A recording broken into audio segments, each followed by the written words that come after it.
Buffalo Roost. A Story of a Young Men's Christian Association Boys Department. By F. H. Cheeley. Boys Work Director, Young Men's Christian Association, South Bend, Indiana. 1913. To every good fellow who cut a log or turned a stone for the construction of the old cabin in Buffalo Park, and to my father who built its heart and inspiration, the fireplace, this story is dedicated. Willis Thornton displays his pluck too. A story is told and a promise made 3. In which Willis is honored 4. Willis becomes interested in gold mines v. A plan is evolved 6. A stage road journey 7. A wilderness camp 8. The second day out 9. The third day out X. A glimpse of Buffalo Roost 11. A strange turn of fate 12. The discovery of the mine 13. Sleepy Smith has an experience 14. The open door 15. In which fate takes a hand chapter 1. Willis Thornton displays his pluck. Train number 6 on the D. NPW, 2 hours late at Limon, was rushing and jolting along over its rickety roadbed. The rain fell in torrents, the heavy peals of thunder seemed about to tear the car to pieces, the black and threatening clouds blotted out the landscape, and the passengers could hear nothing but the roar of the thunder and the rattle of the train. The brakeman, shaking the water from his hat as he passed through the aisle, dropped something about it being a mighty tough day for railroad and dock. Suddenly there was a creaking, a cracking, and then a series of awful jolts. Window glass broke and flew in every direction. Like a mighty monster that had suddenly been frightened by an unseen foe, the train lurched forward, tipped a little, and slowly came to an uncertain stop. People were hurled from their seats with a great violence as the emergency brake was set. A baby cried out from a seat near the front of the car, and a woman screamed as a satchel from the luggage rack above her head dropped down upon her. Willis Thornton raised his arms above his head just in time to save a heavy leather suitcase from striking his mother full in the face. Through the broken windows was heard the shrill warning notes of the engine's trouble whistle, but so intense was the storm that the sound seemed rather a part of the raging gale.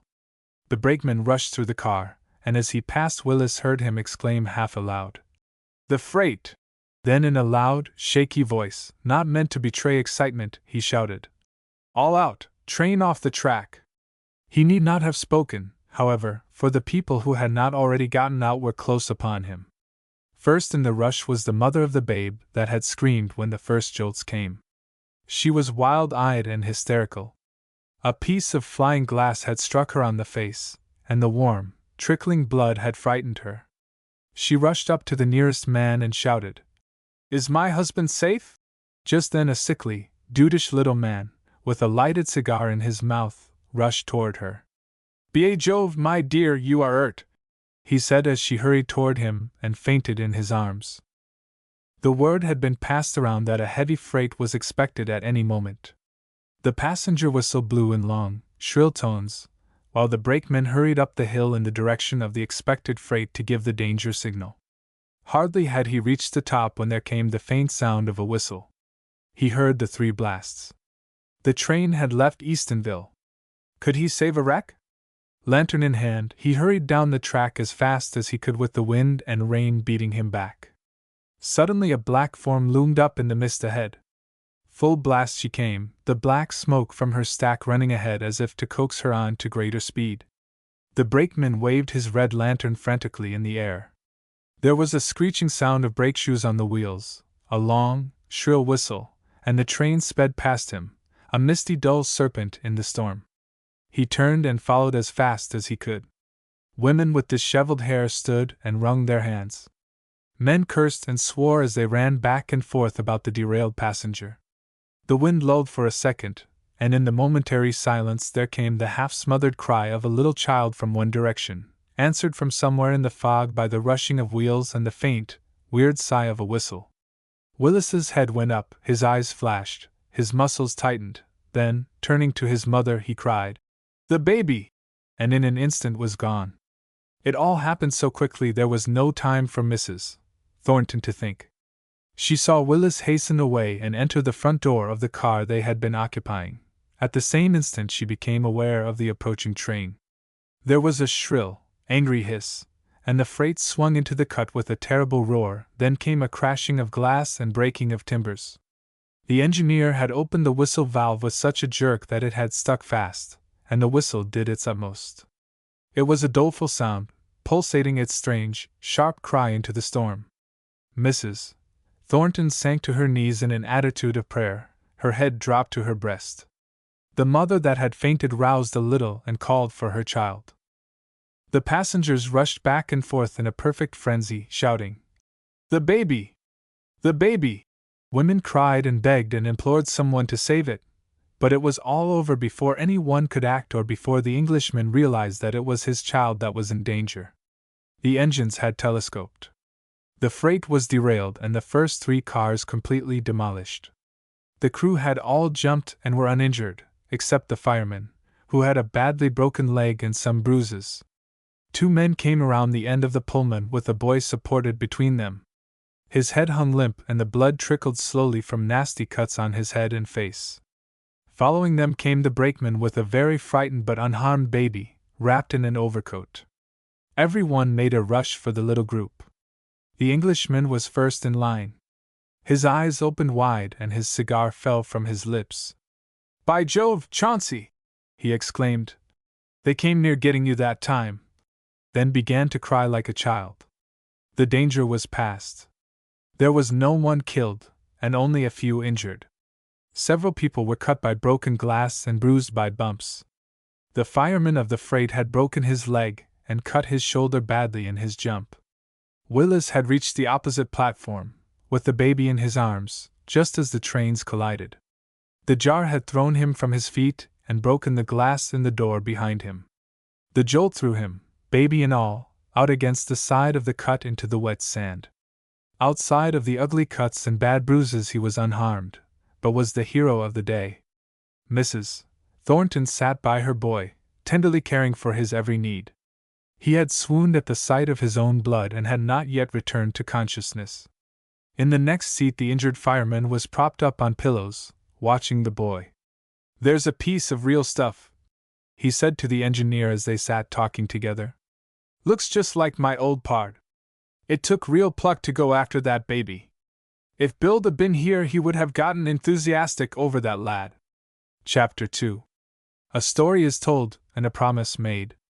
An open fire had always been tremendously fascinating to Willis Thornton, and on winter evenings, when his chores were done and supper over, he would pile the big fireplace high with maple logs, then sit and dream as the flames danced and the fire roared. He was a sturdy lad, healthy, cheerful, wholesome, and tonight he was thinking. The snow-laden wind was sweeping across the flat bush. At every fresh gust the fire would crackle and the little blue flames start up along the none too well seasoned logs. Outside the old farmhouse the great dead limb of a monstrous white oak moaned and sighed, while the usual sounds from the barnyard were lost in the patter of the icy snowflakes that rattled against the window pane. From the open door of the kitchen came faint odors of freshly popped corn and the monotonous hum of the old sewing machine. Willis was hardly aware of any presence in the room save his own until a warm hand was laid gently on his and a dish of snowy popcorn set in his lap. He had been so engrossed with his own fancies that he had not seen his mother enter the firelit room and come toward him. "Well, my boy, what are you dreaming of tonight?" she asked, as she seated herself in her accustomed place on the arm of his chair and placed her arm gently on his shoulder. "Oh, I've just been planning a bit, Mother," he said with a smile. "Sometimes when I sit here by this old fire I forget myself. I travel to the strangest lands and think the strangest thoughts. Still, they all seem so very real to me that when I try not to think of them a peculiar restlessness comes over me. I can hardly wait for summer and the great big out-of-doors. Did you ever think, Mother, what life would be if we didn't have the birds and the bees and the flowers? Are people in the cities happy and contented without them? I've often wondered.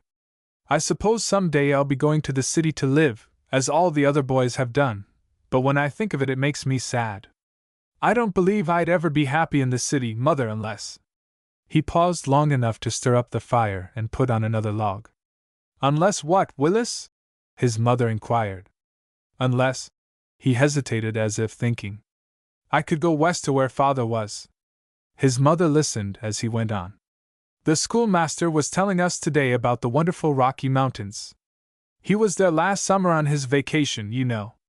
We were studying about Pike's Peak and the Garden of the Gods, so he told us all about his trip there. He went from Colorado Springs to somewhere away up in the mountains to a great gold camp. He told us of the queer little shanties the people live in, and of the great piles of waste or outside of each mine. He went through one mine, the Independence, I think he called it, or the Portland, I don't remember which now, but he said the machinery used in hoisting the ore was wonderful. It all set me to thinking of Father. I've been thinking of him all day. Mother, it's mighty hard for a fellow like me not to have any father, only just a dead one. He arose a second time to replenish the fire, but remained standing, facing his mother. He was too deeply interested in his own thoughts just then to notice the tears that were slowly stealing down his mother's face, and the light was too dim for him to see her sad, careworn expression. She was not old, but fate had not been kind to her. She was a slender little woman, with a heavy mass of what had once been brown hair, but it was now streaked with gray. Her eyes were large and brown, and the intermingled expression of love and sadness made her face one of tender beauty, lighted as it was by the rosy tints from the open fire. As the boy talked on in his manly way, she suddenly became aware of a change in him. She noticed the well-built and symmetrically developed body, the broad shoulders, the short, stocky neck, and the head covered with brown ringlets. She could not see the face, but she knew only too well of whom it reminded her, for of late she had often found herself saying, "Just like the father, just like the father." It was during such winter evenings as this that she had come to know her son best, as she sat on the arm of his chair and listened with tactful sympathy to his stories of the big black bass that kept house in the pool at the end of the lake, or of the downy woodpecker's nest in the old hickory, or, perhaps, of the big hoot owl that perched on the granary warm nights to watch for mice. It was with a certain feeling of sadness, as well as of pride, that she watched him grow older, lose his boyhood ways, and become more and more of a man just like his father.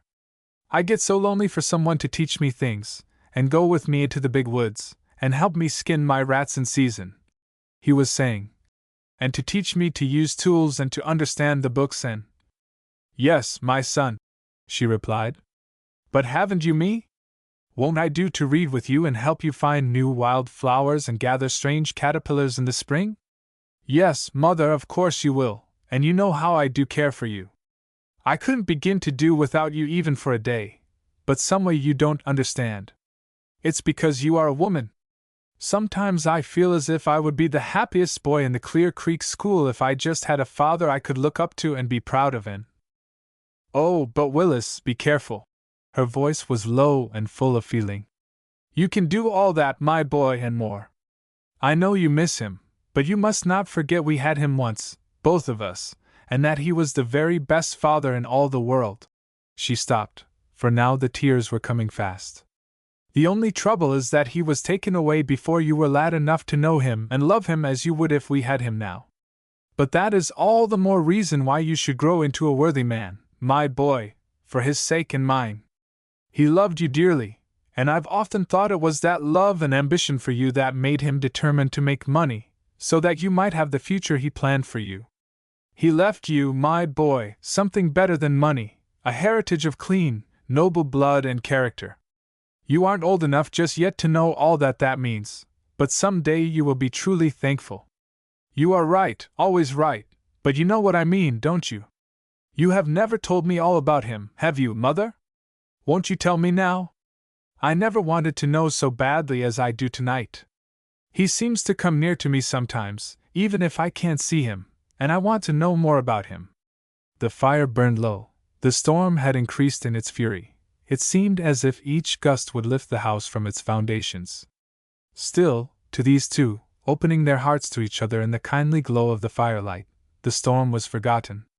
After a pause she began softly, and very slowly to tell the story. "Your father was a noble man, Willis, such as I am sure you will be if you are spared to live. His boyhood I do not know much about, only that it was spent on his father's farm. He went to Kalamazoo for his schooling, and it was there that I first met him. He worked hard, saved his money, and went to Ann Arbor for his college work. He was ambitious to become a great engineer, and was always tinkering at some kind of a machine.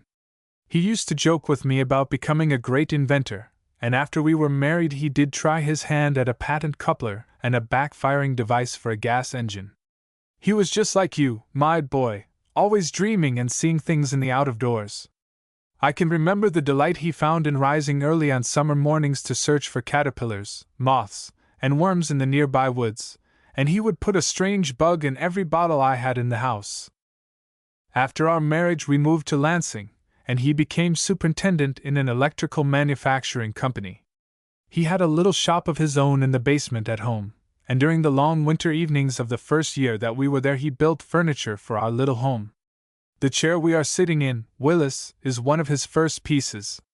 We were very happy together there, and it wasn't long before you came. The summer before you were born his company sent him west to install mine machinery. It was then that he became interested in the great gold mines of Colorado.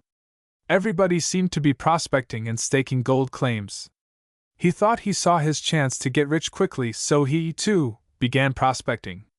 He very soon developed a great love for the mountains, and while you were a baby he used to go to Colorado Springs for his vacations. His mind was very active, and as he became more closely acquainted with the mines he conceived an idea for a machine to roast gold or by electricity. In the winter evenings he would sit sketching its parts and dreaming over his plans. Sometimes in his boyish enthusiasm he would assure me that he would yet be a rich man. "And what about his mine, Mother? Doesn't that come into the story pretty soon?" Yes, but don't hurry me, son. It seems so very strange to be sitting here telling you all about him, for it seems to have happened so long, long ago.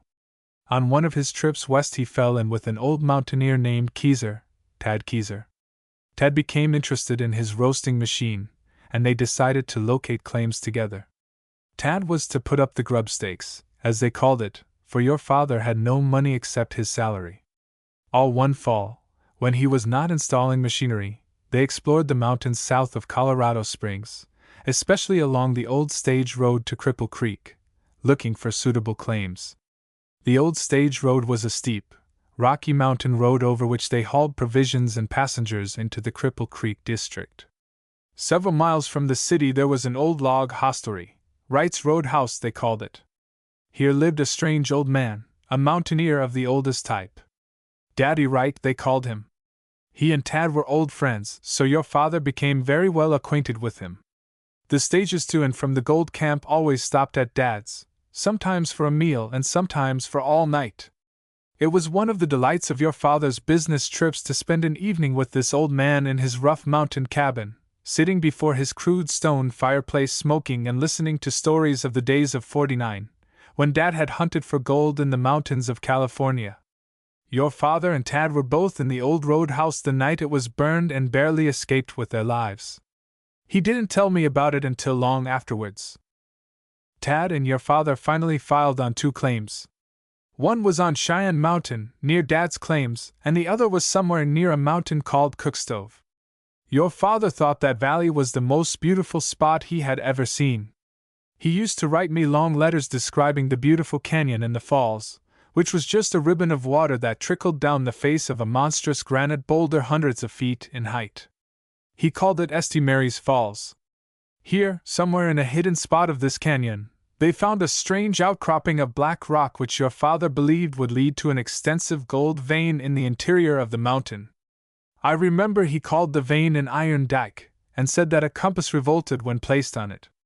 His great desire was to mine that strata by means of a tunnel, but he had no money, so he and Tad decided that they would work during the winter months and save what money they could, then both work on the tunnel in warm weather.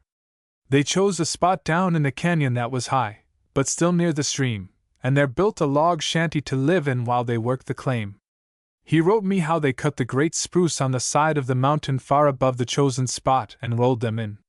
Dad let them use his team of donkeys to pack in the necessary lumber and shingles for the shack. Father came home, and Tad, with some hired help, erected the first log cabin in the canyon. But he was proud of it. The next spring saw them at work on the tunnel. I did so hate to let Father go. for I was afraid some harm would befall him. But he reassured me and seemed so positive that all our future hopes lay hidden in that hole that I let him go. The first season they went in 30 feet, and things looked better every foot. It was very hard for him to close up the hole and come home to his winter's work. His company in Lansing had inspected the drawings of his proposed machine, and had promised him a goodly sum for the patent if he proved that it would work. The only question was the securing of the proper ore for flux. I remember his hopes ran high when one day they came upon a narrow vein of this necessary flux stone. He was so sure that they would find more, and the gold, too, that he made plans to build a great reducing plant, using the falls for motor power. He had it all worked out on paper, even to details. Meanwhile, my sister, your Aunt Lucy, and Uncle Joe went west for her health, and settled in Colorado Springs. Uncle Joe became a real estate dealer and also interested in mines and mining properties. He was greatly interested in the tunnel, and predicted great things for its future. About this time, all the land around the canyon, both north and south, became a part of the Pikes Peak Forest Reserve, so that your father had to refile on his claim and prove to the land office that he was working a real mineral vein. In refiling, his claim was not big enough to include the shanty, but anticipating no trouble on account of it, he neglected to lease his cabin from the Forest Reserve officials. The news leaked out that gold had been discovered in Cookstove Gulch, and in a few days the entire stream was staked from one end of the canyon to the other as placer claims. Of course, the cabin site became the property of another man, and with it the cabin, as it could not be moved.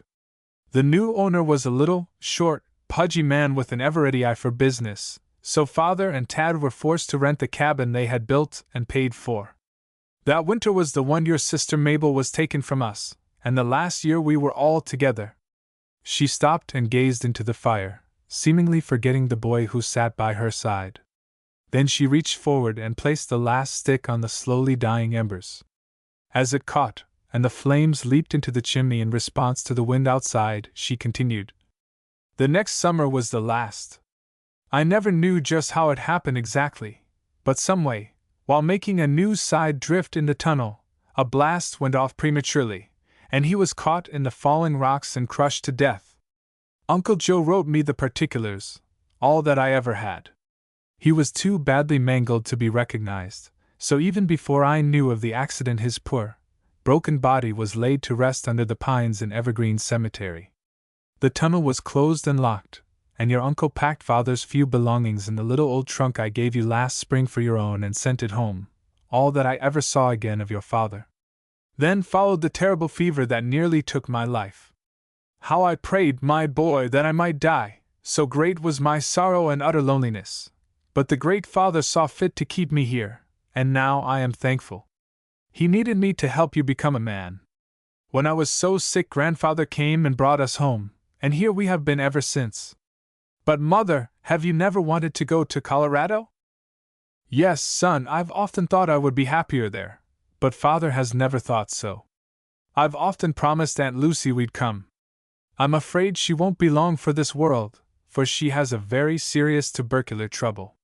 You must never mention it, son, but your grandfather never had any use for Uncle Joe, and was very much opposed to Lucy's marrying him, so they slipped off and were married secretly. She has never felt like coming home since, not even for a visit. Father gets very lonely for her, for she was the life of the old home. I would not be surprised, son, if I should be called to her bedside any time now, for she is very low. Mother, if such a thing should happen, you'd take me with you, wouldn't you? Eagerly asked Willis. Of course I would, my son. And perhaps I could find Father's tunnel. Say, Mother, did you ever hear what became of that Tad Keyser after Father's death? He inquired. No, son, I never heard. He wrote me one letter, expressing his sympathy, and in that letter I remember he said he had abandoned the tunnel because he was convinced that it was not a safe place to work, and probably it never would have amounted to anything, anyway. Do you suppose he is still prospecting somewhere in the mountains, Mother? I don't know, Willis. Probably not, for that was 10 years ago, you know. The remains of the last log dropped between the andirons and rolled over. Mrs. Thornton rose.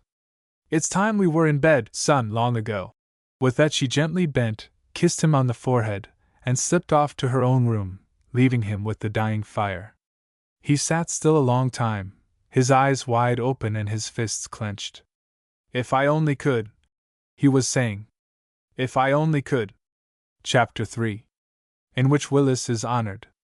"You're always trying to get in a new fellow, Chuck. We never would have a new member if you didn't do your scouting around. You know more about the fellows in this town than any half-dozen of the rest of us. How do you get next to them?" These remarks came from Robert Dennis, the splendid captain of the high school basketball team. He had met a few of his companions at the Young Men's Christian Association that evening. The association was a very handsome, 4-story brick that stood some distance back from the street.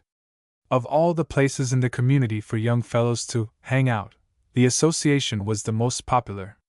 At any hour after school, until closing time in the evening, small groups of fellows of every age might be found in the various departments, talking athletics, planning an all-day hike into the mountains, discussing an amateur theatrical, a debating club, a Bible study supper, or some other of the many activities carried on by these fellows with the association as a basis of operations and a partner.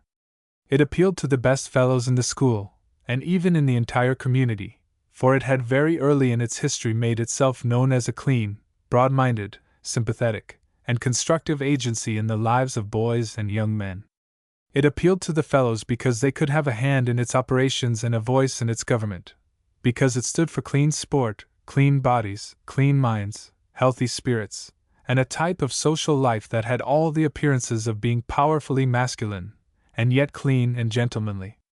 It stood for a 3-sided manhood, spirit, mind, and body. Chuck seated himself. "No, Dennis, not always getting a new member, but I'll tell you one thing, I always do have an eye open for a first-class fellow for our bunch. You know as well as I do that if we are going to keep things right, here in our old YM, and give the chief the help he needs, we'll have to keep adding every strong, clean, congenial fellow we can lay our hands on. You don't need to worry about our getting too many. OFF has been doing stunts for 2 years now, and in that time we have just taken in 5 new men. We have room for at least 3 more. I know sometimes I make a mistake, but I'll bet my hat on this fellow. He's no ordinary kid, I'll tell you that. I saw him in the swimming tank with his uncle, Mr. Williams, yesterday, and a cleaner cut, better built fellow you never saw. Swim like a fish, and dive, why, there's nothing to it. If he takes a membership in this department he'll be in the leader's corps in less than a jiffy, and what's more, he'll be a leader in everything else, too, when he gets acquainted." "Well, I'll tell you," said Shorty Weir, who had thus far kept silent. "Let's all look him over and get better acquainted with him Wednesday night on the hike. The chief told me he had invited him to go along with the bunch." "What's the bunch going to do on Wednesday night?" inquired Sleepy Smith, who was always preoccupied when anything of real importance was going on. "Why, you ought to wake up occasionally and you wouldn't be so far behind the times," replied Chuck, rather dryly. "The class is going to Sweet Potato Gulch for a business meeting and Wienerbake. Be sure to be on hand, every man of you." "Oh well, I don't like wieners anyway," replied Smith, and he returned to his own thoughts. Wednesday night was perfect, not a cloud in the sky, and a great half-moon to help them find their way. There was a spring breeze in the air, the kind that makes a great wood fire of dry logs and pine needles about the most attractive thing on earth to a crowd of young savages. Far away to the westward Pike's Peak's hoary head was lifted into the sky, dimly lighted by the yellow rays of the moon. There was a faint odor of spring in the air, while the little mountain stream had not as yet given up its icy prattle. Little patches of snow still dotted the sides of the canyon, and here and there a crystal icicle sparkled from the end of a pine bough. It was a night of wonders for Willis. He had never felt the call of the wild so strongly and irresistibly as on that night. Every mountain crag seemed to be calling him, and in his fancy he thought the fir trees reached their gently waving branches, beckoning him to come into the darkness and solitude. In spite of himself, his thoughts would wander to the Michigan homeland. He wondered if the ice had broken on the lake yet, and if the blossoms had begun to come in the old orchard, and if his grandmother had filled the incubator. He felt queer with so many strangers, yet not at all ill at ease, for he had lived a wholesome life in the out-of-doors, and the meaning of fear was almost unknown to him. As the fire was lighted and the wieners set to bake on the end of long, green willow sticks, he began to enter more completely into the merriment of the crowd. It was an exceptional group of older fellows. The clean fun and wholesome chat was above the ordinary, yet was spontaneous and real. The chief, whose name was Allen, stood at one side of the fire with a notebook in his hand, while the fellows were seated upon a dead log that had been dragged close to the fire. Allen was a young man of medium height, well-built, and clean-cut. His hair was black and his eyes were dark and very bright. A merry smile played over his features. Every fellow in the group knew that that smile meant goodwill toward men. His hiking trousers bagged about the tops of his high mountain boots, and his sweater bore the marks of many a camping trip. He always wore on such occasions as this an old felt hat, which had the initials of many a stanch, good, out-of-door companion printed on it. There was the color and vigor of health in his face, and his movements were swift and powerful. He was a splendid specimen of a clean, unselfish college man who loved God, his out-of-doors, and all his fellow men. There was not a man in the community who had such an influence, or for whom the boys felt such profound respect, as Allen. He was a square deal, personified. Many were the personal differences of the fellows that were submitted to him free-willed for arbitration. His department was his kingdom, and these fellows his stanch and loyal supporters. Where he led they followed, always knowing it was for some good purpose. Meanness, like a wolf in the night, slunk away when he came upon it. Smut and slander knew they had no chance in his presence.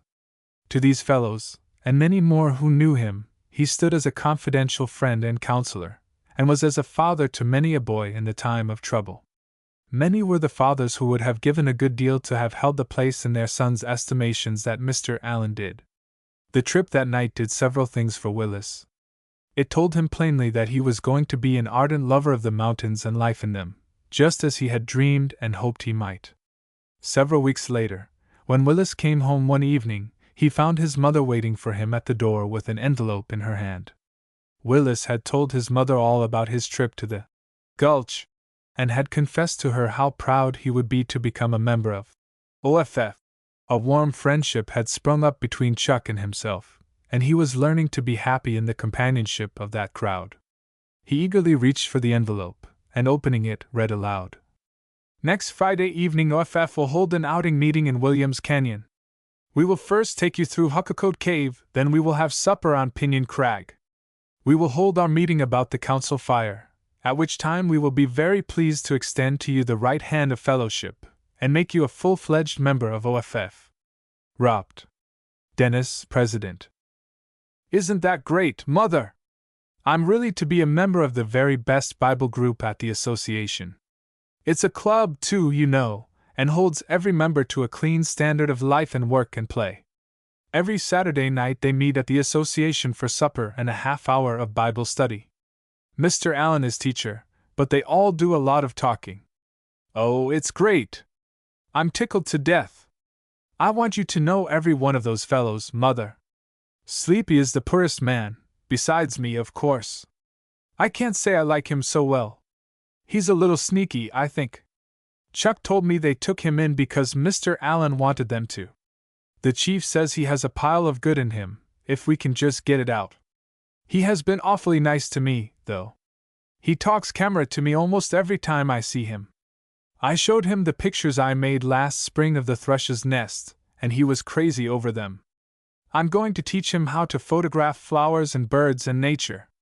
I'm glad I can do something that's worthwhile, or I'd feel unhappy in that bunch. Sleepy has a wireless outfit and knows all about electricity. Shorty Will works in the Strang garage. He is a shark in school and a fiend at basketball. He doesn't say much, but he is a dandy. Chuck is interested in debates, and will represent the school in the interscholastic contest next fall.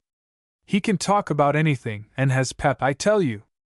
And Mr. Allen is a nature student. Gee! Won't we have a circus talking bugs and flowers and birds? Fat draws and does lettering. Oh yes, and Ham. I mustn't leave out Ham. He is the Billiken of the crowd. When you feel down in the mouth or blue, just look at Ham and it makes you laugh. He likes everybody except the girls, and everybody likes him. He knows more funny stories than all the rest put together. Ham's the one that always gets the fire ready to light and passes the eats. Well, son, I think you are fortunate in being able to find such companions, and in having such a place as the association to spend your leisure time. I think it is a great thing. I hope you will make the most of the opportunity. I have about decided we had better stay here through the winter, for I am very sure Aunt Lucy cannot last until spring. I feel so sorry for Uncle. Friday came at last, and was one of those grand June evenings when everything seemed to be bursting with the love of life. The new green leaves danced in the breeze, as if saying, "See, I'm back again." Here and there a fragrant fruit tree gave forth its odor from snowy blossoms, and innumerable spring insects flocked to the arc lights at the corners. It was a happy, healthy crowd of boys that boarded the street car for Manitou. High boots, sweaters, slouch hats, cameras, and a plentiful supply of good food. From the hip pockets of the trousers tallow candles showed, and one fellow carried a good supply of mason's cord, wound upon a paddle. Then there was the coffee pot, which was really an honorary member of the club, and numerous packages done up in paper. The fellows loved Williams just at twilight, for it was then that the fantastic shapes and high pinnacles of white limestone made their best impression.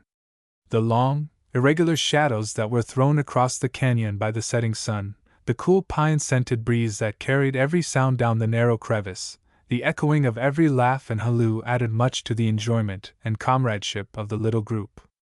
Who could be unhappy or unfriendly on such a night and in such a place? The road led on and up, winding back and forth zigzag fashion on the south wall, until it reached that wonderful cavern of fairyland, the Grand Caverns. Thousands of tourists annually come to see its wonders, but to the boys there were other caves more magic in their spell, for they had not yet become civilized, as the fellows said, by being lighted with electricity and engraved by human hands. As they passed through the narrows they began to climb up the east wall, at a point where an immense pile of broken stone from the ledges above had collected. This is the doorway to Huckacode. The entrance to the cave is a mere crack in a mighty white wall that rises 100 feet. Bundles and boxes were placed on a convenient ledge, candles lighted, and all made ready. The end of the string was fastened to a shoot of sagebrush just outside the opening, and the group passed in, Shorty in the lead with an electric flashlight, and Phil bringing up the rear, trailing the string.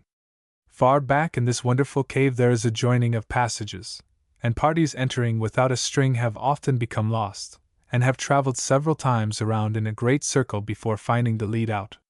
The cave is a series of chambers connected by what appears to be an overlapping of rooms. The voices of the boys sounded hollow and far away, while the candles cast long, grotesque shadows on the walls. As the column advanced, the leader shouted back now and then to watch out to the left, or to be careful to the right, or to mind your footing. As the trail led off on the side of the bottomless pit they halted, and the usual ceremony was gone through. They twisted several newspapers together into a torch and, lighting them, dropped them into the pit. They watched as the torch went down and down and down, lighting the way for a fleeting instant into the very depths of the earth, past ugly, jagged rocks, past flat shelves of limestone, past straight, smooth walls of rock till, at last, it burned itself out, still going down into the vast, mysterious crevice.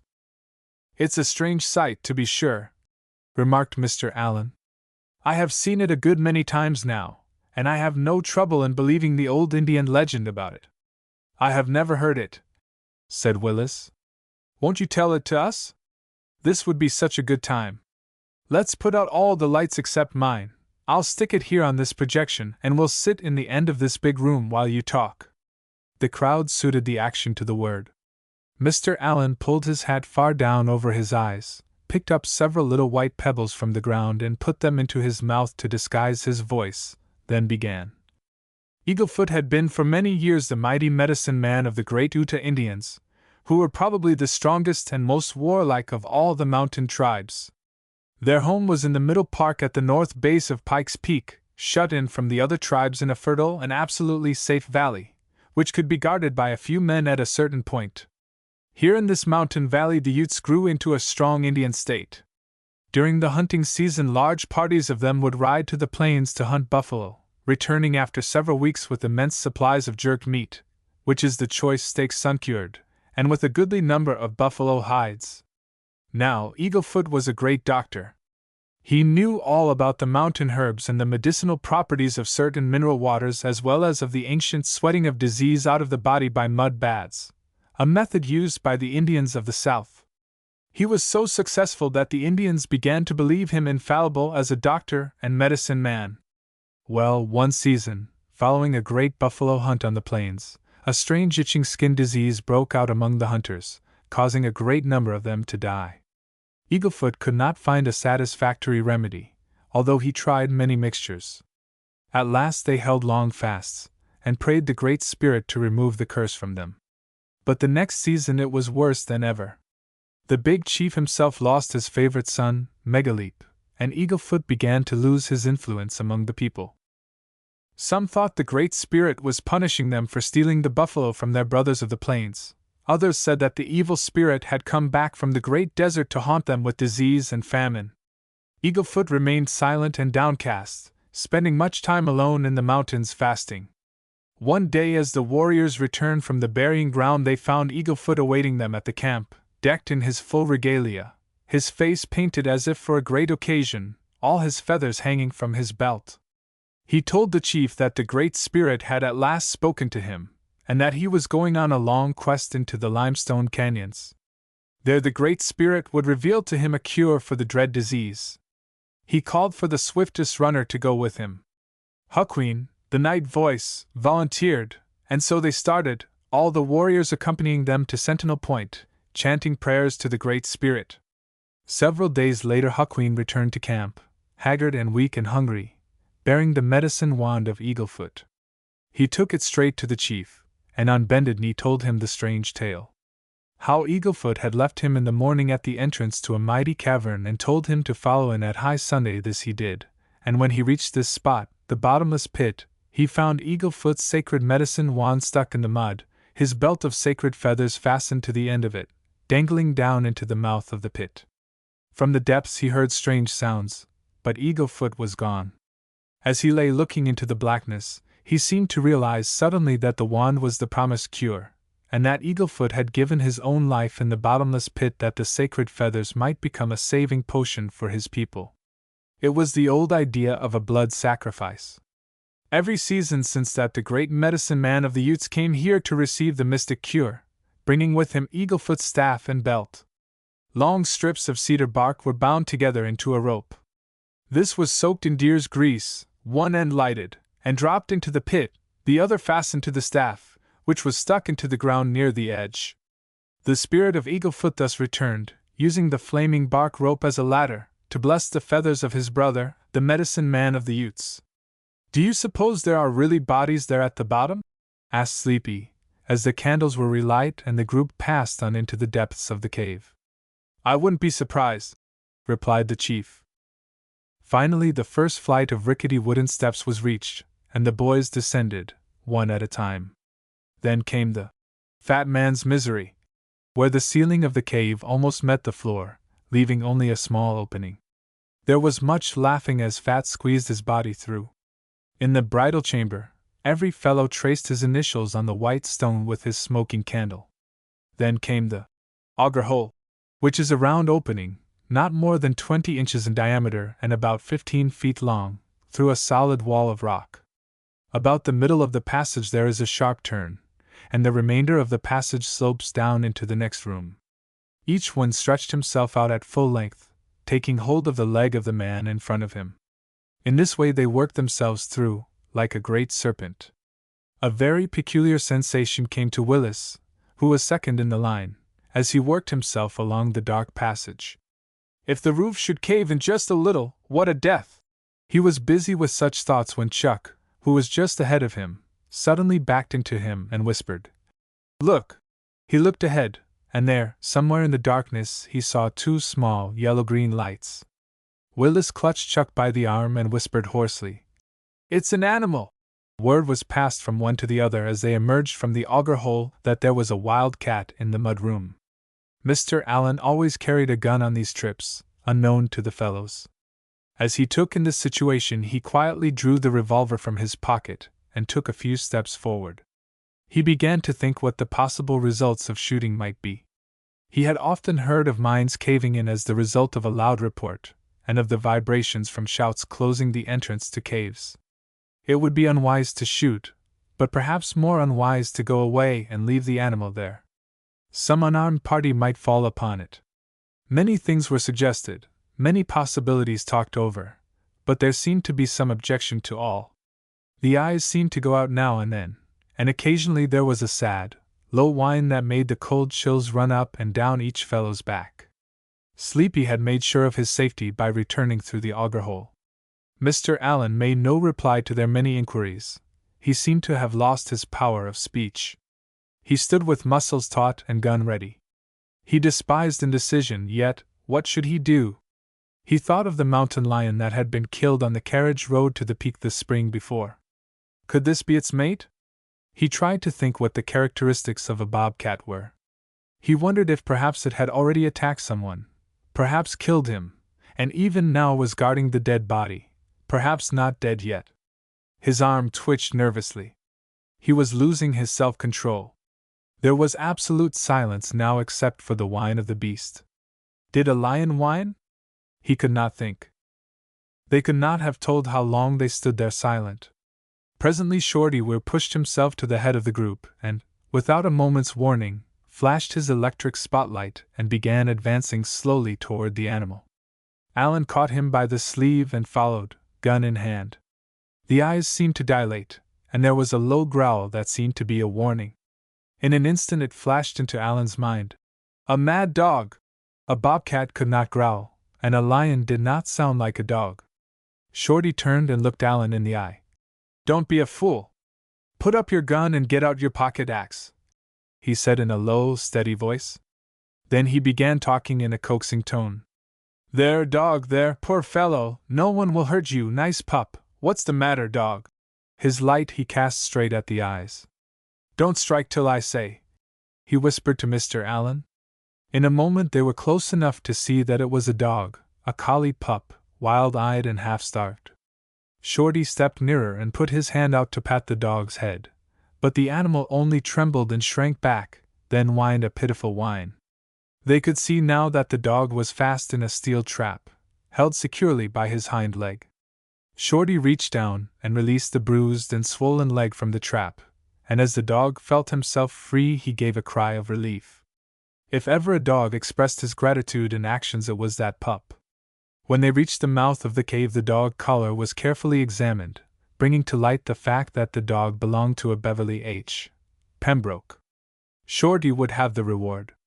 Their lunch boxes and coffee pot were gathered up, and the climb to the cliff began. The great moon was just lifting her yellow head above a rift of clouds in the eastern sky. Soon the flat top of the crag was reached, and in a moment a roaring fire was kindled.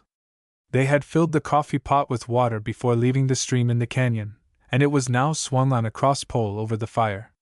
Each fellow put his share of the steak to fry by fastening it to the forked end of a stick and holding it over the coals. The red cedar sticks made an ideal cooking fire, and the odor from the burning wood was enough to make any one hungry. The dog lay upon Shorty's sweater, against the side of the cliff, and watched the broiling meat with eager eyes. It is hardly necessary to say that he received a generous share of the meal.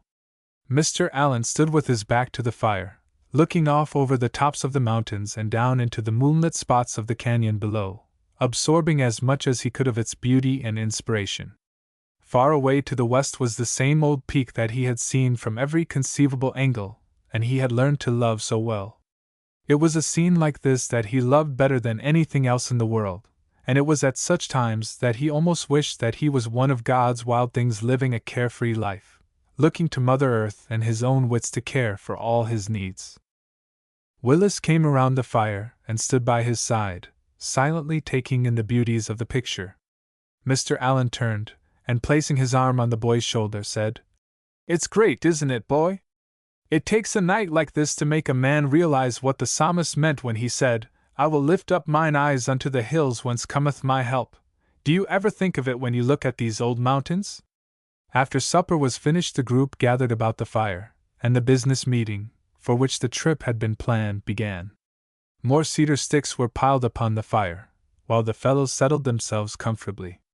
The meeting will please come to order. Dennis had taken his place at the head of the little company. The secretary will please read the minutes of the last meeting. Chuck jumped to his feet and made his report. Any objections to these minutes? If not, they will stand approved as read. Mr. Allen, will you explain to Thornton what OFF means and give him the oath of membership? Mr. Allen stepped to the side of the fire. Fellows, it is with an ever-increasing satisfaction that I meet with OFF, and I think it would not be out of place tonight to say just a few words that have been in my mind these last few days. I am proud to be a member of such a club. I am proud to call every fellow gathered here my brother. I am proud to have a voice in so clean and democratic a government. I am proud to be able to find my social amusement and social fellowship in such ways as this club employs, in hiking and tramping in the woods and learning nature's secrets. We will not always be together in this most happy and congenial group. Fate will soon separate us. Some will grow old, some will die before their time, some will perhaps be rich in this world's goods, possibly some will experience poverty's sting. Yet none of us, fellows, need ever want for real friendship. And after all, it's that which makes life glad and beautiful for us, or sad and unhappy if we do not have it. I have often warned my memory never to lose the picture of a single one of these simple meals, about the open fire together, so that in days to come I may go back and refresh myself at these springs of pure contentment. It's a beautiful thing in a fellow's life to just be living for the welfare of others, as we are trying to do. I'm wishing one thing tonight for you all, and that is, that there may never come a time in your busy lives when you will find it to your liking to follow any other standard than the one we have set for ourselves here in this little group. I am hoping that we will never find any type of social fellowship any more attractive to us than this clean, wholesome, out-of-door life that we have learned to love so well. The time will come, fellows, did you ever think of it? The time must come when we will not be able to gather at these fires and chat together of our mutual interests and common woes. But I hope the time will never come when we can forget the good things for which we stand, day by day, in our living. Willis, stand up here by the fire. I want to say to you, my boy, that we are proud to have you as a brother, and that we feel confident that you are a real addition to our number. We want you to be a real, live member, to enter into the spirit of our organization. Our letters, OFF, stand for a very simple slogan, one that has meant great things in the lives of every one of us fellows, and one that will mean great things to you if you take it into your life and let it work. It means that from this night on you will be more interested in the welfare of others than of yourself. OFF, other fellow first. Give me your hand. Do you promise that you will live a clean life, physically, mentally, and morally? Do you promise that you will forget your own interests in helping others, that selfishness will have no place in your life? Do you promise that you will not give your support for any reason to anything that to your mind is beneath the honor of a gentleman? If so, say I do. Willis lifted his eyes to Mr. Allen's, and with a pressure of his hand, he answered in a clear voice. I do. I take great pleasure, continued Mr. Allen, in welcoming you as a brother. The other fellows arose, and there was a general handshaking, followed by cries of speech! Speech! All I have to say, fellows, is that I, too, am proud of every one of you and of everything for which you stand, and that I'll do my best to be a worthy member. Thank you for the honor you have shown me by asking me to be one of you. They sat a long time that evening, talking and exchanging ideas, for there was something nearly bewitching in the fire and the view and the friendship. Chapter 4. Willis becomes interested in gold mines. The next 4 weeks passed by very slowly to Willis. Mr. Allen had gone to the annual summer camp with a large number of the association boys. It was a state encampment, held in that very odd and interesting part of the second range known as Cathedral Park. Willis had been very anxious to go, for he knew it would be a very new and profitable experience for him. Mr. Allen had asked him to go as a leader, to have charge of one tent of 7 boys. He had never been to a camp of any kind, to say nothing of a mountain camp, so it was a great disappointment to him when his mother had told him that he had better not go this time. His aunt had grown worse as the hot weather came on, and his mother explained that she could not do without him in case his aunt should pass away. He understood perfectly and knew that his mother's request was reasonable, so had contented himself by offering to help out at the association in Mr. Allen's absence. He was anxious to give something in return for all Mr. Allen was giving him. Then, too, it gave him an opportunity to watch the development of a good many of the cocoons and chrysalides that the Nature Study Club had placed in glasses in a window of the reading room. He had been making sketches of the development of several butterflies. This kind of work he dearly loved.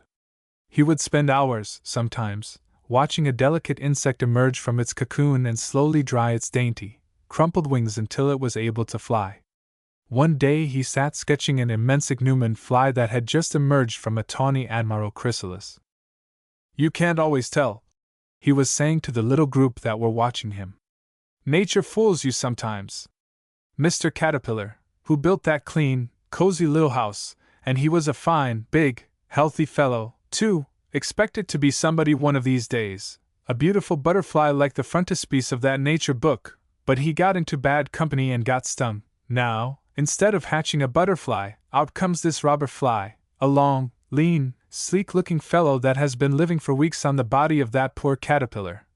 And we didn't know it. You want to watch out who you run with, fellows, or you're liable to turn out ichneumon men instead of gentlemen."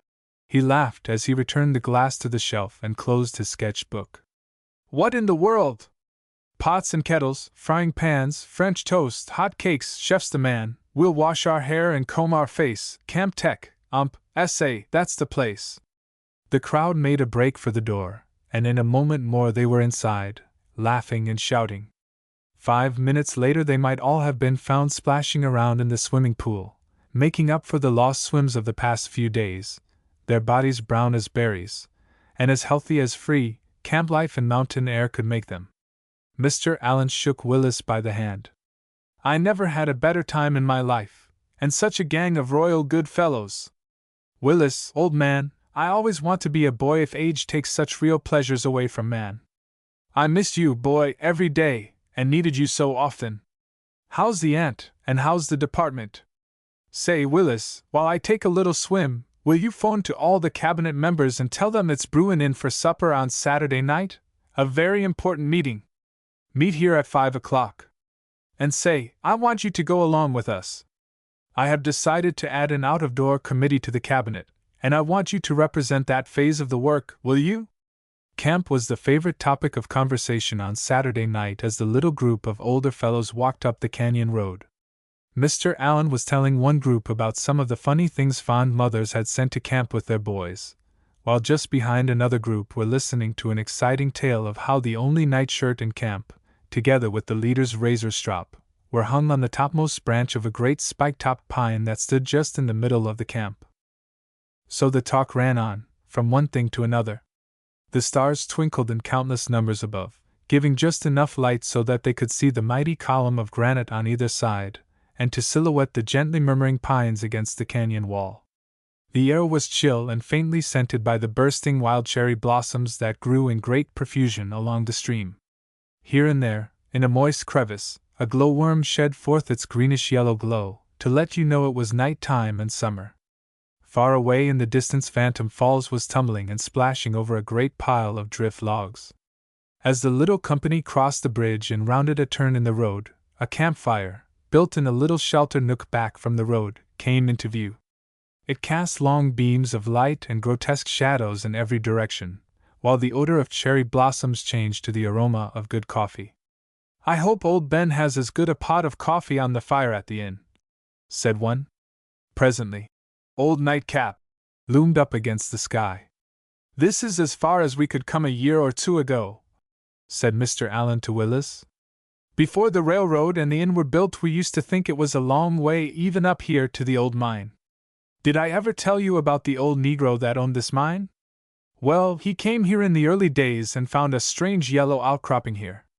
He built himself a funny little shanty on the hillside, which he thatched with spruce boughs. Here he spent a good many years of his life, digging. His tunnel caved in soon after he left it, but he did find a little gold for his work. When his provisions gave out, he would take his old mule, which was his only companion, tramp into the city, sell his little bag of gold dust, and buy bacon, flour, and beans. After a little spree he would return to the mine, always sure that he would find the gold in larger quantities. Often I've stopped to talk with him as he brought a wheelbarrow load of dirt out of the tunnel to the edge of the little old dump.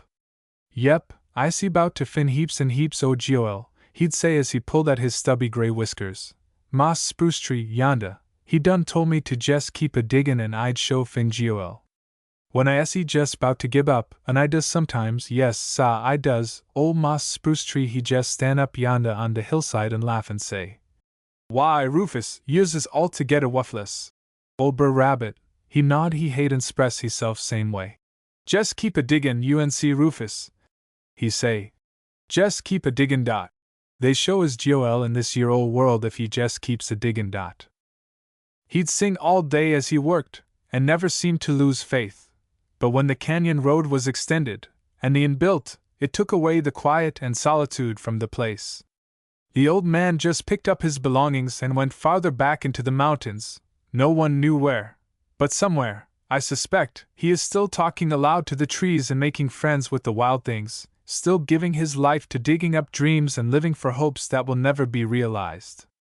It's a strange disease, this gold fever. I've never had it, but I've heard old Ben at the inn tell how it's nearly impossible for a man to go back to his work in the city after he has once seen the golden glitter and dug the precious metal from the earth. Willis had remained very quiet all through the story. A strange sadness seemed to have settled upon his spirit. Several times Mr. Allen addressed him, but upon receiving no reply turned and looked closely into the boy's face. His head was thrown back, and he seemed to be lost in the beauty of the starry night. In a very quiet tone Mr. Allen said, "A penny for your thoughts, boy." Willis laughed a dry little laugh, and turning to him, replied, "Oh, I was just thinking. I hardly know what, exactly. I was thinking of how that old darkest tunnel caved in. Do all tunnels cave in? I was thinking of my father." He linked his arm through the chief's as they walked on up the canyon. "My father was a miner, you know. That's how he lost his life." Mr. Allen understood the mood now. "You must tell me more of him sometime, Willis. Was he like you?" "Not very much, but I'm going to be like him, if I can," replied Willis. "Sometimes, since I've been here in Colorado, especially here in the mountains, I've fancied that he was near me again, watching and guiding and keeping me company. It's hard for a fellow like me not to have a father. Mr. Allen, I don't believe the fellows who have them half appreciate them, do you?" A long, loud shout came from ahead, which was answered by a dog's bark. "Oh, you supper!" shouted Chuck. "Ben, remember me!" cried another. The inn was a one-story log building, built of rough spruce trees, just as they had been cut from the mountain. On the side next to the stream was a rustic porch. On the down canyon end was built an immense old, stone fireplace. From the chimney top there was a procession of tiny sparks making their way upwards from the roaring wood fire within. Here and there on the wall hung the hides of denizens of the woods. Behind the pine door stood an old-fashioned, double-barreled shotgun and a later model Winchester rifle. In the opposite corner stood two short-handled shovels and a miner's pick, while on the wall just above the fireplace hung the head of a great buck that had one time roamed those very hills. The fireplace, which occupied the center of the east wall, was large and very attractive. An old hand-made crane had been built into the firebox, and from it hung an old iron pot. The andirons were long, narrow slabs of granite, set on edge, upon which were piled logs of pine wood, burning merrily, not because it was a cold night, but because of its cheerfulness. The hearth at once became the center of attraction. It was the mysterious fairy that bound all hearts together and welded all types of personality into a sympathetic friendship that gathered round it. It was the stern and fiery monarch, ordering all assembled to be quiet that it might sing and moan and whisper the messages that it had gathered from the winter storms or from the falling leaves. At one side of the old fireplace, leaning back in his rickety old armchair, sat Ben, old Ben the innkeeper, his long-stemmed cob pipe held quietly in one hand, while the other rested on the head of a huge Russian hound that lay on the floor in front of the fire. Ben's hair was long and gray, and on his nose rested a pair of large, old-fashioned, silver-rimmed spectacles. His head was partly bald, and his small, gray eyes were set well back under shaggy eyebrows. His face was covered with a generous growth of dirty gray whiskers, stained darkly about the mouth from his pipe. He was a typical old mountain prospector who had seen better days. As the boys entered, old Ben rose, stretched his large, gaunt frame, and cried, "Howdy, fellers, must-o started day afore yesterday, didn't ye? Took ye tarn along to get here, anyhow. Supper's been ready these 2 hours. Me and the critter and Tad is most starved a waitin'. Hello, Mr. Allen, where'd ye get this lively bunch o' fellers, anyhow? Do they all belong to ye? Come along, Tad, or these drat youngsters 'll eat all your grub fare ye." This as the fellows seated themselves about the table. Tad, by the aid of a crutch, hobbled from the lean-to kitchen and took his seat at the table nearest the fire. Old Ben served the meal: beefsteak, baked potatoes, hot corn muffins, and gravy, apple sauce, pickles, and coffee that fairly filled the room with its fragrance. "Drat me for a young squirrel if you fellers ain't the hungriest bunch o' yearlin's I ever set eyes on," muttered Ben as he hurried back and forth from table to kitchen supplying the urgent demand. After the last drop of coffee had disappeared, the meeting was called to order around the table and the business of the evening was gotten under way. Willis, for the first time, found it difficult to pay attention to what Allen had to say. He was watching old Ben and his friend as they sat by the fire, chatting and smoking, the very picture of contentment. Now and then a little of their conversation would reach him, but he could not make head nor tail of it. At the supper table the man with the crutch had eyed Willis many times. In his manner there was something that seemed to be so very familiar, yet his face, which was covered with a several weeks' beard, was strange to Willis. "I never saw a face so like my old pard's," the stranger was saying to Ben. "And you know, Ben, I often wonder if some day I won't hear something from Bill's family. There was a wee boy, but what others, if any, I don't know. The day of the wreck I saw a lad that did a brave deed, and ever since I've been wondering if he might be Bill's boy, he looked so like him. Tad, what became of that tarnal critter Williams that ye told me about? The feller that jumped that placer claim up in the gulch, do you ever see him any more?" "Yes, Ben, he is still in the city. Has a mighty sick wife, tuberculosis, they say. He's crookeder than a corkscrew, they tell me, but he'll get caught yet, that kind always does. You know his wife is a sister to Bill's wife. If it hadn't been for that relationship to Bill, I'd have had it out with him long ago. But what's the use, anyway? The mine's no good and the ground's no good, and I haven't any money to fight him. Yep, but supposin' the tunnel was good, what then? I don't know, Ben. Old Williams has a good name, generally speaking, in the city, and he has money. I couldn't fight him. Dad Wright used to say he was a snake in the grass, and Dad doesn't often misjudge a man. Who holds the key to that tarnal hole, anyway, Tad? Williams was the last man in the tunnel, Ben, and I suppose he holds the keys. I've never been inside since I carried out poor Bill's broken body. Well, Tad, I was a pest starin' around there not long ago, and I seed where some tarnal critter had tried to pry the lock off. You know, Tad, I believe they is pay rock in that gulch, if the likes o' you and me could just slide onto it. Ye can pan color anywhere around the shanty, if ye know how. I picked up some o' that quartz formation by the dump, and drat it, Tad, it's fine-lookin' stuff. Yes, Ben, I often think I'll go back and work a little longer on the old hole. Bill was certain we had struck it, talked in his fever before he died. But I haven't got the nerve. Ben, I'm going to tell you something. Just before Bill met his end, he had a letter from the firm that he installed machinery for concerning the final drawings of an ore roaster that he had been working on for years.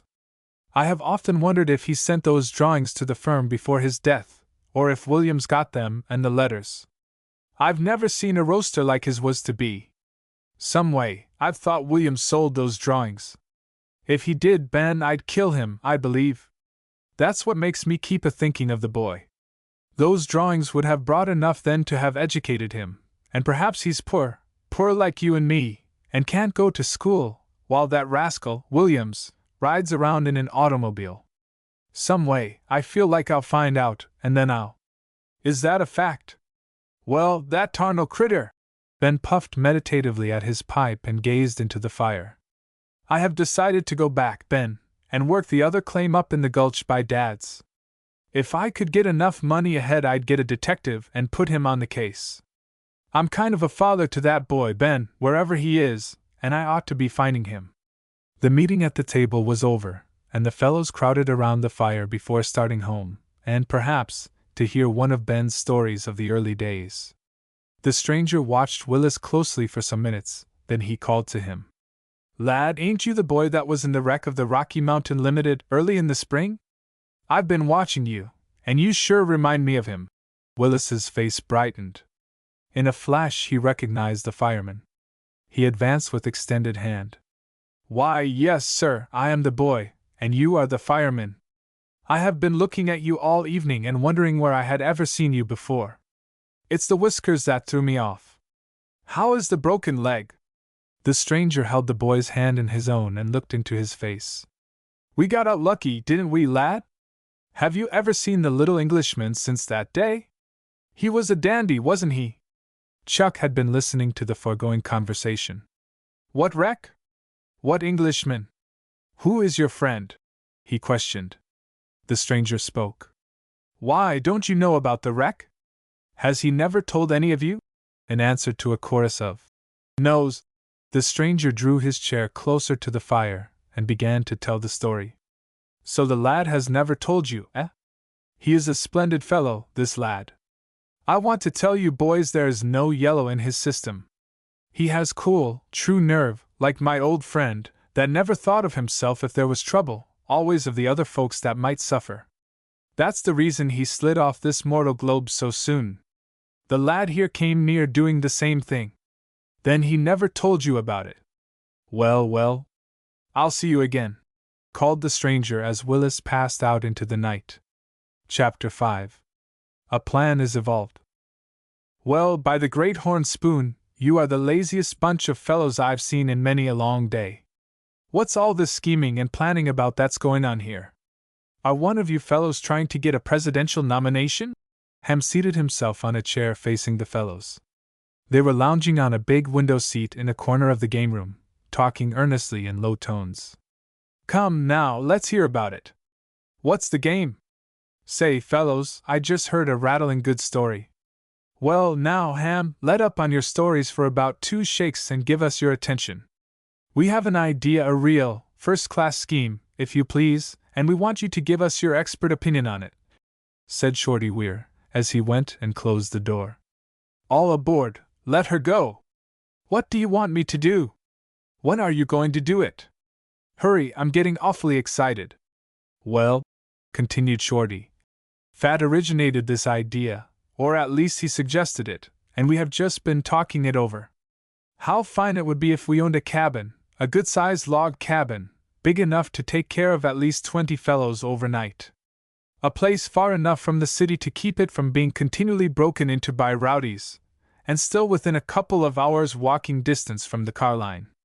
With all of this great string of mountains and canyons, so well forested and filled with streams, it ought to be an easy matter to find some such a place. Of course it would be ideal if we could find a cabin already built, then all we would have to do would be to rig it up. But we are game sports, every man of us, and if we can't find any such cabin built, let's locate an ideal spot and build one. Nothing real fancy or expensive, but just a typical mountain house that's weather-tight and warm. Of course we'd want a big fireplace like the one at Bruin Inn. It would be a great big job, but we could take our time to it. We'd have all winter, and more, if we needed it. Now, what we want is your suggestion, understand. We are just talking and planning about it yet. Gee, it would be an awful pile of work, complained Sleepy Smith, and he yawned and stretched himself. Work? Of course it would be work, you dub. But what do you ever get in this world that's worthwhile without real work, I'd like to know. Work. That's the best part of it. Nothing in the world could bind us fellows together so tight as to do a big piece of real work together. We would show each other what we're made of. I always have wanted to build a cabin in the mountains. It would be a great deal better to build one than to get an old, tumble-down shack. Besides, we don't want to work out a stunt that's just going to last for a year or two, and then be abandoned. We want to build a real, permanent mountain camp. See? Added Chuck. What's the matter with the old YM cabin up in Bear Creek, Shorty? Oh rats, boys, we are not talking about a pillbox now. We want a cabin. I think it would be a great thing to do, fellows, but we must go awfully careful. We'll have to finance the thing some other way than from our own pockets, and we don't know yet what Mr. Allen will say about it. He may think it's a big mistake and a waste of time and energy. Then, too, where would we camp while working on the new cabin? Said Willis. Then he slipped off to talk the plan over with Mr. Allen, and in a few moments brought the chief back with him. Willis was talking. Now we are on the right track for sure, fellows. Mr. Allen has the proper suggestions about this matter.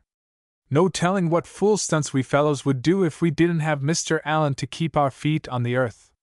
Listen, fellows, said Shorty. We have talked this thing all over from A to Z, and we believe Mr. Allen's advice is the thing.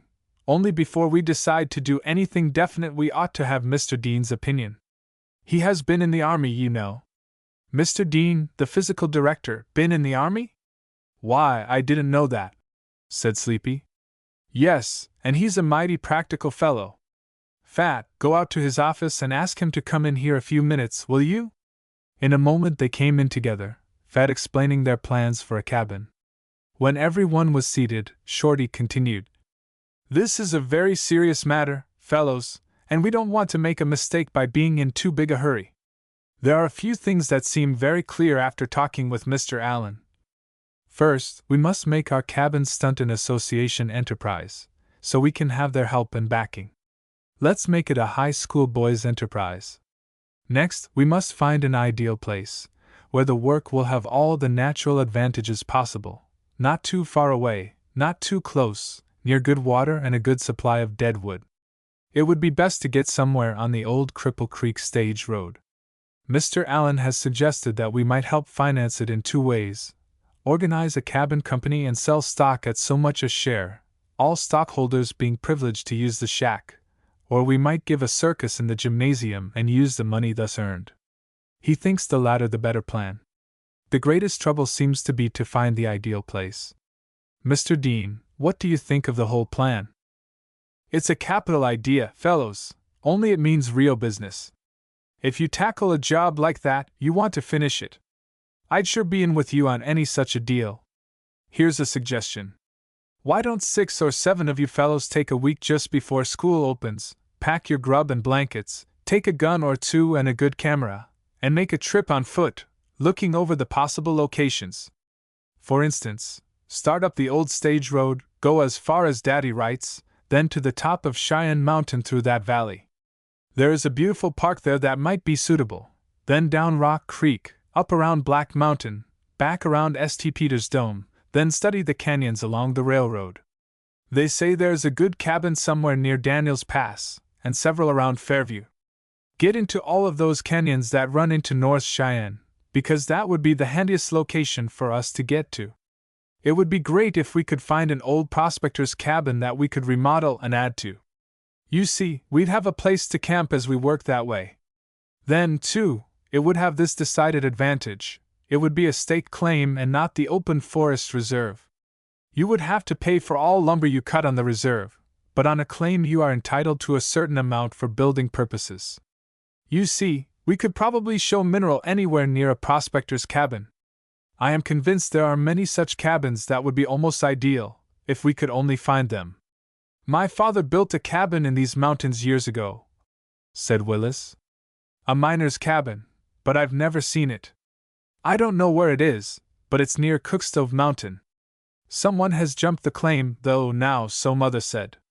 Wouldn't it be funny, Willis, if we should find that old cabin of your father's? Asked Mr. Allen. Ideas came thick and fast. Even Sleepy Smith woke up to the fact that something unusual was going on, and roused himself so as not to miss it. After an hour's planning and discussion, they decided what to do. A route was to be laid out, and an investigation trip made under the direction of Mr. Allen. The party was to be limited to 6 fellows. Ham, Phil, Fat, Chuck, and Willis were the ones chosen to go. Definite plans were laid out, and the following Tuesday set as the day for starting. As Willis was explaining the plans to his mother the next morning, his Uncle Joe came into the room. He had seen an article in the morning paper to the effect that the YMCA boys were to build a cabin, including the names and the probable route to be taken by the investigating party. "What's all this nonsense about a cabin in the mountains, Willis? I saw an article in the Gazette this morning concerning it. Now listen to me, boy. I don't want any relation of mine getting mixed up in any such a crazy, wild goose chase. Do you hear? About the first thing you kids will do is to trespass on someone's mining claims, and then you'll be getting yourselves and some of the rest of us into trouble. It's a lot of foolish nonsense, such doings anyway. Isn't home good enough for you? Well, it seems to me you're kind of mad about nothing, Uncle. We're not going to carry off anyone's gold mines," replied Willis. "Have you a few you are afraid we will steal?" Mr. Williams flew into a fit of anger, saying something about, "If he was mine, I'll bet I'd see if he'd insult his superiors in that way.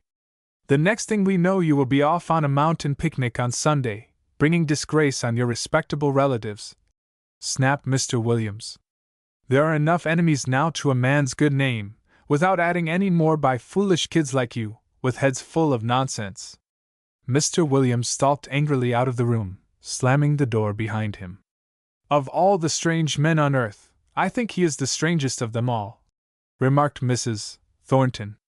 "Something has upset him, and he has an ugly streak today. I heard him at the telephone, storming about some old prospector that has come back to the city to make life miserable for him. He had seen him on the street, talking with a man he said was a detective.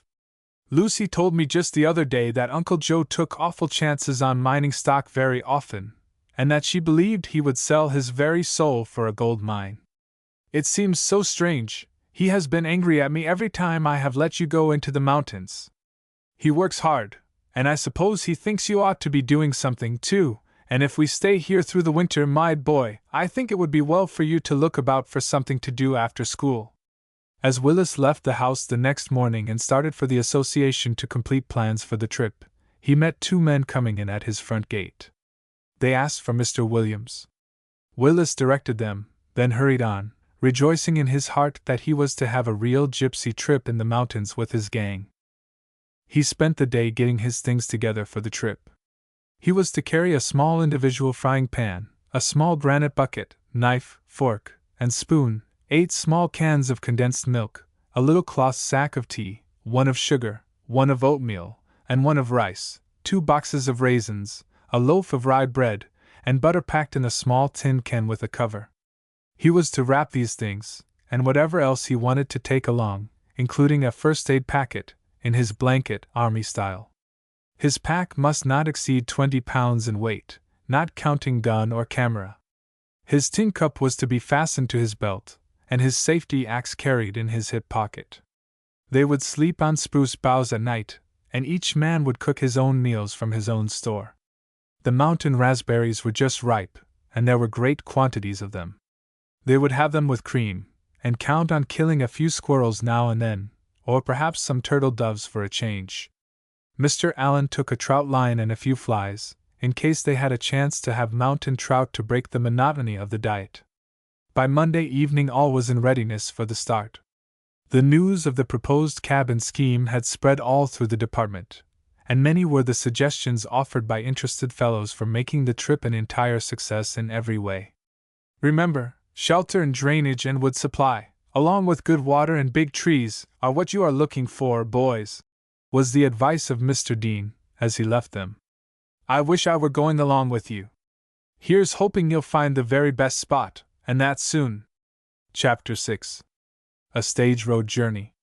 Well, if you haven't any more brains than to be starting out on a mountain trip on a wet, stormy day like this, why I haven't anything more to say to you, but remember, I'm not one whit responsible for you," said Mr. Williams, as he arose from the breakfast table and passed out into the hall. It had been a stormy night. The rainfall had been heavy and the lightning sharp. It had been a typical electric storm of the mountains. Old Sol had tried in vain to force his way through the heavy rain clouds earlier in the morning, but by breakfast time he seemed to have given up entirely, and to have withdrawn from the contest. At any rate, he was nowhere to be seen. Willis was visibly disappointed. He pushed his chair back restlessly and went to the window.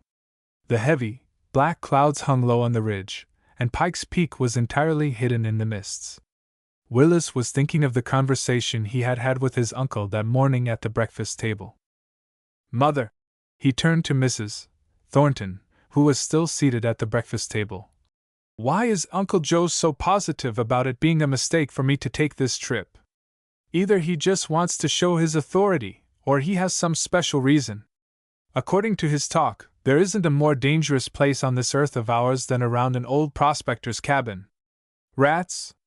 I don't believe a word of it. It's all bosh, and, as far as cabins go, how could disease live in an old, open mountain shanty? Anyhow, you might go for weeks in the mountains without even seeing a cabin. He thinks I'm a child and haven't any judgment of my own. My! I'm glad he isn't my father.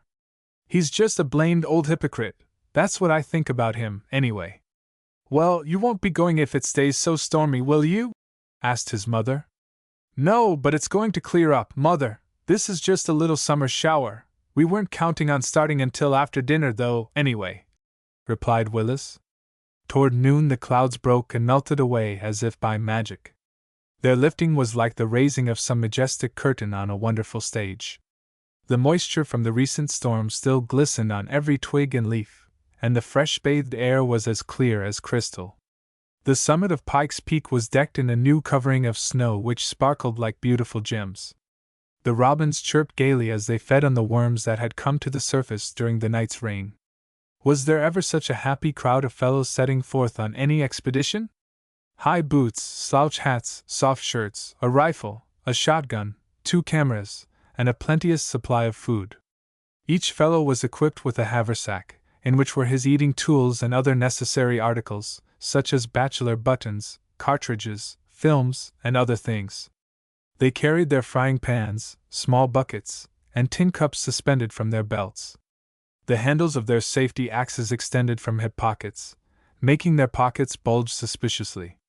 Mr. Allen took the lead through Stratton Park, and headed for the short cut that joined the old stage road just as it sneaked around the base of Cheyenne Mountain on its way to the top of the Continental Divide, then downward through mountain passes and clinging close to canyon walls until it reached that most wonderful of all gold camps, the Cripple Creek district. "It's just 2:00, said Chuck, in answer to an inquiry as to the time. "And we will have to do some rapid walking if we are to get on top of Cheyenne Mountain tonight. We ought to make 3 miles an hour from here to the old roadhouse. We'll have to rest there a little and have a drink from Daddy Wright's spring. That's the best spring in the Rocky Mountains, I do believe." "Hope Dad's home today," said Mr. Allen. "I haven't seen him since early spring. I certainly do enjoy getting the old gentleman to telling some of his stories. You know he is an old-timer in these parts. He came here years before gold was first discovered in Cripple Creek, and he has lived up in his little gulch ever since. In the early days, when the only outside connection the gold camp had was this old wagon road, there were a great many interesting happenings at Dad's little inn. It was really the only roadhouse on the stage road, and was burned down years ago. Haven't you ever heard that story? I'll tell it to you sometime. They used to say that Dad had any quantity of money. I don't know how true it was. At any rate, he hasn't much now. After the old inn burned, he built himself a log cabin down by the spring, and there has lived ever since. He can tell some great old tales, too. You can't name a single prospector of the Rocky Mountain region but what Dad can tell you all about him. He lives a lonely life up here all by himself, shut in all winter by heavy snows. In the summer he sees a few people passing by, and that helps some. He's a very friendly old man, and if you treat him right there isn't anything in the world he won't tell you or do for you if he can. He loves to talk politics, and can tell you about every presidential election back as far as the war. He was a Confederate soldier in his day, and if there is one thing above another that he loves to talk about, it's the government, as he calls it. "Uncle Sammy and me ain't just exactly the best o' pards yet, by cracky," he says, with a twinkle in his eye. "That certainly is a great view," explained Ham. "I'm going to unload my cargo and rest here a bit, for I like this spot. Right up yonder in that heavy belt of timber is where we used to come so often to stay all night. There is a great granite boulder up there in the graveyard, as we used to call it, that's just as good as a house any day. It leans away out on one side, and we built a big bed of balsam boughs under it. Right behind the great rock to the west, we found a tiny spring, hardly big enough to be called a spring, but we dug it out and stoned up a small reservoir to catch the water. We used to come up in the evening, cook our supper, get our beds ready for the night, then climb on the big rock and watch the lights of the city come on. When they were all lighted, it looked like a big, illuminated checkerboard out there on the plain. We'd get up early in the morning then, and climb to the Devil's Horn to see the sunrise. My! But it's a gorgeous sight on a cloudy morning. The last time we were there we sure did have a mighty queer experience. Come on, fellows, let's travel along, or we'll not get anywhere tonight. Ham, you can tell us your story while we are walking.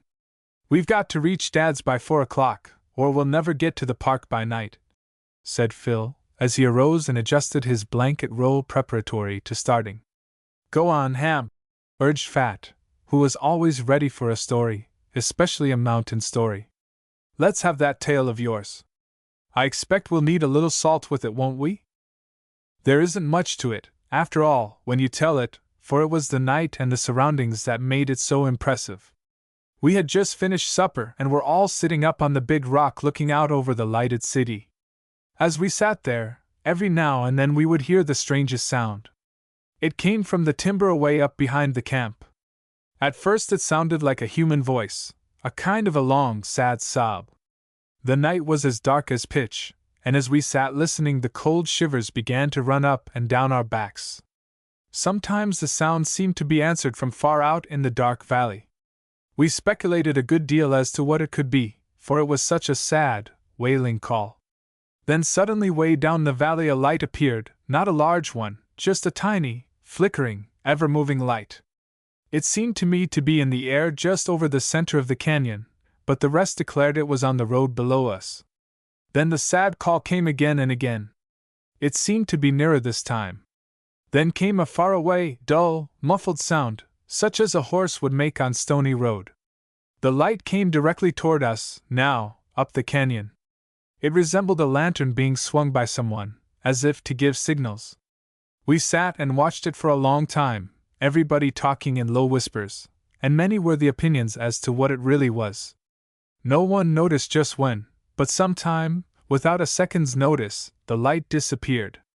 We heard the faraway sound of rolling stones, then all was quiet for a long time. 2 of us sat and listened far into the night. Several times we heard that long, sad wail, a sort of hoo-oh-oh.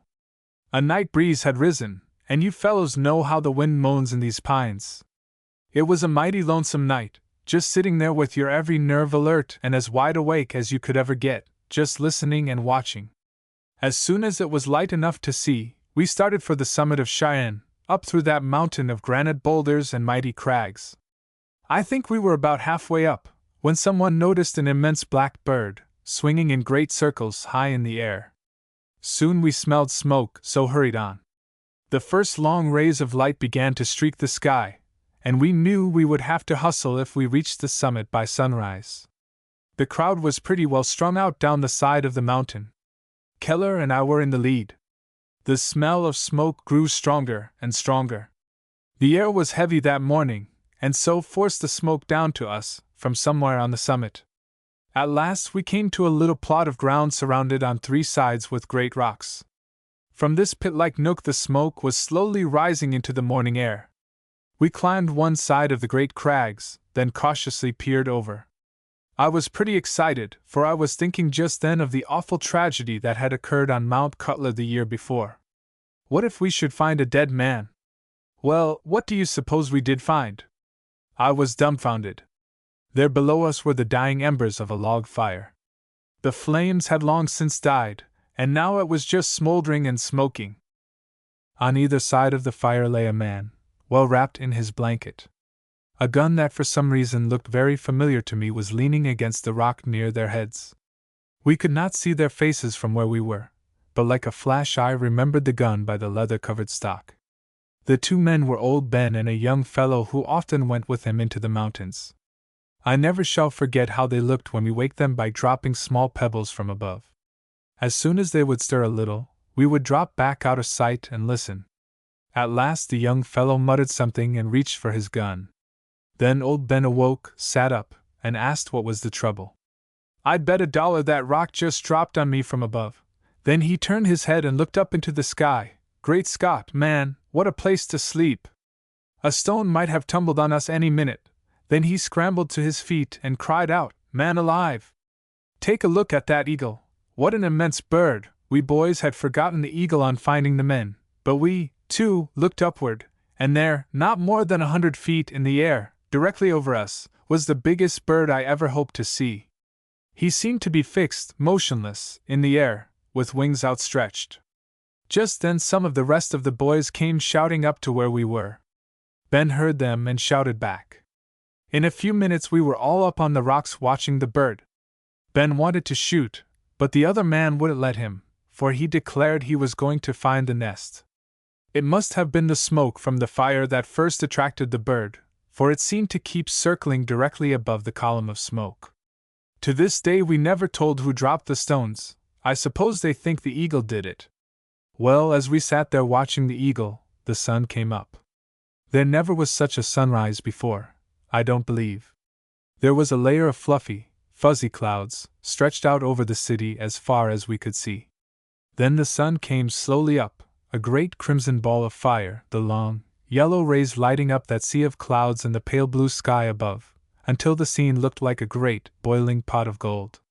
Then, far above us, that immense black bird, wings still outstretched, just winging itself round and round in great, even circles. I've seen many a choice bit of mountain scenery, and many a sunrise and sunset, but never one just like that. It isn't at all strange to me why the savages were nature worshippers. How could they help it? As we sat watching the ever-changing panorama of colored clouds, there came to our ears, faintly but surely, that same sad call of the night before. The great eagle paused a moment in his circling, then my heart came into my mouth, for as we watched he folded his great wings, tipped his head forward, and began to drop. I held my breath. Down, down he came. I thought he must surely be dashed to pieces on the rocks below. He was falling directly toward the great dead spruce, and it seemed that nothing could save him from being torn to pieces.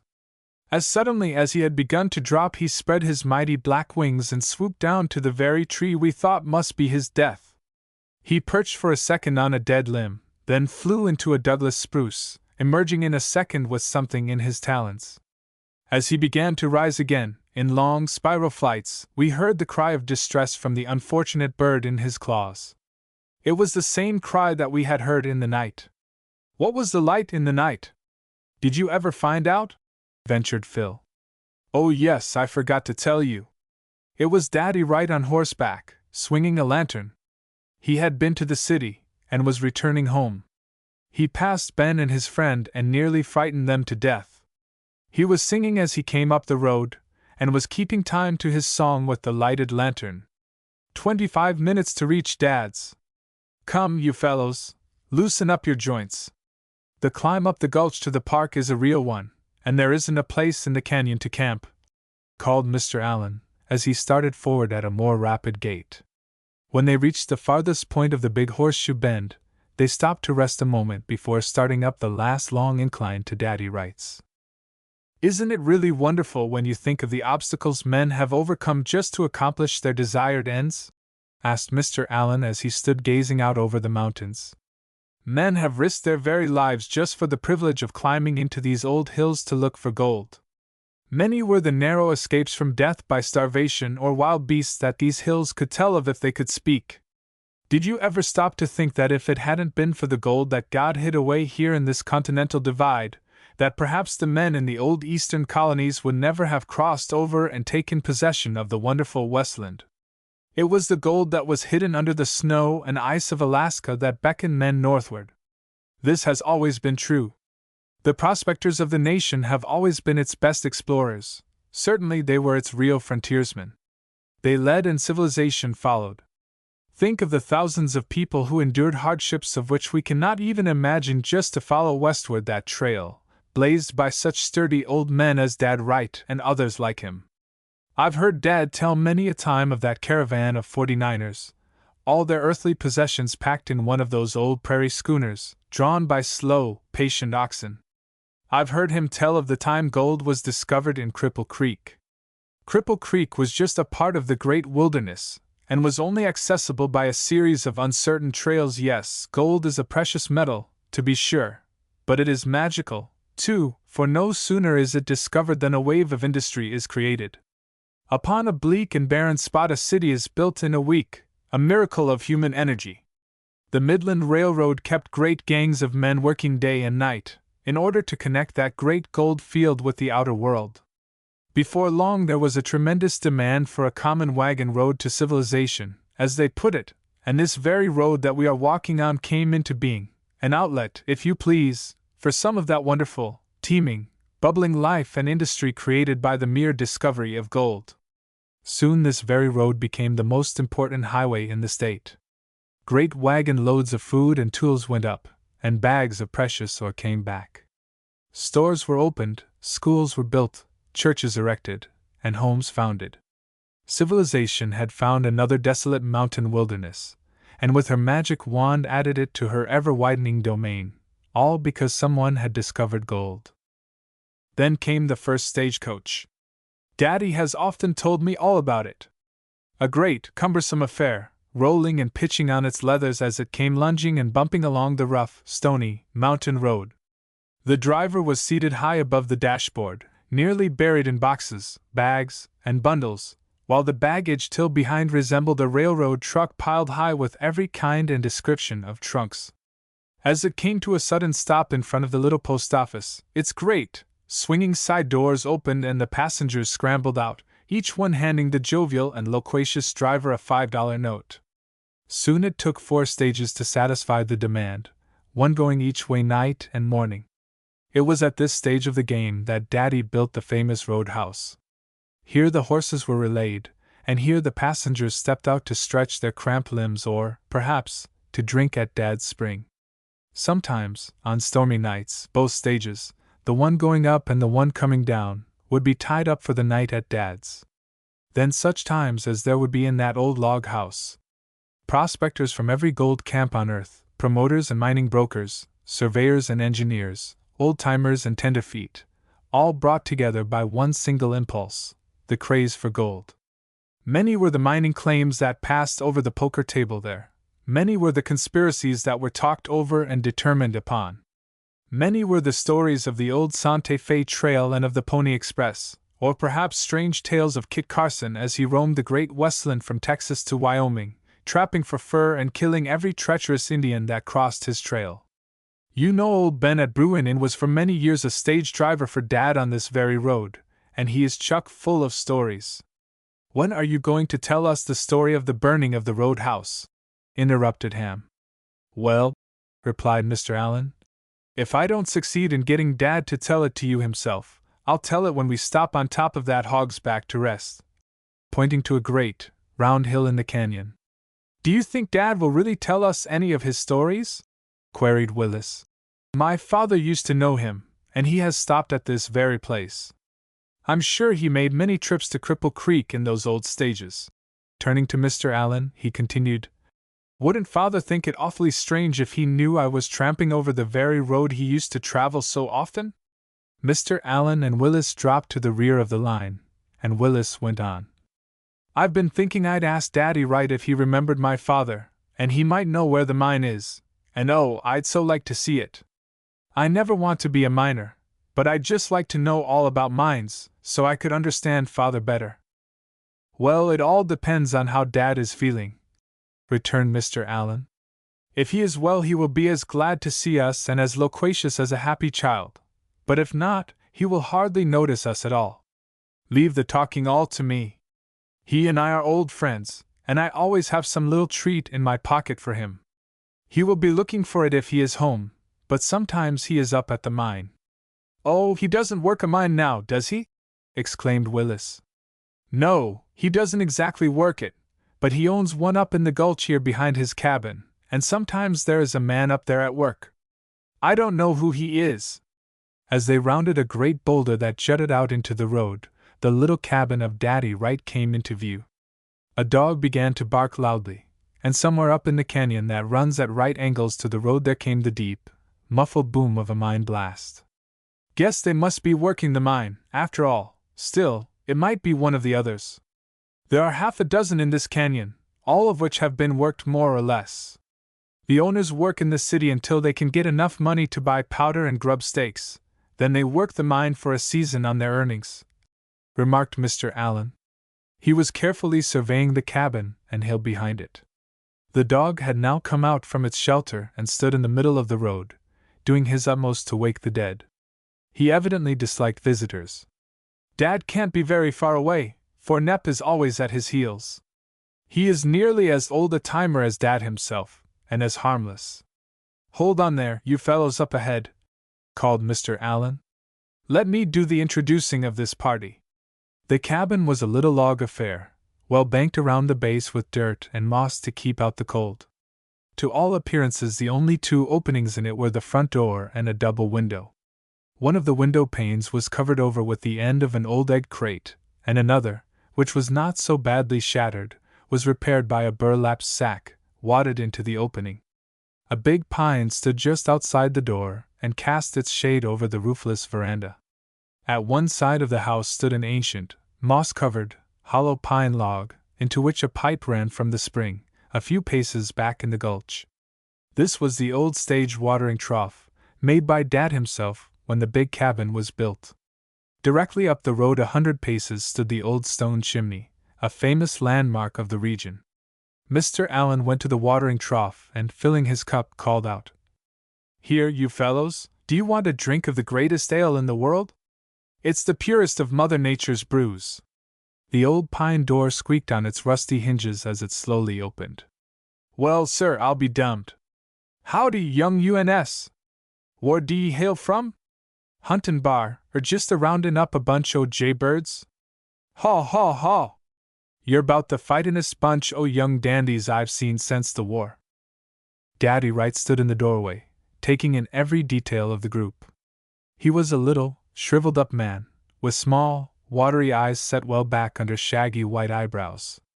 His head was protected by a very disreputable and time-worn black hat that looked as if it might have been in active service for at least a half a century. His clothes were shabby and dirty, and his feet were bare. It was one of the peculiarities of the old man that he rarely ever wore shoes, except in the coldest of winter. Then he preferred his old, homemade moccasins. His straggly, gray whiskers were badly stained with tobacco from his constant companion, an old corncob pipe. He was short and stout, and had of late years become very feeble, being just able to hobble about a little each day with the aid of a cane. "You fellers with all your fixins remind me a heap o' some o' the gangs o' Green City fellers I used to see when I was freightin' on the old Spanish trail, all guns and blankets and fixins, but not much real explorin' blood in ye. Hain't that 'bout so? Say, Holland, just explain to me what you're claddin' to do with these yer young roosters." "Explorin', huh, just as I thought. Kick me fair a stick o' dynamite if he hain't the beatin'est bunch o' explorers I've seed in many a moon. Lookin' fair gold mines? Suthin' bigger, I s'pose? I'd give half my grub stakes if Tad could see ye. Explorin', eh? You remind me o' the time me and old Ben went explorin' on Beaver Creek. We had 'nough truck long to start a gold camp, and we walked and explored and explored. We must o' walked fair well nigh onto 3 weeks, and all we ever seed in all that time was a polecat, and we wished we hadn't o' seed him. Fair Ben had to bury every livin' last stitch o' his duds and walk home in his bare hide. Haw, haw! I wish Tad you'd come long now and take a squint at you fellers, he'd bust a bein' tickled." "Dad, how is your good health these days?" inquired Mr. Allen, as he handed the old man a little package he had taken from his haversack. Dad took it, smelled it through the paper, then a pleased smile spread over his face. "Smells like grains o' gold, Mr. Holland. Thank ye. As fair me health, Never was no better since I been here. A man can't get sick o' livin' out in this here country all his life. I'll be 95 now, in just a few weeks, and I'm as spry now as most any o' you fellers. I'll live longer 'n some o' ye yit. Yep, I'm feelin' mighty spry agin since Tad's got back. Kind o' seems like the old days afore the shanty was burned. I say calate them their devils must enjoyed that performance. The fellows all stood at attention. Was the roadhouse story really coming, and from Dad's very own lips? It must have been a sad sight, wasn't it, Dad, to see your home demolished in that fashion? Quietly suggested Mr. Allen, by way of encouragement. "'T wa'n't near as sad a sight as some I have seed," replied the old man. "'Bout the saddest sight I ever seed was of an old pard o' mine a wanderin' over these almighty hills a sorrowin' out his life after he'd lost his right down best friend in a mine cave-in. Poor old boy, he took it mighty serious. He used to be the happiest prospector I ever swapped lives with, till that devilish old tunnel caved in and crushed the life out o' the feller's pardner. He hain't never been no count since, till lately. Now and then he'd take a long, wanderin' trip back into these yer gloomy old gulches, and I've seed them as say they've heerd him away off in the hills at night a callin' his pardner's name, and a sobbin' and a carryin' on. He's a strong man, that's why he gets out into God Almighty's hills to open his troubled heart, 'stead o' tellin' his lonesomeness to men as would make fun o' him. That's 'bout the sorriest sight I ever seed, and I've seed 'bout my share on 'em, Indian killin's, dynamite explosions, and sec-like. 'T ain't many fellers ever has as real a friend as that. What finally happened to your friend, Dad? Did he get over his sorrow after a while?" No, my boy, he never got over it. He got on top of it. I mind now how he was gone a long spell in the timber, no grub, no duffel, no nothin', only his old gun. He lived off in the bounty o' these yer wooded hills, and he let the spell o' God Almighty's woods and crags and streams heal up his broken heart. Then he came back. I remember one mornin' he come to my shanty, and a hungrier, starveder, wild-eyed feller ye never seed in yer born days than him, but shoot me fair a polecat if he didn't come back a-smilin'. I was skeered he'd lost his mind. I was a-panning mud in the gulch up back o' the shanty when he come along the trail. I just looked, then I knowed what had happened. He had licked that awful sorrow. He's been off down in civilization now fair these 10 years, but now he's back agin. The silent company is callin' him, he says, and he just has to have a free breath and a little more pasture, and this is the only place he can get it. He must have had an extraordinary companion, if he had learned to care for him in that way," remarked Mr. Allen. "Extraordinary, you say?" began Dad in a low, measured tone. "Bet the last button on your breeches he was that and more. He was a youngish feller, and quick as scat. Knowed more 'bout machinery and all the other fellers I ever knowed. Seems to me he growed up in Kankakee, or suthin' like that, and he was a—" "Where did you say he came from, Mr. Wright?" asked Willis in a voice that betrayed his excitement. Willis had been thinking very rapidly as Dad told his story. What was there in this strange tale that so fascinated him, and made him want to cry aloud? He had never felt so strange before. "Why, I don't exactly recollect," replied Dad. "It was Kankakee or Kangaroo, or some sec name. Many's the night he stopped with me in the big cabin and told me about all kinds o' machinery. The night the big cabin burned he was here a-showin' me a lot o' plans of machinery he had got up himself. They were 'bout all he saved out o' the fire, 'cept his hide, and that was some scorched. I never seed a man 'at went so plumb dumb crazy over a few gold nuggets as him. 'T was here at the old cabin he met his pard, and they made plans fair a great minin' company. Of all the fellers they was settin' up machinery in the mines a dozen years ago, this feller was the best o' the lot.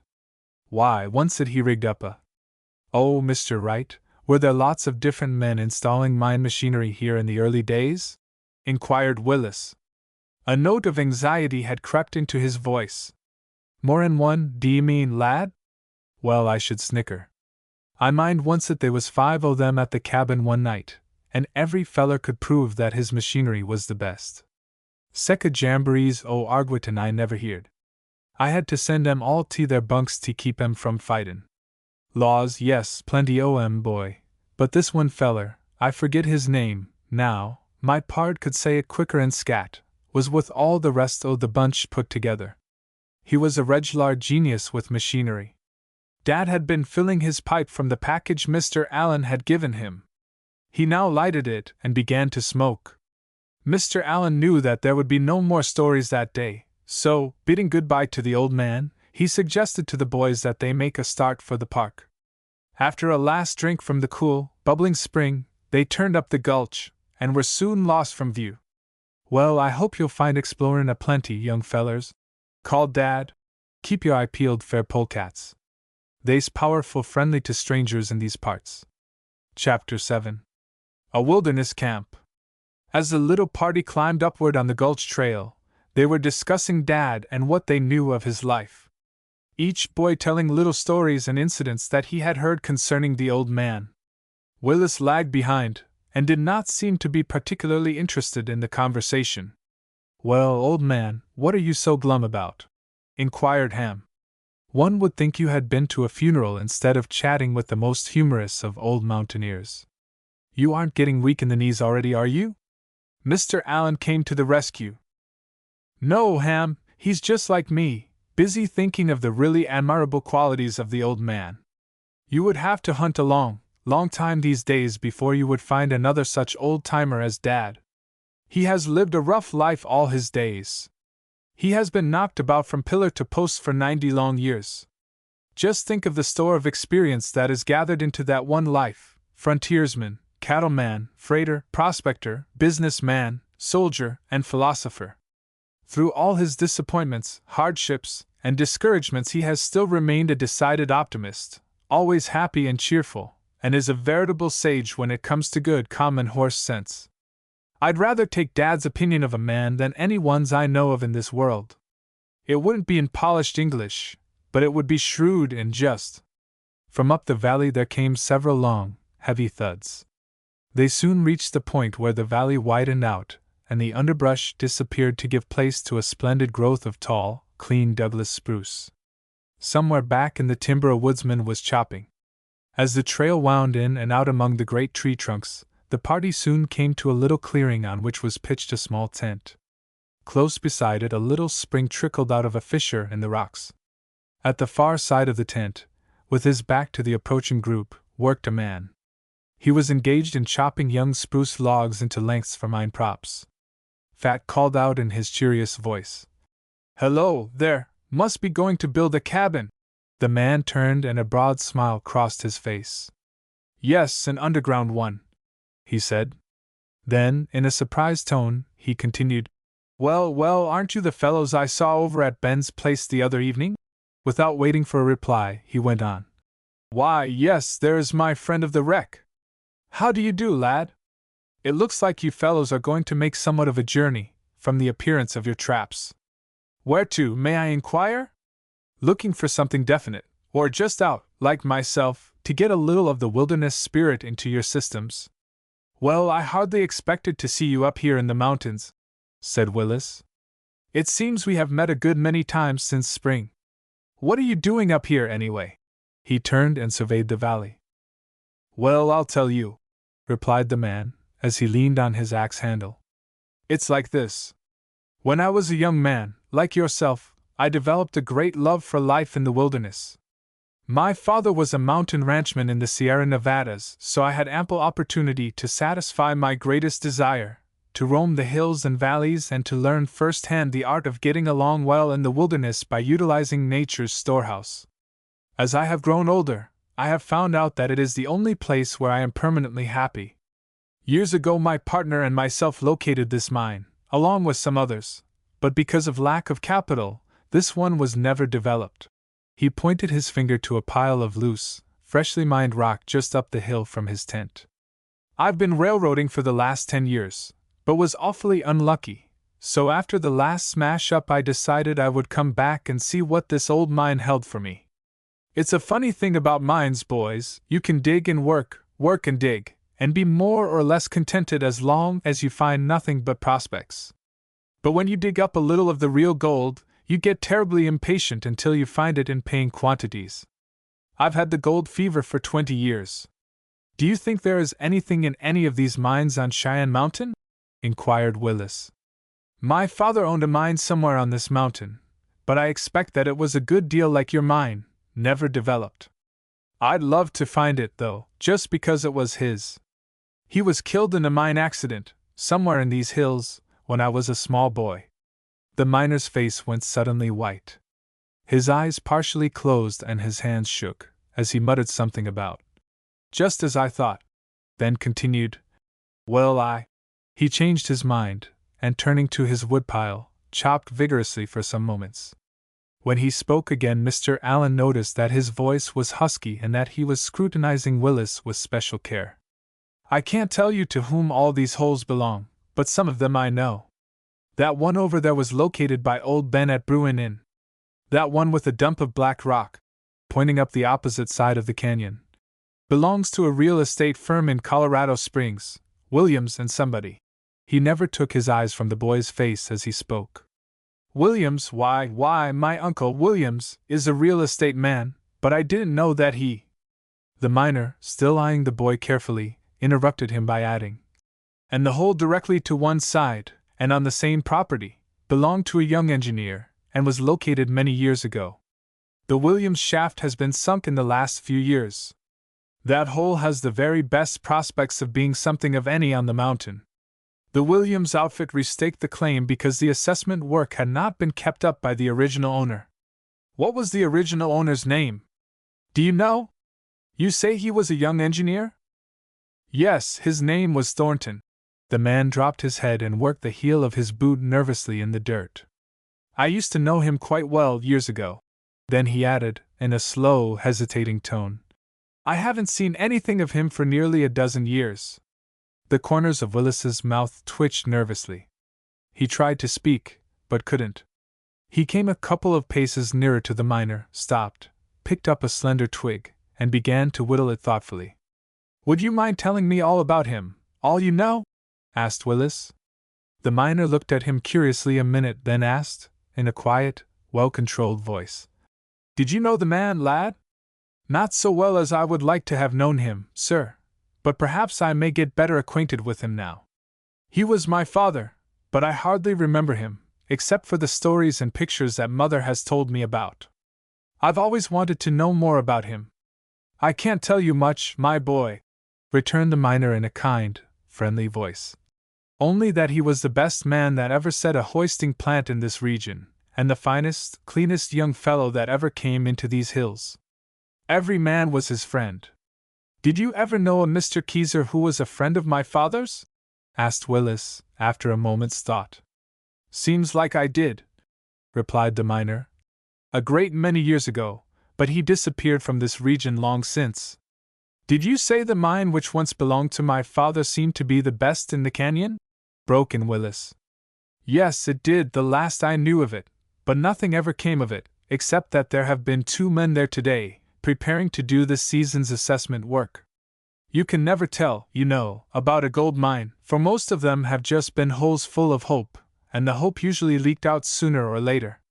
Chuck helloed from up the trail to get under way, or they would never reach the top by dark. Going to camp up in the park tonight, I presume? Asked the miner. Yes, if we can make it, replied Mr. Allen. Have you been up to the top lately? Yes, I was up yesterday, and it's a grand sight at this season of the year. The Mariposa lilies are blooming in great profusion, and the spring is running a fine little stream. I had a very pleasant surprise up there, too. Years ago there was a large herd of deer which lived in that park, but they were supposedly all killed off. Yesterday, about this time, as I sat on a dead log just back from the spring, quietly thinking over some of the memories of old times when I had hunted on that very ground, I heard the dry twigs snap, and turning, I saw a doe and 2 tiny, spotted fawns cross the park and enter the timber at the other side.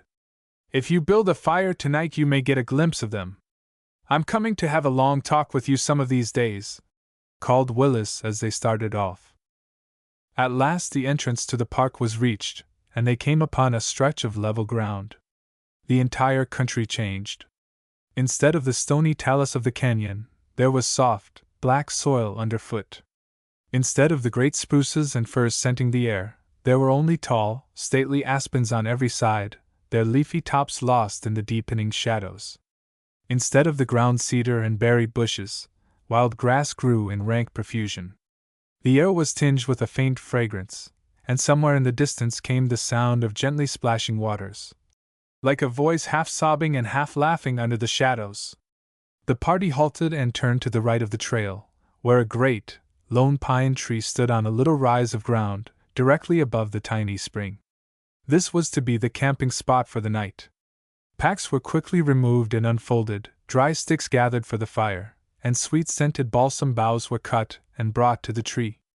One generous bed was made, big enough for all, close in front of the campfire. Mr. Allen cleaned and filled his small acetylene lamp. "In case of need," he said. The guns were stacked in a handy place, and supper operations gotten under way. "It sure does smell awfully good up here," began Phil. "I wish we had gotten here before dark. I'd like to have had a little look around before I went to sleep. Who knows but we may be sleeping 10 yards from a bear's den. We are up in a real wilderness, now." "Bears, your grandmother!" snorted Ham, as he deftly opened a can of baked beans with his pocket knife. "A lot of great big bear spots is about all you could find. Say, Phil, on the dead square, what would you do, now, if a black bear would sneak down here tonight and crawl into bed with you? I'd say, Mr. Bear, if you want a real sweet, tender morsel that's easily digested, just help yourself to that little imported ham over there." A roar of laughter went up from the others. Chuck was philosophizing about the value of gathering food while it was yet day, as he sat stowing away his quart of fresh raspberries. "You can have all you want of them," retorted Mr. Allen. "I'm seedy enough now, without eating those things." "What's the matter, Willis? Did we walk you too hard?" inquired Fat. "No, I could walk 100 miles yet tonight," replied Willis, as he sliced up his bacon preparatory to frying it. "But this has been a very wonderful day for me. It's all so new, you know, and I'm green, too. Besides, it all has a very special significance to me, some way. I love it. I like it better than anything in the world. I could live this way forever. I'm sure I could write poetry tonight, or paint a great picture, or even sing. It's a wonderful feeling. Did you ever feel that way? It's the charm of the great out-of-doors." "I think we had better picket Willis tonight," dryly remarked Ham. "He's liable to be floating off in his enthusiasm. But if he happens to be fortunate enough to lie on a friendly pine knot all night, he'll feel differently in the morning." So the merry talk went on. After supper, bigger logs were laid on the fire. A collapsible canvas bucket, filled with drinking water, was hung on a low limb of the tree, and the supply of nightwood was conveniently placed near Mr. Allen's end of the bed. Then Ham got a long, cotton bag, from which he produced several handfuls of piñon nuts. They were always the introduction to the campfire stories. He seated himself, drew his knees up close to his body, leaned back against the great tree trunk, and shouted, "All aboard, let her flicker! What's first? Mr. Allen, let's have that promised story you didn't get out of Dad. I believe you just sidetracked him on purpose, so you could tell it yourself. Come now, wasn't that it?" He began to whistle in a low tone as he waited for the story. Fat stretched himself at full length before the fire, his head resting on his blanket roll. Phil had backed up on one side of Mr. Allen and Willis on the other. Everybody was waiting. "Well, once upon a time, long, long ago, there lived a little fairy," began Mr. Allen. "You don't say so," interrupted Ham, as he tossed a stick into the fire in a disgusted manner. "Was it very long ago? I can recite Mother Goose rhymes myself. You'll have to do better than that." Phil nudged Mr. Allen in the ribs and chuckled to himself. "Well then, how's this? Not many years ago, in a wonderful little village there was a wooden wedding at which 2 Poles were married," interrupted Ham, with a mischievous grin on his face. "You're kind of hard to please, Ham," suggested Fat, as he rolled over to warm his other side. "How's this? The night was dark and stormy," started in Mr. Allen. Ham settled back contentedly. "That's something like it. The night was dark and stormy, and what else?" "Well, if you must have it, I have heard a good many stories of how the old roadhouse was burned, but they are all different. Which one shall I tell you? I'll tell you the one that Daddy tells himself, because it probably comes nearest the truth. As a matter of fact, though, I don't believe anyone knows just how it burned down. You know, Dad spent his boyhood on a great southwestern cattle ranch, and knew at first hand a great many things about Indians and tramping and mining and explorin', as he calls it. Just why he left this ranch life he never told me exactly, but I know he had his first case of real gold fever in '49, and has never gotten over it. His father was a United States Marshal, and was instrumental in gathering in a number of the most notorious criminals of his day. One of Dad's favorite stories is of the capture of a gang of Mississippi River pirates. It was Dad's father that finally cleaned out this great nuisance when he captured Mason, their leader, through the treachery of his fellows. When the final raid was made, Dad, who was then a young man, was one of the party. It seems that there was a certain boy in this pirate gang who escaped, after having been arrested with the others. Several years later, Dad had occasion to remember the threats this boy had made to him at the time of the raid. Dad was out on a trapping trip with a group of professional trappers, and, as was the custom, each man had taken with him 2 good horses, one to carry his share of the hides and his food supply, the other to be used in case of emergency. They were trapping in the Arkansas Valley, and after a few weeks out they began to suspect that their camp was being watched by a large band of hostile Indians. They understood the situation perfectly. The Indians were not following them for murder or for a mere fight, but for their horses and furs. They would not attack, however, until they were reasonably sure of getting away with the desired booty without loss of life to their own party. The trappers' hunt had been a very successful one, and a large amount of money was already represented in the heavy packs of fur. Each night these packs of fur were carefully arranged in a big circle, forming a crude rampart for the party. The furs gave the men reasonable safety as they slept, for no arrow, however swift, could penetrate a roll of green hides. The horses were always securely fastened not far from the camp, and guards posted at night. Finally, the ideal night for attack came. It was dark as pitch, not even a star showing in the cloudy sky. As night fell, it was so stormy that the usual night guard was not deemed necessary. Instead, every man went to sleep. Sometime in the night, Dad was suddenly awakened by the pounding of many hoofs on the hard gravel of the valley. In less than a second the entire camp was awake, and every man gripped his rifle in readiness. No one dared to leave the rampart. Safety lay in being all together. The pounding of hoofs grew louder and louder, the picketed horses whinnied, then there was a wild gallop past the little camp, accompanied by fiendish yells. Not a man dared to investigate, for fear of ambush. All that they could do was to patiently await the coming of morning. With the first rays of light all looked anxiously toward where the horses had been picketed so carelessly. They were gone, every one of them. A hasty examination told the tale. Under the cover of the intense darkness, the hobbles and the picket ropes had been cut at the pins, so as not to disturb the horses or waken the sleeping trappers. After the ropes were cut, the Indians had ridden pell-mell past the free animals, and they, finding their fastenings gone, had joined the stampede. It was a clever game, and the trappers had lost. What were they to do, 15 days' journey from any assistance, and not a horse within 100 miles? As they climbed a hill on the far side of the river, to take a look at the surrounding country, they heard a faint whinny, and there, in the bottom of the gulch, lay one of their horses, stretched at full length. His feet had become entangled in the long picket rope, and he had fallen at the edge of the washout with a badly broken leg. The party gathered about the unfortunate animal, lamenting the fact that he must be shot to relieve him of his suffering. As they stood talking, Dad noticed a movement in a nearby clump of bushes. Was he mistaken? He quietly told his partner what he had seen, and with rifles leveled, the two cautiously approached the spot. There was, however, no need of fear, for it turned out to be only a young Indian boy, and he badly injured. He had probably been riding the horse before its fall. Everybody was for instantly shooting the lad except Dad, who protested, explaining that the boy might be able to give them valuable information as to the number of Indians in the war party, and something of their future plans. This seemed to be reasonably wise, so the wounded Indian was taken back to the trapper's camp. For many days he kept silence, never once speaking to anyone, growing weaker and weaker every day from his injuries. Finally he was taken with an awful fever, and every man in the party knew that nothing could possibly save him.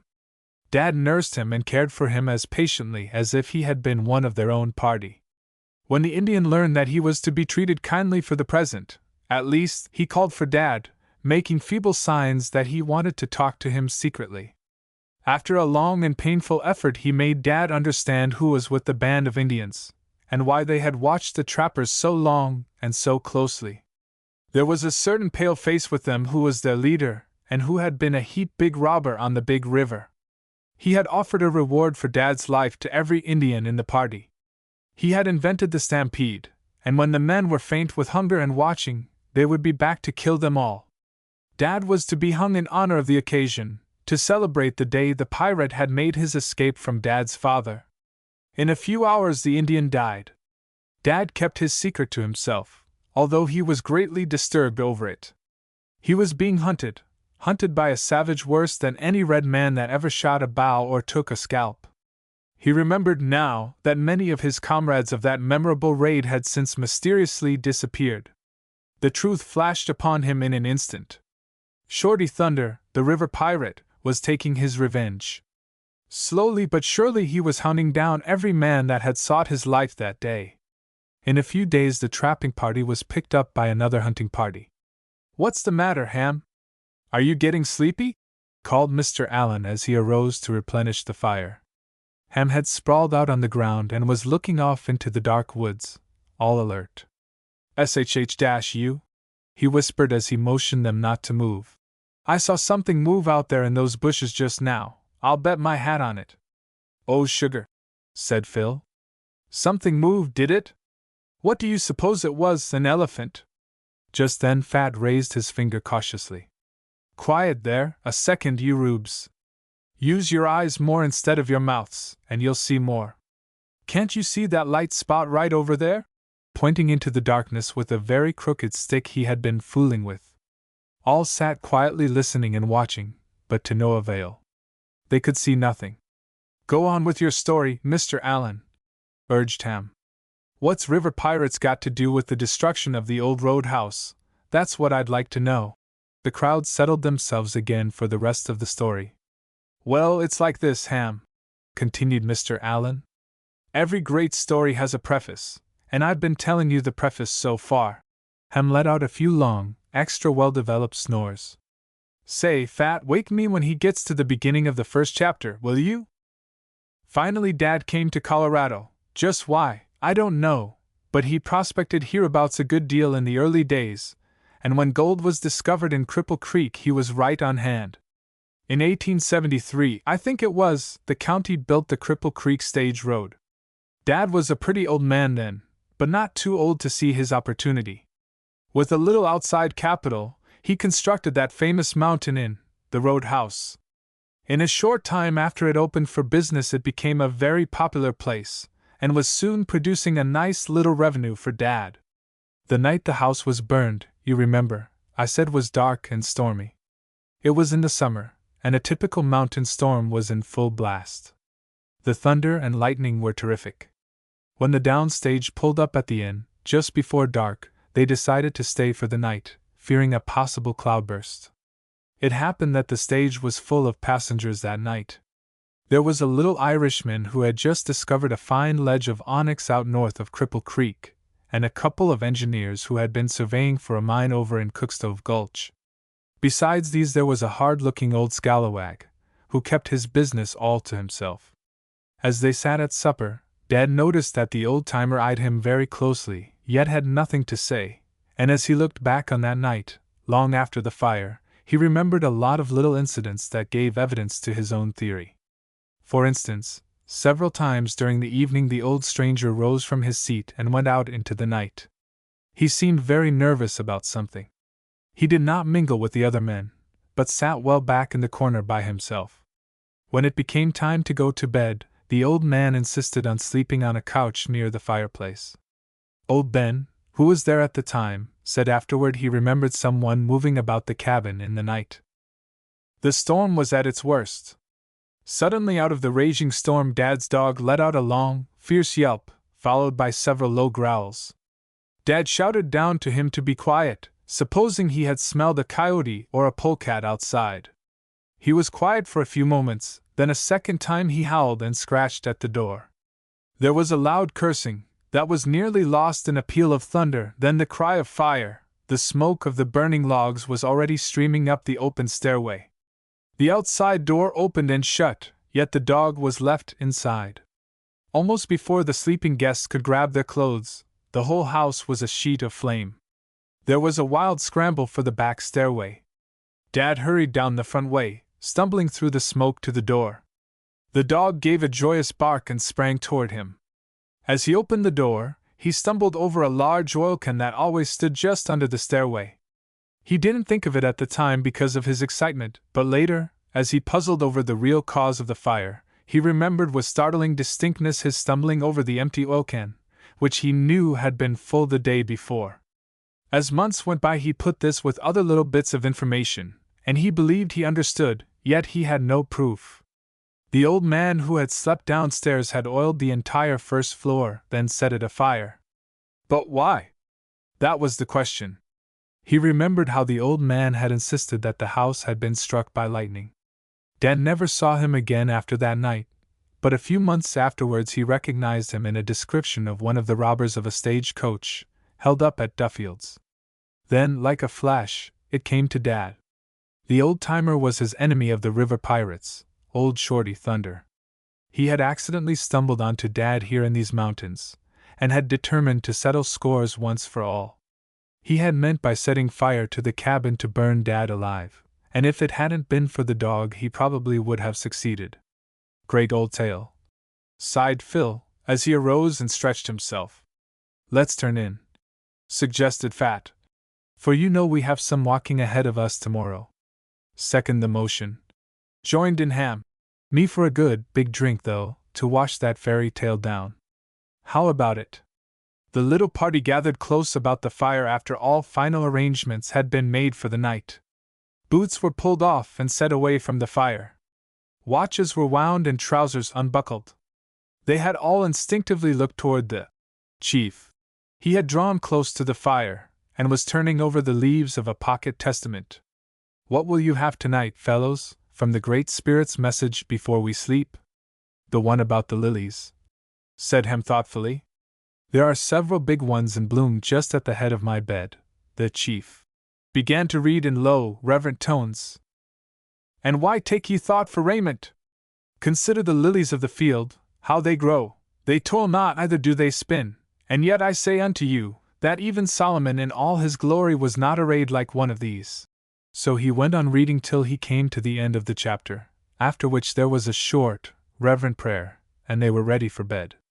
They talk about cold, clammy churches being the house of God, snorted Ham, as he snuggled down into his blanket.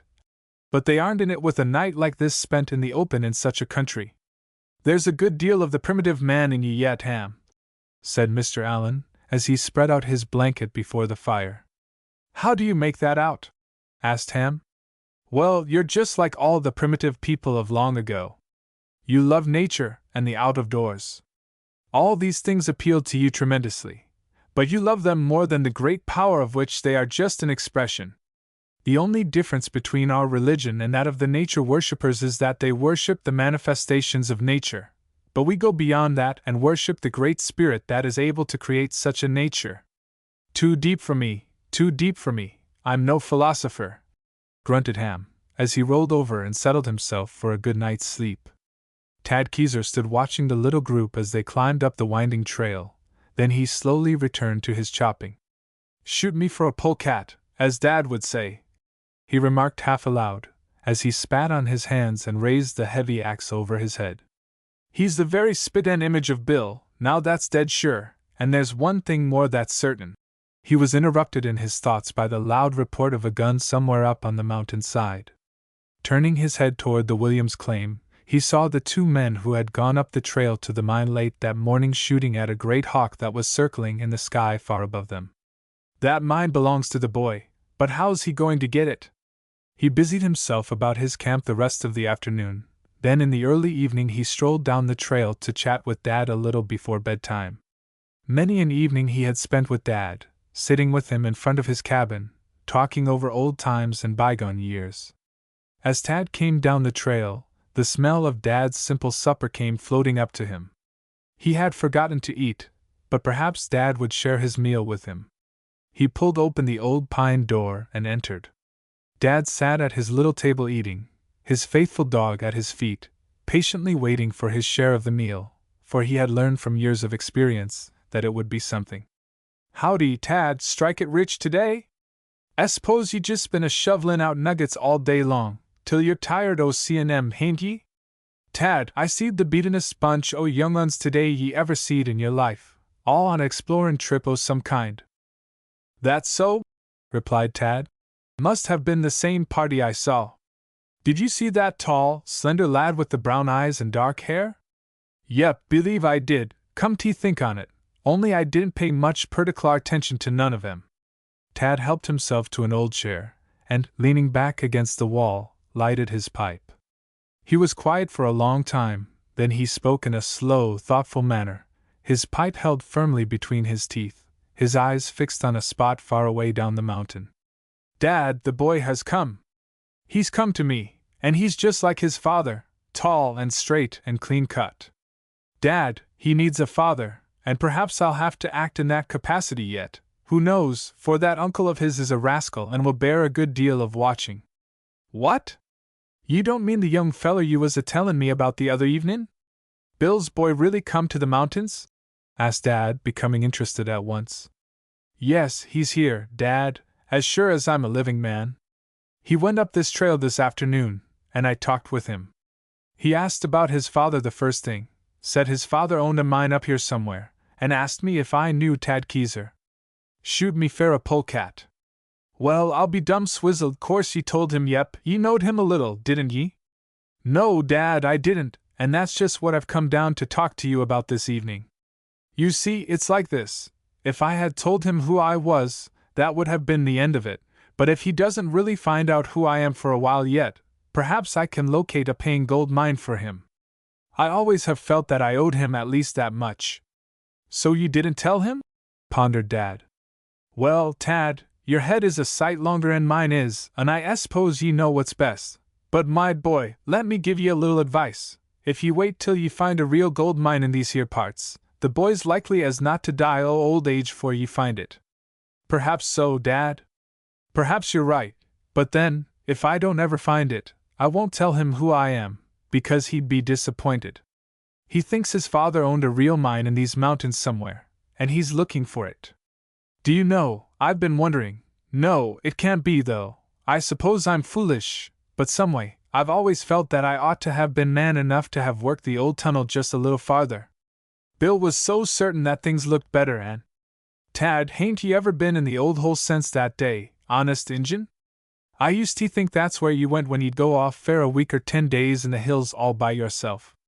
"No, Dad, I give you my word, I've never been in that hole since the day I carried poor Bill's broken body out. I've never been near since I put that great, heavy lock on the door, and then I dropped the only key into the old shaft. I thought that perhaps sometime the temptation to go back and might be too strong, and I'd do it."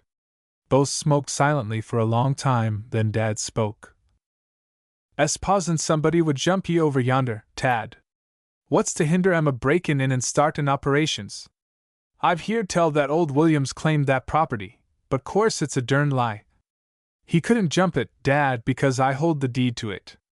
We proved up on that, you know, the summer before, but I believe Williams does hold a placer claim on the property.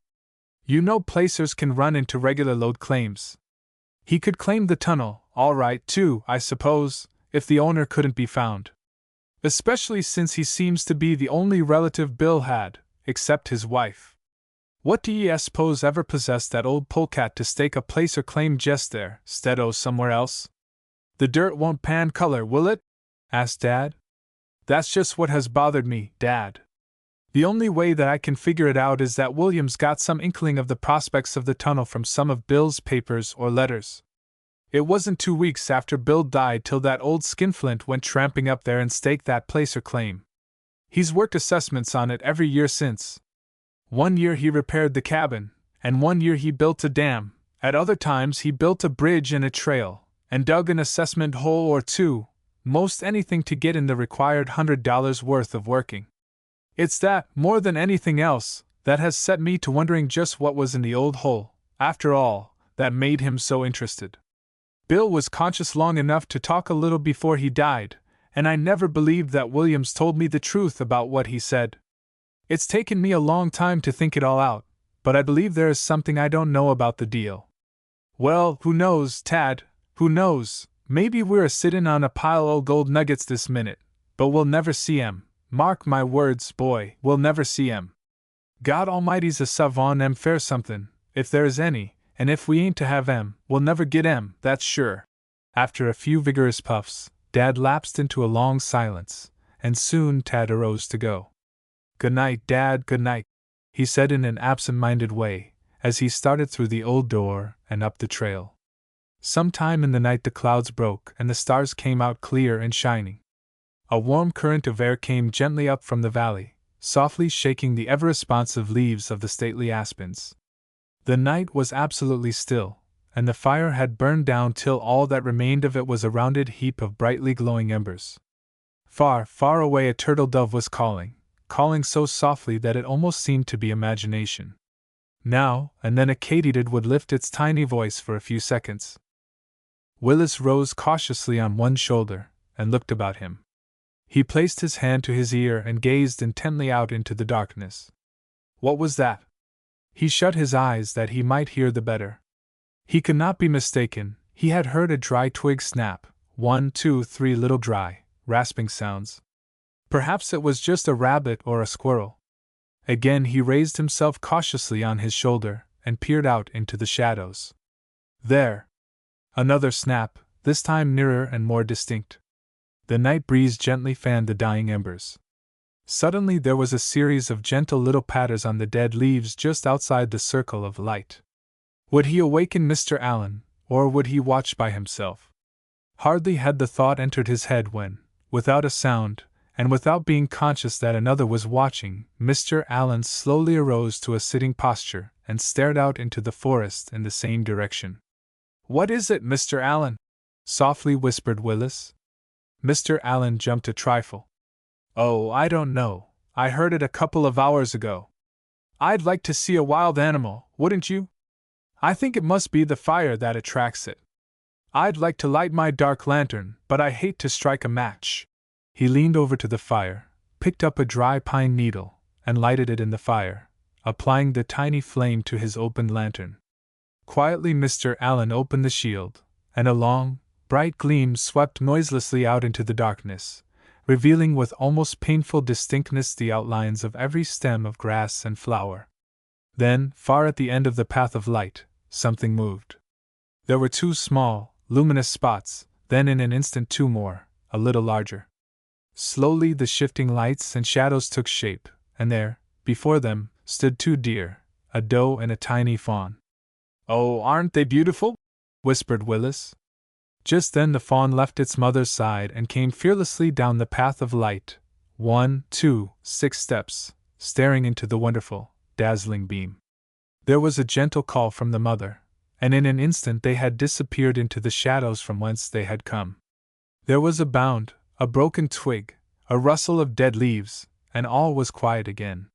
For a long time Willis and Mr. Allen waited, watching for them to return, but they did not come. The fire slowly died out and turned into a pile of ghostly ashes, while the party slept on until morning. Chapter 8. The second day out. Ham was the first to awaken in the morning. A pair of saucy jays had been gossiping about the little party for nearly an hour. At first they just exchanged ideas, making their observations from a reasonable distance. One perched on the topmost limb of a dead pine, the other bobbing up and down on the slender twigs of a neighboring aspen. "Those crazy jabberers would dispute the identity of their own mates," exclaimed Ham, as he pulled on his trousers and got into his high boots. "They talk about some folks always having too much to say, But oh, shut up, you noisy robbers! He reached for a heavy stick, and sent it flying into the air toward the aspen. There was a flapping of wings, a harsh, scolding threat, and the jays retreated to talk it over. Very soon the camp was all astir, and there was a general call for a fire. You don't want to forget that we have the most important ceremony of this entire trip to go through with here yet this morning before any of us can eat breakfast. What's your hurry, anyway? Get busy here, Fat, and get another armful of wood like this that I have. In about 3 shakes we'll have an altar built, and we'll have our oracle fire burning in less than a jiffy. Be quick, now, but don't disturb the spirit, cried Ham. Oracle fire, your grandmother, interrupted Phil. I'm as hungry as a pet lion, and it's breakfast for me, and that right soon. Oatmeal, a boiled egg, and some rye bread sounds about right. Me too, chimed in Fat, reaching for his haversack. Hungry's no name, and I don't believe I brought enough grub, either. Stop! Shouted Ham. Now, Mr. Philip Dennis, Jr., hear your humble servant, the spook doctor, for just about a second. Long, long ago, even before our friend Zebulon Pike took his first peek at Pike's Peak, there was a custom common to all the Indian tribes about us, making a gesture to include all the surrounding country. And it was believed absolutely necessary to the happiness and well-being of their mighty warriors to indulge in this orgy at stated seasons. Ham was making wild gestures as he went on with his mock oratory. Never was a hunt started, never was a journey undertaken, never a distant quest sought after, until the tribe had first slept, then gathered around the mystic altar of the spook doctor. Ham, you're a regular heathen, called Mr. Allen from his blanket. What has the altar got to do with it, anyway? Well, it's just like this, continued Ham. After the first night's slumbers we build an Indian signal fire just like this. Then in bare feet and empty stomachs we dance around the fire and implore the mighty night wind to interpret the dreams we have had during our first night out. They never fail to disclose the outcome of the journey, whether it will be a success or a failure. As he bent over and lighted the fire, he said, You may be seated. The childishness of it all appealed to every one of them, and they did as they were commanded. Then Ham solemnly and weirdly called, Fat, you're first. Hurry, while the smoke is curling upward. Fat arose and made mock obeisance to the fire. My dream was a very queer one, but most too short to have a real meaning. I dreamed I was in a big barnyard and all I could see was pigs, little pigs, big pigs, and all kinds of pigs, and they were all standing around an empty trough. Now, Mr. Wise Man, tell me what that has to do with the quest for a cabin site, will you? Phil rolled over and chuckled to himself. Oh ho, Fat, you will eat bacon for supper, will you?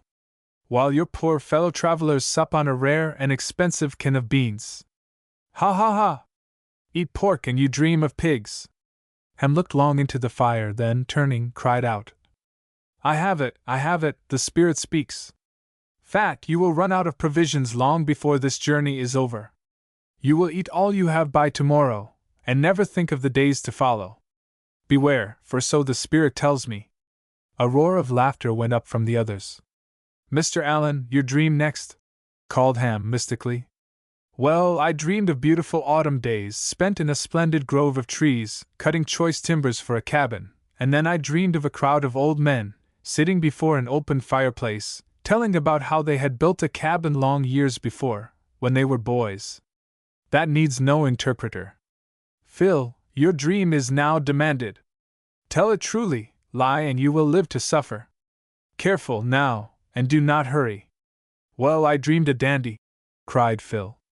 I saw a crazy loon standing in front of a fire, gazing into fiery embers, and there was a crackling in the fire, a shower of sparks went up, and one of the altar stones turned over. Oh, how sad, groaned Ham, that such a man should lie so to the great spook doctor. In wrath he tears down the altar, hisses forth his disapproval in clouds of tiny spark thoughts. Willis, you are next. Now, do not rile the mighty master. Well, said Willis, my dream was not so strange. I just dreamed over and over the thoughts I took to bed with me. I saw cabins and mines and tunnels and miners of all descriptions, only that there was one that looked very familiar, and it was a very hard one to find and get to. Ham had failed to replenish the fire, and it had burned to a tiny, smoldering heap of ashes. "I cannot answer that one," said Ham, "for the Great Spirit has now left me. Let's eat our breakfast, and I hope it will be more substantial than these dreams." Soon breakfast was under way. It was a simple meal and soon over with. Cooking utensils were washed and packs rolled, ready for the day's journey. "What time of day?" asked Chuck. 7:10, promptly replied Willis. "And just the time to be starting through the park, if we want to see it before the dew is gone." At the spring they stopped to drink and to examine the deer tracks in the soft, black muck. From there the trail led off, zigzagging down the gentle slope. On either side of the path the wild grasses and ferns grew in rank profusion, while scattered here and there on the soft, green carpet were great numbers of dainty Mariposa lilies. Now and then a tall, green stalk of the columbine could be seen, and occasionally a woolly circle of bracts on the stem of a late anemone. At intervals tall ferns bent over the woodland pathway, as if to hide and protect it for the private use of the many tiny wild feet that scampered over it daily. "Isn't this great?" cried Ham. "Just take a peek at that grove of trees. I'll bet that grass is full of snakes and rabbits. I'd like to take a shot at a big jack this morning." "It's an old swamp," replied Willis. "Perhaps there was once a little lake here. Wouldn't it be a swell place for a shanty? I'll bet it's full of grouse." "I suppose it was once an Indian camping ground," suggested Mr. Allen. "Just a little flat oasis on the summit of a granite mountain. Remember where we came up last night? Now look away off there," pointing his finger. "We are 10,000 feet above the sea up here, up where we can see how the world is made, and how beautiful it is." Soon the little park came to an abrupt end, and great boulders began to loom up on every side. They came to the edge of the cliff, and could look far down into the valley below. Away to the west stood Black Mountain, a rounded bluff, so densely covered with young timber that it seemed at a distance to be a mountain of black dirt. Far below them could be seen the silver thread of a tiny stream as it followed the canyon toward the sandy plains. They had climbed out onto a great boulder, now, that overlooked the canyon far below on one side and the level plains on the other. Here they sat down to rest and talk. "Do you see that hollow spot in the plain there, just at the foot of the mountain?" Mr. Allen was saying. "It is what has been known for many years as the Big Hollow Ranch. It was homesteaded in the early days, before the war, by our friend, Daddy Wright. There is a story that tells of how, in those days, the Indians would lie in wait and steal cattle from the great Texas roundups as they passed, en route to Kansas City, and would drive large numbers of the cattle into that great hollow. After the cattle were driven inside, a few men could guard the opening while the other Indians drove the cattle off into lonely ravines. My! What a fire there must have been here sometime!" exclaimed Willis, noting the dead trees.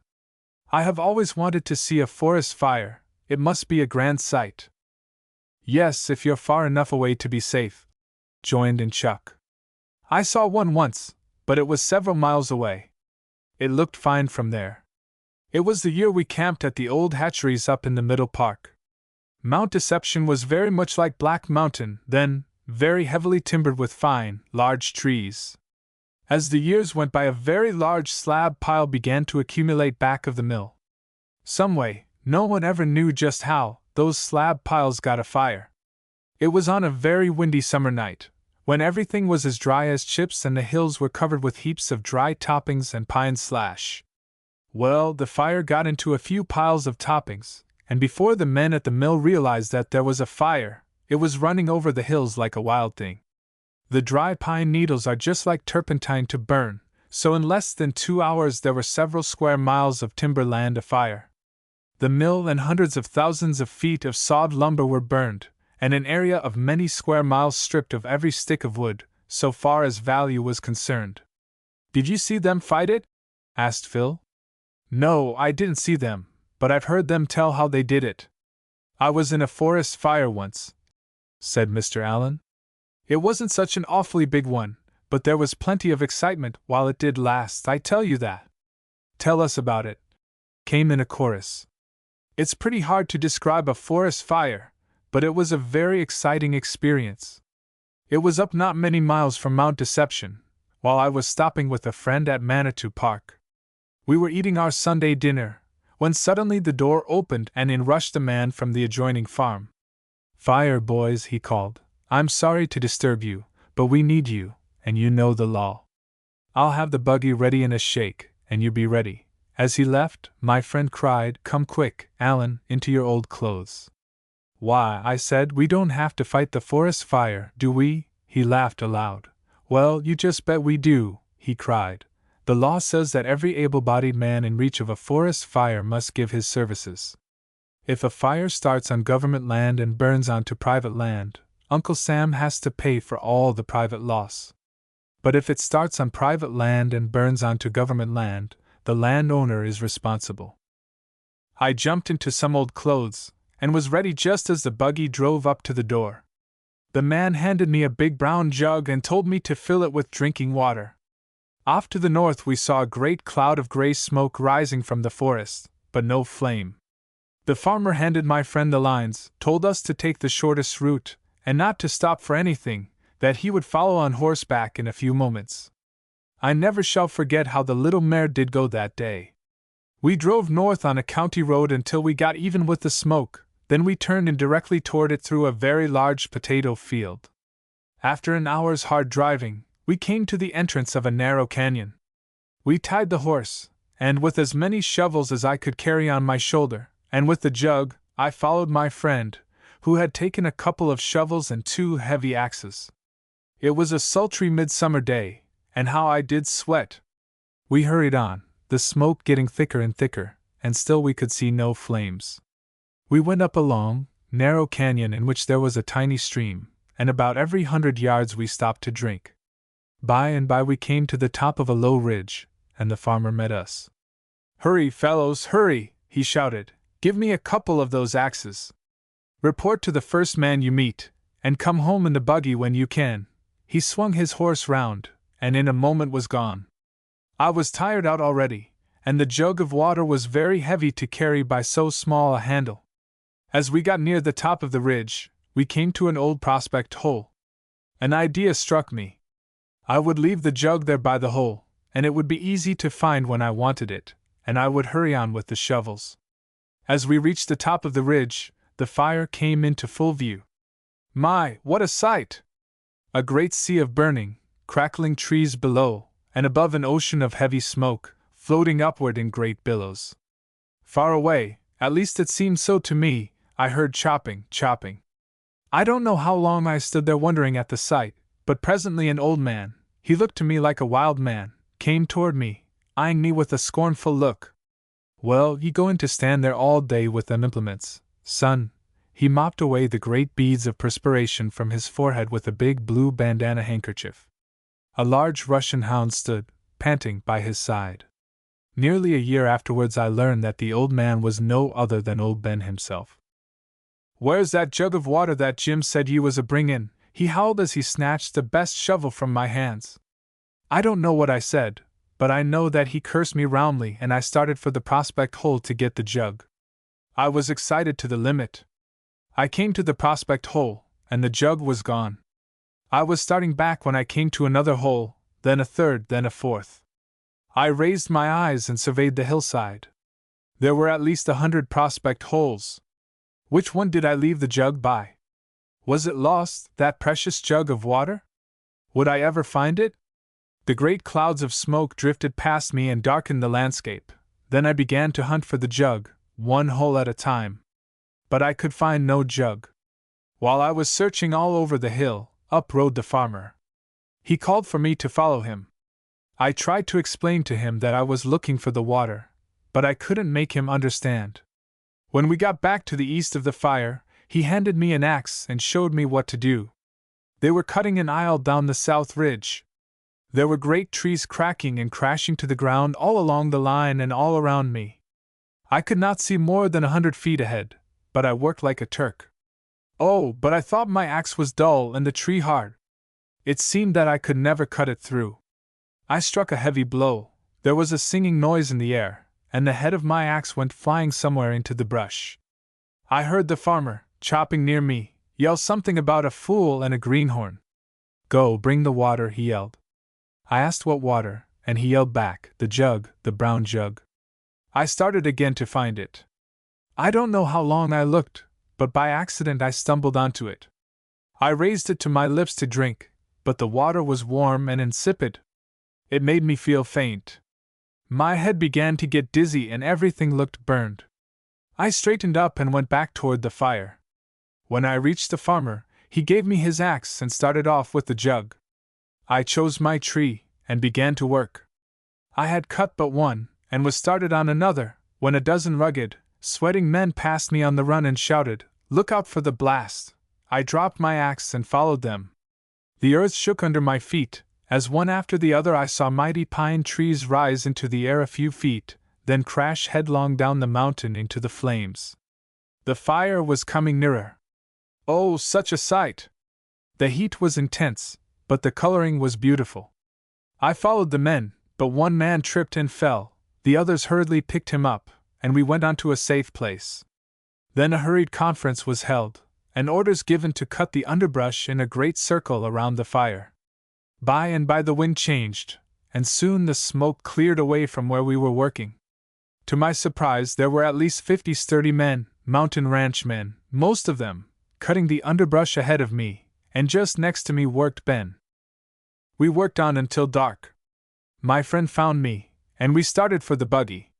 We got home some way, he drove. I was exhausted. That was my only forest fire experience, but I don't care for another. I was stiff and sore for a week. The little party worked its way into the gulch, and then proceeded up the canyon on an old cattle trail in the second range. Every now and then they would pass a prospect hole, which showed that they were not, by any means, the first to tramp up the gulches and drink at the crystal streams. On a great, flat stone, close by a tiny spring, they stopped to eat their dinner and rest. "Let's get as far as we can by night," suggested Phil, "for we'll never find a cabin site here in this canyon. It's too far away. We'll have to get in closer, near St. Peter's Dome. Let's make the little fountain by night. It must cross this canyon, and perhaps it will yield us a trout for breakfast." "What do you say?" inquired Mr. Allen. "Little fountain or bust," called Ham. "I'm in for it. Say, we ought to find a few squirrels this afternoon up in this lonesome canyon. A squirrel would taste pretty fine, stewed in a little rice, for supper. I'll bet I get the first one."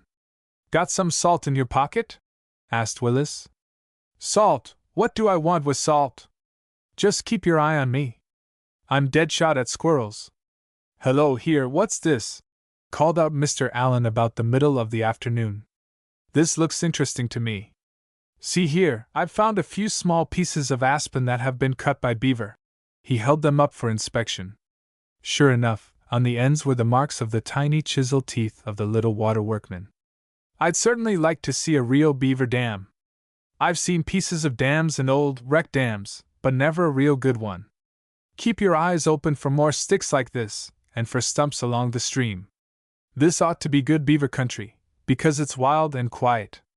"What do you suppose killed all those fine big trees in that valley?" asked Willis. They turned aside to examine the great dead trees. "Hold on there," said Ham in a whisper, as he held up his finger. "There's my stew for tonight. Great Caesar's ghost! I'll bet these dead trees are full of squirrels. Still, now, a moment." The squirrel sat for an instant in plain view on a dead limb of a spruce. Then he barked and scampered around in great excitement, his tail bobbing up and down in time to his movements. He would run, hide behind the great tree trunk, then out again to jeer and scold, and jerk his tail. As they came nearer, a second one, perhaps his mate, joined him on the limb and seconded everything he had to say. The barrel of Ham's gun was making strange movements in the air. "Hey there, sit still, you jumping jack!" called Ham. The squirrels sat up and listened to his voice in such a way that it appeared they perfectly understood the order to sit still. Fat laughed a hearty laugh. The squirrels took it as a danger signal and were gone. Ham lowered his gun. "Fat, you stole my supper right out of my mouth," said Ham, gloomily. "Oh ho," said Willis. "How do you suppose this happened?" All of these big trees are girdled.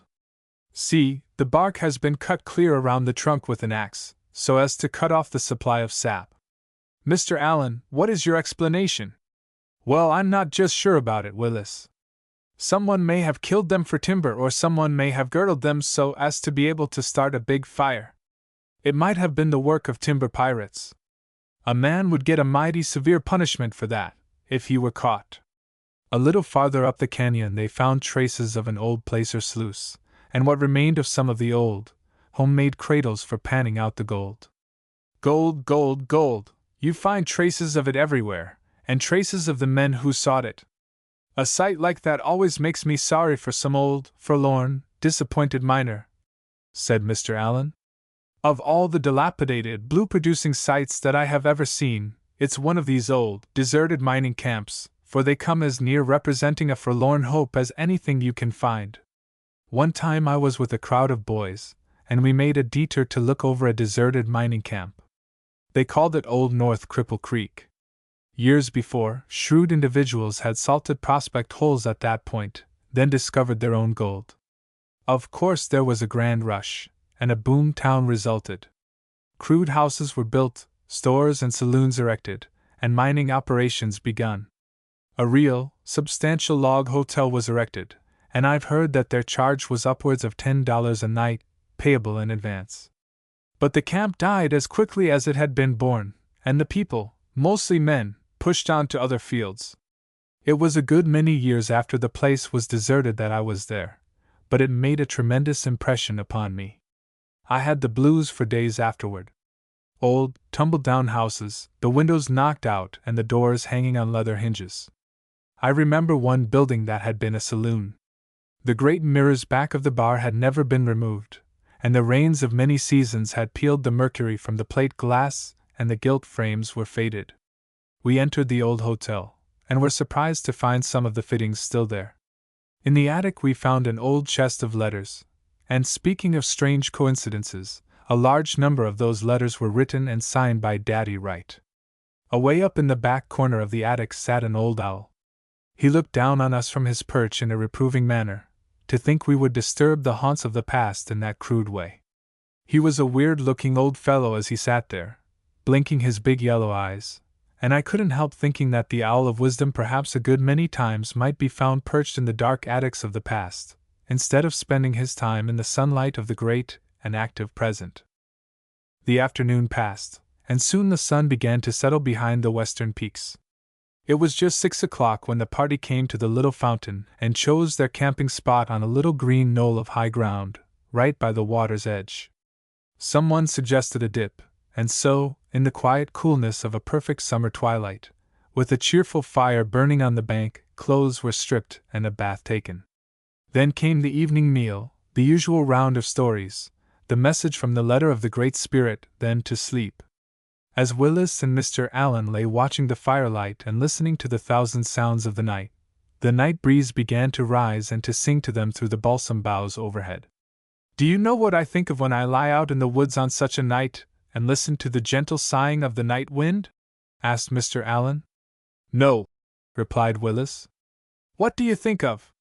It is kind of fanciful, I suppose, but I like to believe that it is God blowing His breath down on us just to let us know that He is very near and cares for us. Willis did not answer. He was thinking. Chapter 9. The third day out. The first gray streaks of dawn were just creeping over the ridge of Old Cheyenne as Mr. Allen awoke. Up through the green leaves the bluest of blue skies showed in tiny spots. It was an autumn morning, for a light frost had settled during the night, and here and there lay the ghost of an aspen leaf that had flitted down. Everywhere the birds were chirping and hustling about their morning duties. Here and there industrious spiders were at work removing the drops of silver dew from their shining cables of silk, and the bees were already gathering the last of the summer's sweets. The squirrels scolded and chattered to each other from the big trees. All the wild life of the woodland seemed at high tide. The butterflies were already at play in the cool, dewy nooks, and all nature was rosy in the freshness of a new day. Mr. Allen dressed quietly but quickly, unbuckled his fishing rod from his pack, glanced through his fly book, selected one here and there, then prepared to slip out of camp without waking anyone. The little stream had been whispering strange tales of big fish to him all the night, and it was trout for breakfast that he was after. A saucy squirrel, observing him from a limb overhead, asked many foolish questions. Mr. Allen sat on an old moss-covered stump joining his rod and arranging his long, white leader, to which he had attached a royal coachman and a grey hackle. He paused to listen, for it seemed to him that every wild thing in that vast, rocky gorge had suddenly raised its voice to welcome the coming day. Willis awoke and saw Mr. Allen as he sat there in the sunlight. In a soft undertone he called, "I'm going too, just to watch. May I?" Mr. Allen nodded, and in a few moments the two were quietly sneaking off through the bushes, headed upstream. "My oh my! Isn't this a perfectly gorgeous morning? Just look off there toward Mount Rosa and Baldy. It's a perfect splendor of clouds and mist and sun. Then look behind you, there, down through the big trees. It's just the morning to catch a fine big trout. I never caught a trout in all my life," softly called Willis, as he trailed along behind. "I don't believe I've ever even seen one.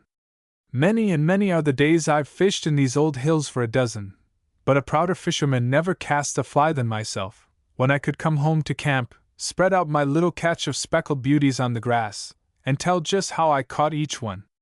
Is it more fun than casting for big black bass on a clear, warm, summer night? Lots of times I've seen the big fellows leap out of the water, then in again with a splash, making big rings of ripples on the smooth water. Oh, it's great! Can your trout fishing beat that? Every man after his own heart," replied the chief, "but for me, give me the trout. You rise early on such a morning as this and slip off into the canyon. Far away on all sides rise the mountain peaks, their snow caps jauntily adjusted and their cloaks of ice drawn close about their shoulders. Then the balsam-scented air, and the dew-laden bushes along the chattering little stream as it flows over a chaos of broken granite or works itself into a boiling froth, only to jump headlong into a quiet green pool. Can you beat it? Isn't that a good pool just ahead of us?" questioned Willis. "I'm going to try it," replied Mr. Allen. "Now, be sure to keep that big boulder just ahead between you and the water, for if they see us first there's no use wasting our time here, we'll never get a strike today." Slowly they crept to the great bare rock. Here the line and flies were adjusted, and the fishing began. Willis watched every motion as for a brief second the fly was allowed to drift down the stream, to be floated here and there by idle little eddies, to be sucked down, then suddenly spat out by tiny suction holes. Then it fell quietly into the current, and floated out to the end of the line, bringing up sharply just at the edge of a bleak old granite boulder in midstream. Again the flies were cast, and again. Then, both hearts stood still. There was a splash, a little line of bubbles, a tail, a silver streak tinged with red and black, then ripples, and nothing more. "He's there anyway," softly whispered Willis in great excitement. The line was drawn in and inspected. The hackle was removed from the leader, and again the coachman spatted the water just above where the trout had disappeared. It floated down and down until it touched the swirl at the edge of the jagged rock. There was a short, sharp tug. The fly disappeared into the water. A plunge, a dash of spray, then everything kept time to the singing of the reel. Both jumped to their feet just in time to see the big trout clear the water, shake his head vigorously, then dive into the deep pool. It was to be a fight to the finish, and the trout had settled to the cool bottom to lay out his campaign. After 10 minutes of maneuvering in the water, up and down, out to the bank, then in again, knee-deep, waist-deep, the line slacked a little, then a little more. Then there was a series of quick jerks and a long singing of the reel as it unwound, only to slacken again, and this time for good. There was a silvery streak in the water, then a dark, moving shadow, a gentle pull of the winding line, and the trout slipped out of the water onto the bank, exhausted. There was an exclamation of joy and wonder from Willis as the fish was carefully unhooked and placed in the cotton bag, brought for the purpose. "Just 18 inches and a beauty," cried Mr. Allen. "You'll never get me away from this stream this morning if there are more fish like this to be had. We have just time to catch another like him, then we can all have a taste for breakfast. What will those fellows think when they wake up and find us gone?" They clambered over a rough crag and down to a second green pool. It was not a big fish this time, but several small ones in quick succession, till there was a taste for all in camp. I hope the fellows will have a fire going, so we won't have to wait so long for a bed of coals, don't you? Asked Willis. I can taste them already. Is the meat pink or white? Oh, surely Ham will have a fire. He's enough of a camper for that, and they are expecting us to bring fish. I'll tell you, let's leave the bag in the bushes and tell them a sad tale of woe. I'm still wet, and will let on a big one pulled me in and I lost all the others. What do you say? That's a go. You get up the story and I'll swear to it. Make it a big one. Soon the smell of smoke came drifting through the bushes, and they knew that their return was being patiently awaited. Fat spied them coming first. Well, old sea dogs, where's your catch? He shouted. Hard luck, started in Mr. Allen. Just plain hard luck, caught a few minnows, but slow as far as real fishing goes. There's nothing in it here. Where's Ham? Oh, Ham! Snorted Phil from his place by the fire. Crazy, lunatic Ham. I'd like to see you get him into any kind of a fix he couldn't get out of. When we woke up and found you gone, Ham declared you'd played a trick on him, and he's gone off to get even. How do you mean, get even? He wanted to go with you this morning, so he went out and found your track going upstream. He came back to camp, got your fly book, cut him a willow pole, and started off downstream to beat you fishing. He's been gone most an hour and a half now. Well, he won't have to fish much to beat me, that's sure, but he ought to be getting back soon, so we can get started. Fishy, fishy in the brook, Hammy caught him with a hook. Came drifting into camp from somewhere on the trail. Soon Ham came into view, a cotton flour sack thrown over his shoulder and a broad grin on his face. He had left his pole in the thicket. Fish, fish, fish, little, big, and in between, he cried as he waved the bag in front of him. I've never had such fishing. Hurrah for the fishermen, called Chuck, as he came through the trees with a half-dozen small pails in his hands. Ham gets the fish, I get the berries, and we all get the stomach ache, see? Let's look at the fish, shouted everyone. Bet they are only minnies, cried Phil. Minnies, your grandmother, scornfully replied Ham. I have one there that's a foot and a half long if it's an inch. The others aren't so big. He emptied the contents of the bag on the ground and stood proudly over them, a merry twinkle in his eye. Willis nudged Mr. Allen. He's found our bag of fish, but don't tell. Mr. Allen arose and, holding up the big fish by the tail, said, Ham, you're the only original fisherman. That's the very fellow that pulled me in and came near drowning me. Ham hurried off to the stream to clean the catch and to laugh over his cleverness. Breakfast was a thoroughly enjoyed meal that morning, for, besides the fish and the sweet wild berries, there were just enough fish stories told to give the real thing the proper seasoning. I'd rather sit on those big boulders along Goose Creek, just where it empties into the backwaters of Cheeseman Dam, and catch a few big fellows like that one than to take an extended trip to Europe, solemnly declared Ham. I'd rather fish in the narrows of Platte Canyon and pull out a fine big rainbow every now and then than ride in a New York subway, added Chuck. And I'd rather see Mr. Allen catch another big trout like that one you're eating, remarked Willis, with a wink at Mr. Allen, than to catch all the bass in the state of Michigan. By 9 o'clock the party was again on the trail, traveling northwest around the base of Black Mountain. It's going to be a scorcher, exclaimed Fat. I'm about melted already. I hope they haven't shipped that bear away from Cather Springs yet. I'd like to see it. They caught it in a bear trap last week. There is hardly a season goes by any more, but what they get some kind of wild game. Last year it was a big mountain lion, the year before it was a badly wounded mountain sheep, this year it was a bear and 2 cubs. That lion must have been the one that followed Ham up Pike's Peak. How about it, Ham? Said Mr. Allen teasingly. Ham did not reply. The smile disappeared from his face, and he dropped to the back of the line. Ham, won't you tell us that story sometime? Urged Mr. Allen. I've never heard the real story, and I'd like to know about it. I've forgotten every detail, Mr. Allen, said Ham, and I've forgotten them for good. It wasn't nearly as big a joke as everyone supposed, though, I'll tell you that. I'll never come any nearer to handing in my heavenly passport and not do it than I did that time. Let's forget it. It brings back unpleasant thoughts. At noon they camped in the shadow of a great overhanging rock and rested. Fat found, upon opening his pack, that he had left what remained of his loaf of bread at the last camping place, along with 2 cans of milk and a box of raisins. The oracle is coming true, dryly remarked Ham. It always does if it's interpreted properly. Fat, the swine of carelessness have consumed your living. By 3 o'clock the party reached Cather Springs, which was nothing but the home of an old mountaineer, a quaint little log cabin, a barn, and a corral, in which stood 2 very patient, tired-looking donkeys and a large, raw-boned mountain horse. A little to one side of the cabin stood the spring house, a low, rustic affair, built of young trees. A slab door stood slightly ajar, and through the opening there came the voice of a woman, softly singing to herself.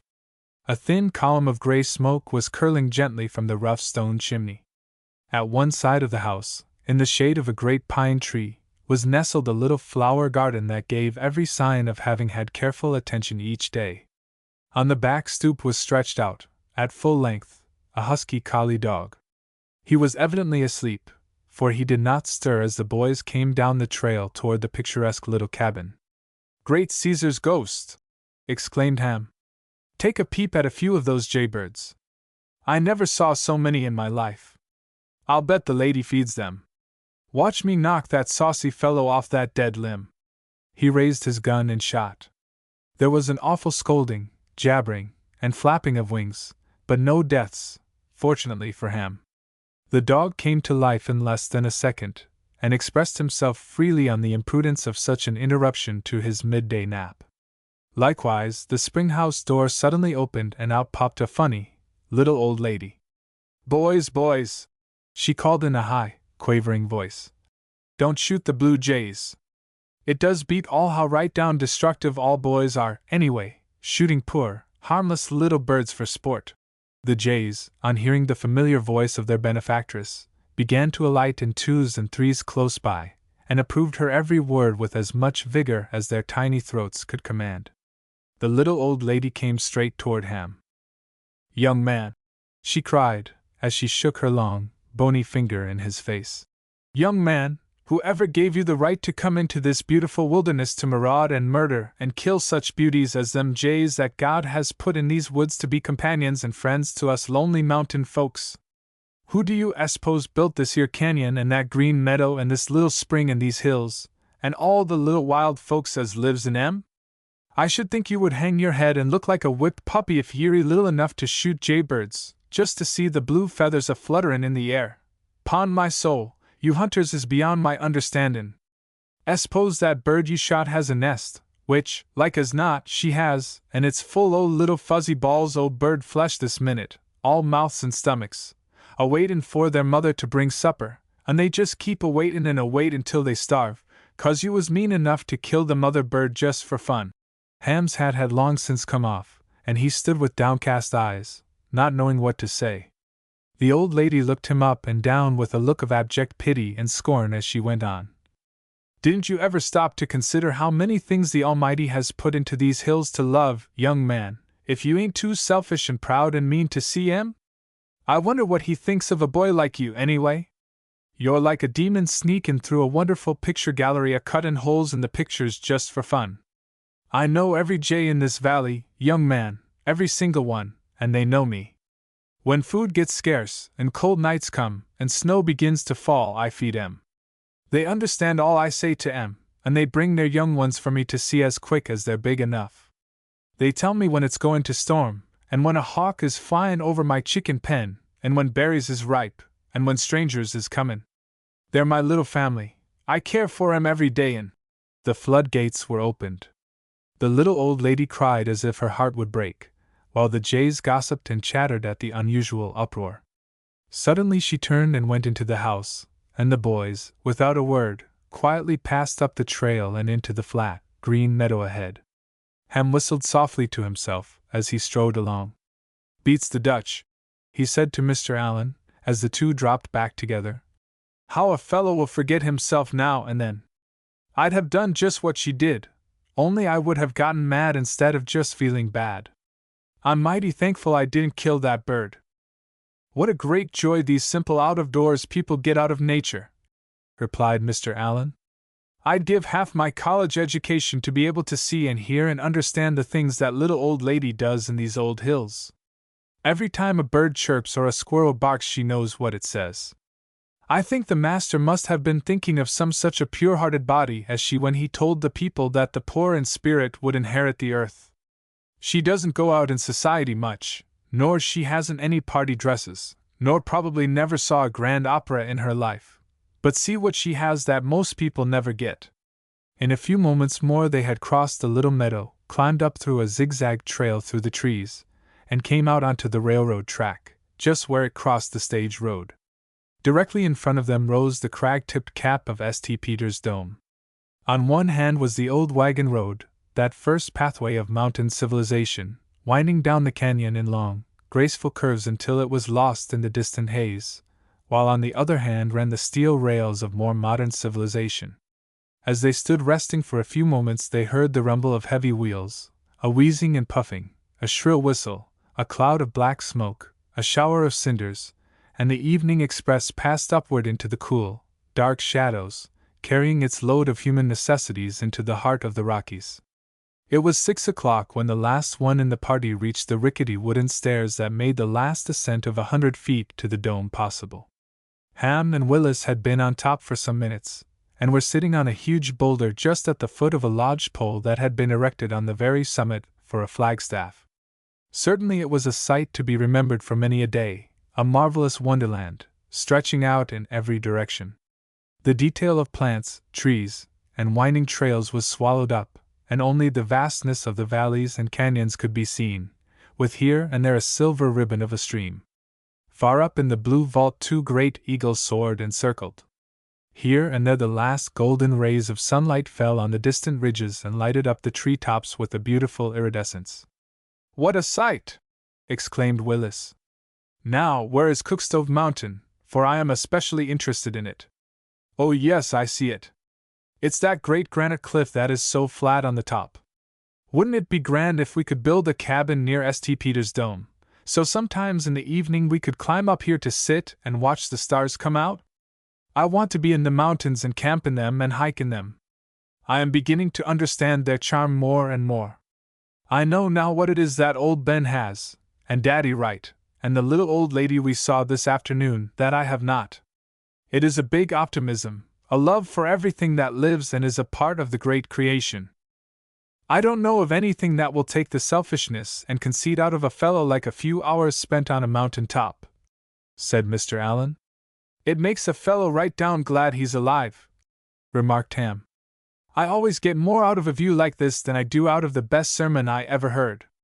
"I wish we could camp right here," exclaimed Chuck. "But we can't, and we had better be getting down before dark." Just at the base of the dome a little stream trickled over the rocks and down into the canyon. They followed it back from the railroad and soon had a cheery fire burning and a comfortable camp made for the night. It was in a little meadow just at the edge of a grove of small aspens, and at one side of the tiny stream lay a great round boulder that had evidently rolled down from the summit of the dome at some previous date.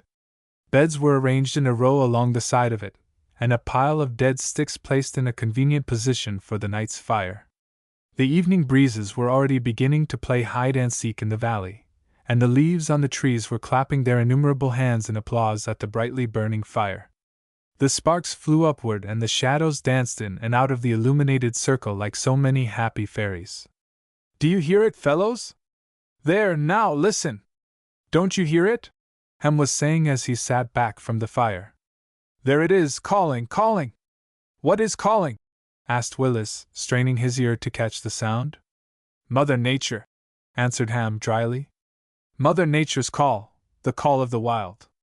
See, even the leaves are beckoning us back farther into the deep, quiet wilderness.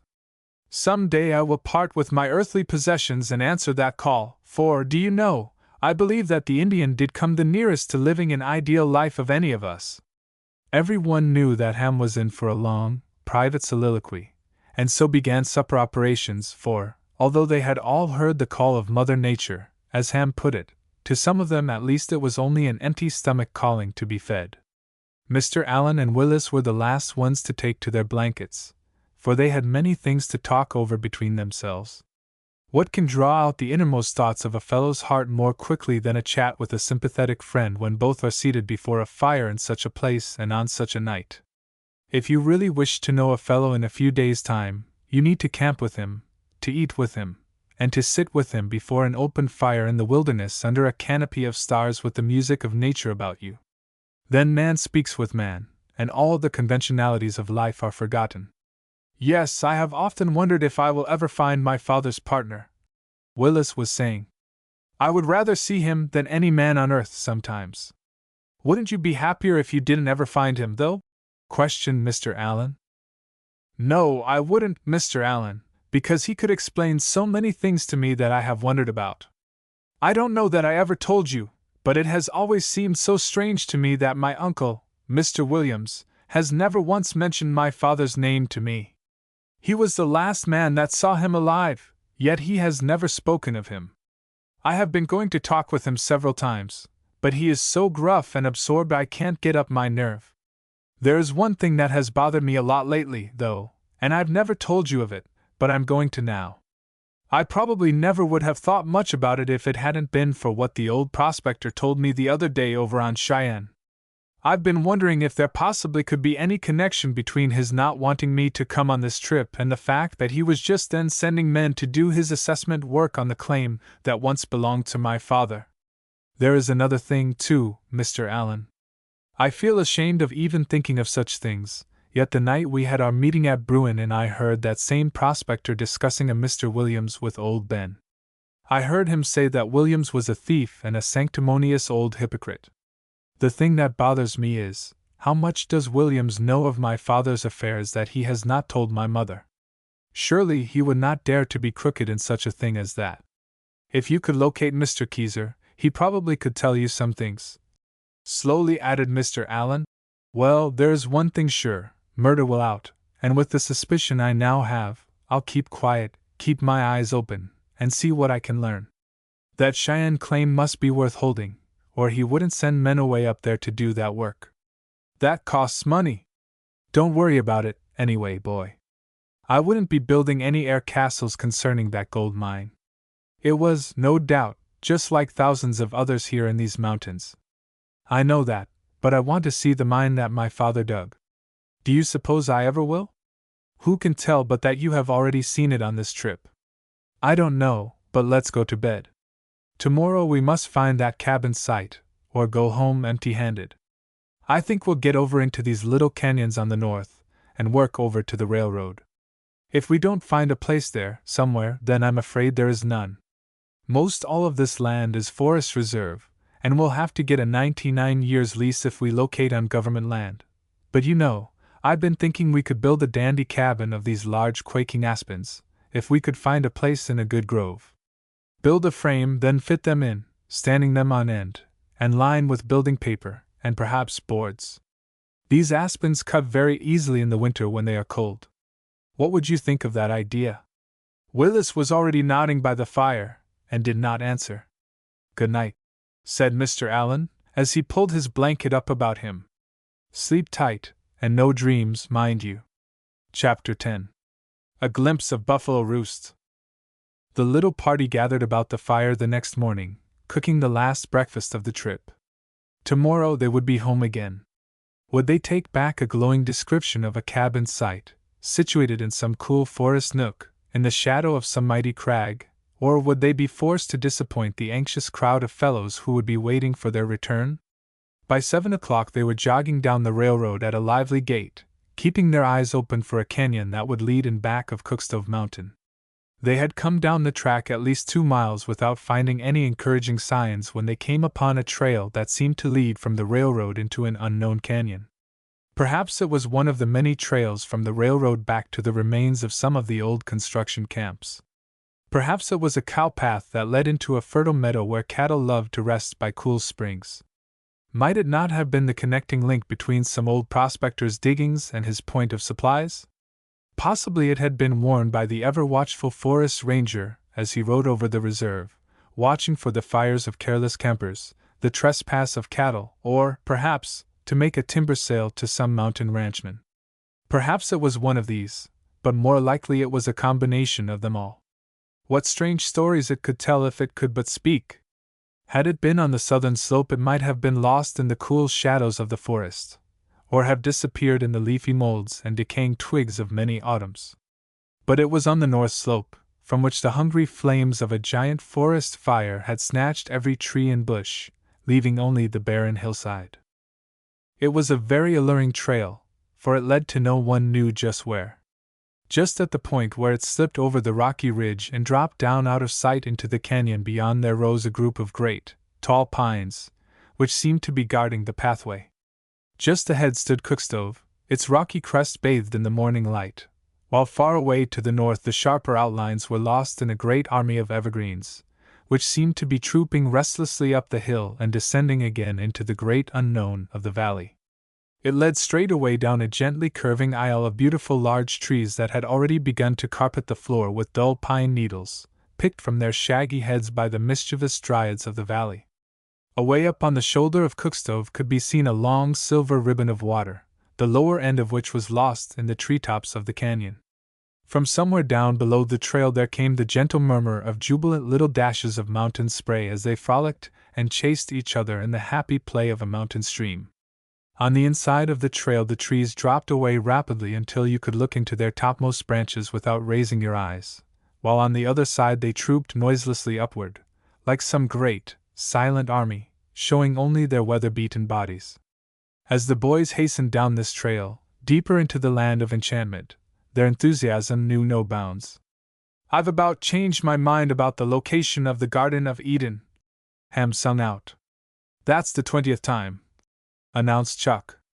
"We're just on the edge of it yet," shouted Mr. Allen. "Let's hurry and get into it."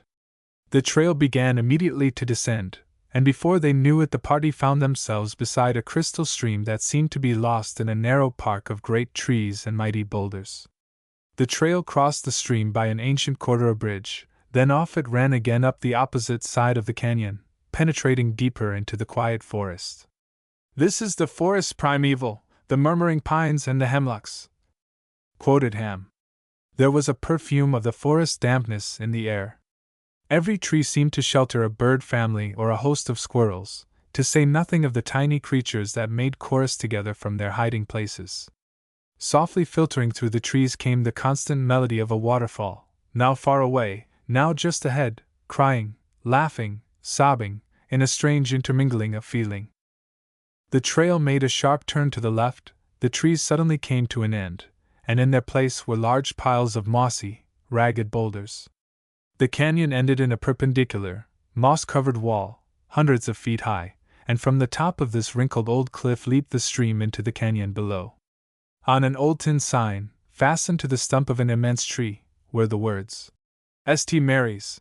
Directly at the base of the falls, and at their extreme edge, stood a grand old spruce tree, straight and clean as an arrow, its slender top reaching nearly to the top of the falls.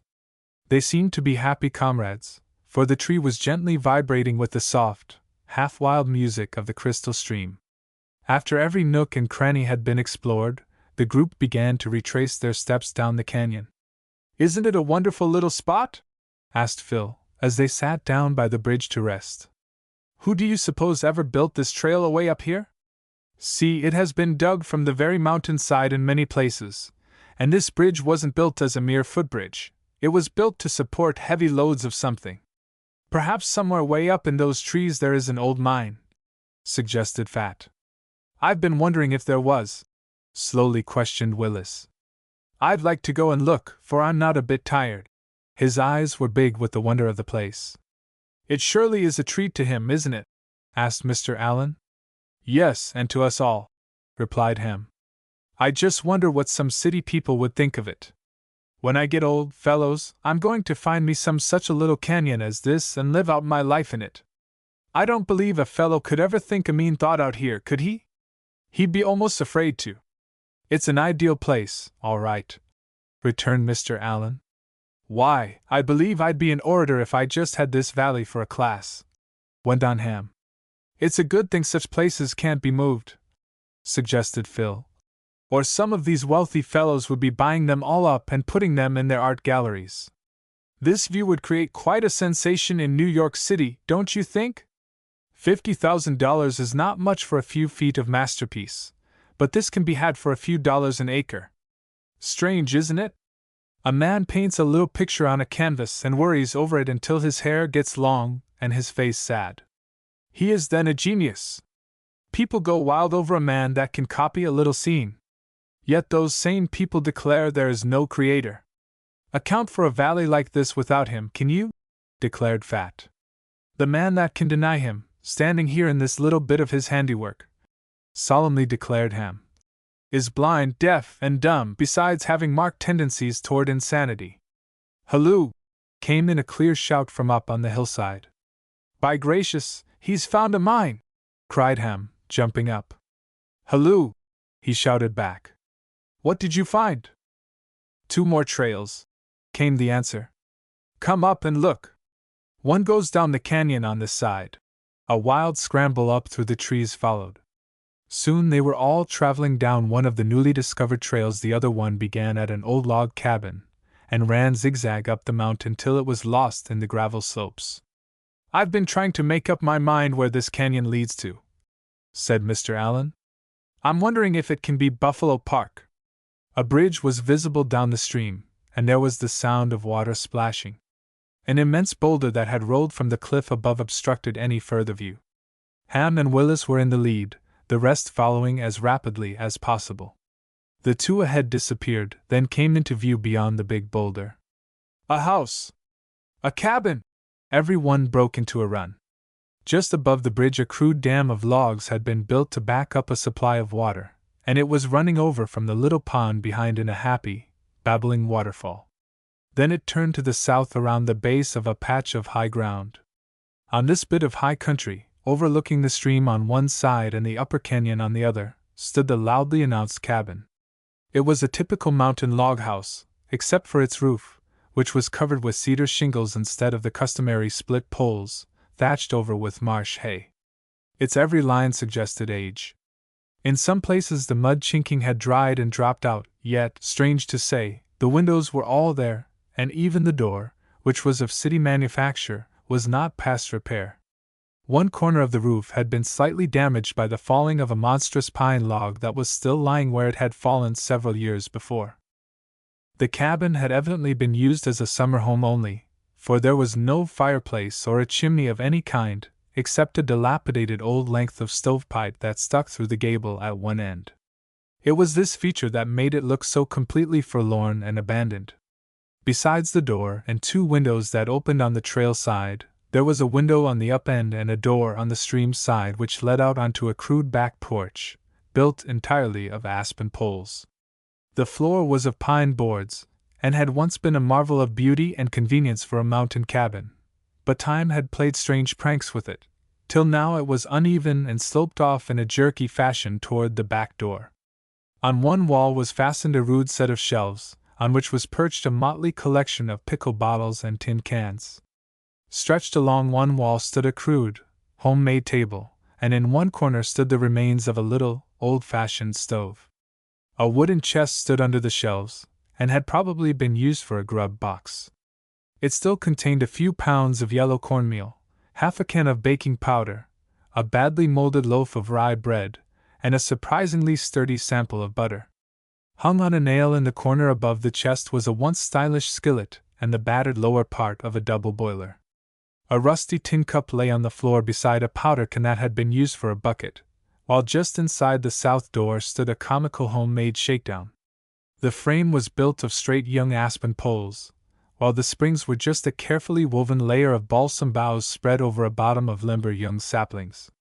It had once been a wonder of comfort and ease, but its value had passed with the departure of its builder. The trail ran close in front of the door, and then climbed over the sandy base of a great crag, and disappeared over the hill.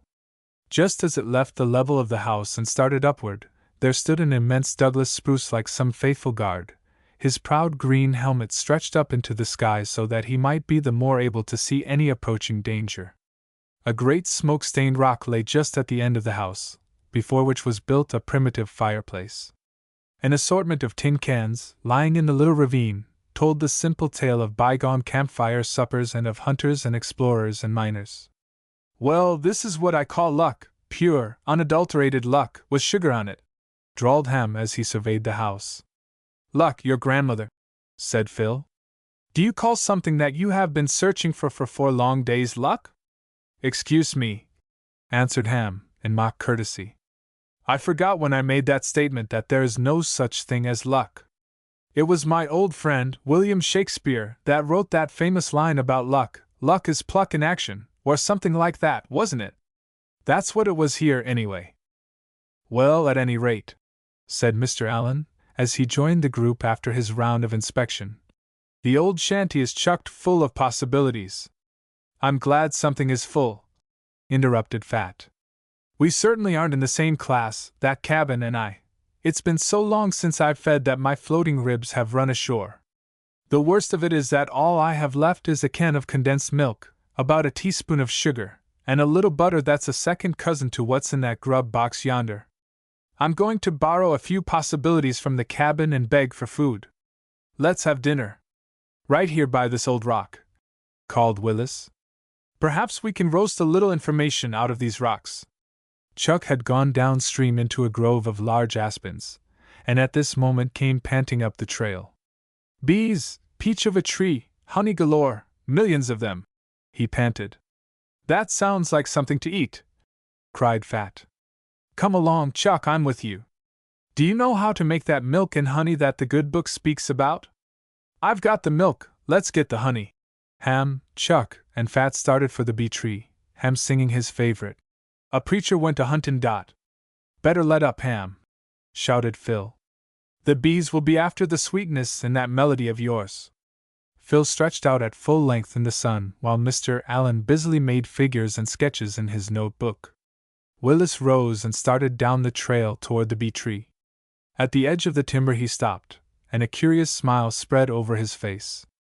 Then suddenly, as the real significance of what he saw dawned upon him, he doubled up with a howl and laughed till his sides hurt. The fellows were unable to roll over the great dead tree, so had decided to smudge the brutes out, as Ham said.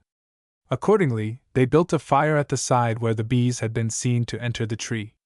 Chuck had carried water from the stream in his hat to make the fire smoke, and, as they watched the hole, the bees came swarming out at the end of the log behind them, with spears sharpened and ready for action, as Ham afterwards said. Such lively gymnastics and hurried departures Willis had never before witnessed.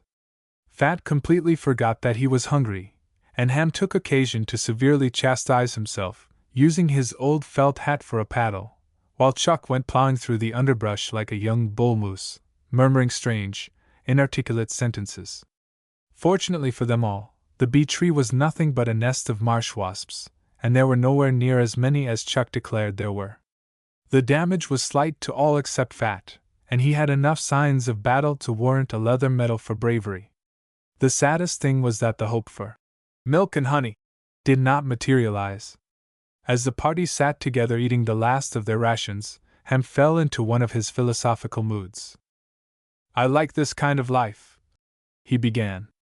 "Out here you let go your hold on man-made things and shift for yourself." He looked cautiously over at Fat, who was trying to scratch a particularly itchy sting just out of reach in the middle of his back. "I like the unchanging condition of nature," he continued. "The wilderness is all yours, and you may take from it all the essentials of primitive living, shelter, warmth, and food." "Ham, you're an unmitigated prevaricator," cried Fat as he scratched and made faces. Ham paid no attention to him. "Here in the open country you can get mighty close to the great wilderness with its myriads of busy lives and—" Fat picked up a pine cone and threw it, but Ham disappeared around the end of the big rock. "Ham, you're just like the loons we have on the Michigan lakes," taunted Willis. "You can do and say more crazy things than all the rest of us ducks put together, but when anyone takes a shot at you, you're out of sight." By this time Fat had managed to make 2 holes in his can of milk and was drinking the contents. Mr. Allen had returned to his sketching, and Willis had gone over to the little dam to get a drink. Suddenly there was the snort of a horse and the rapid tramping of hoofs. A dog gave 2 or 3 barks, then horse, rider, and dog appeared on the trail. In a second another rider, with a pick and shovel thrown over his shoulder, came over the ridge. The first pulled in his horse and, turning in his saddle, looked to see if his companion was coming. Being confident that he was not far behind, he again urged his horse forward, apparently not noticing the group by the big boulder. Ham got to his feet and spoke to the dog. The horseman gave a quick exclamation of surprise, then called out, "Howdy!" Mr. Allen rose. "Well, well," called the man. "Seems to me you fellers are travelin' some, ain't ye?" "Oh, a little," returned Mr. Allen. "You don't happen to know, do you, whether there are 2 cabins above here, do you?" "We was directed to the middle cabin." "No, only a very badly decayed one, just a pile of tumbled-down logs," replied Mr. Allen. The second rider had come up and dismounted, and together they studied a sketch which he had taken from his pocket. "This must be the one, that's all," he drawled, as he spat out a great quid of tobacco. "'Cause he said it was by the bridge. We must miss the other cabin in the trees somewhere below here." Willis was eyeing the newcomers closely. A stern, hard look crossed his face as he quickened his pace. He reached Mr. Allen's side, and the first rider nodded to him.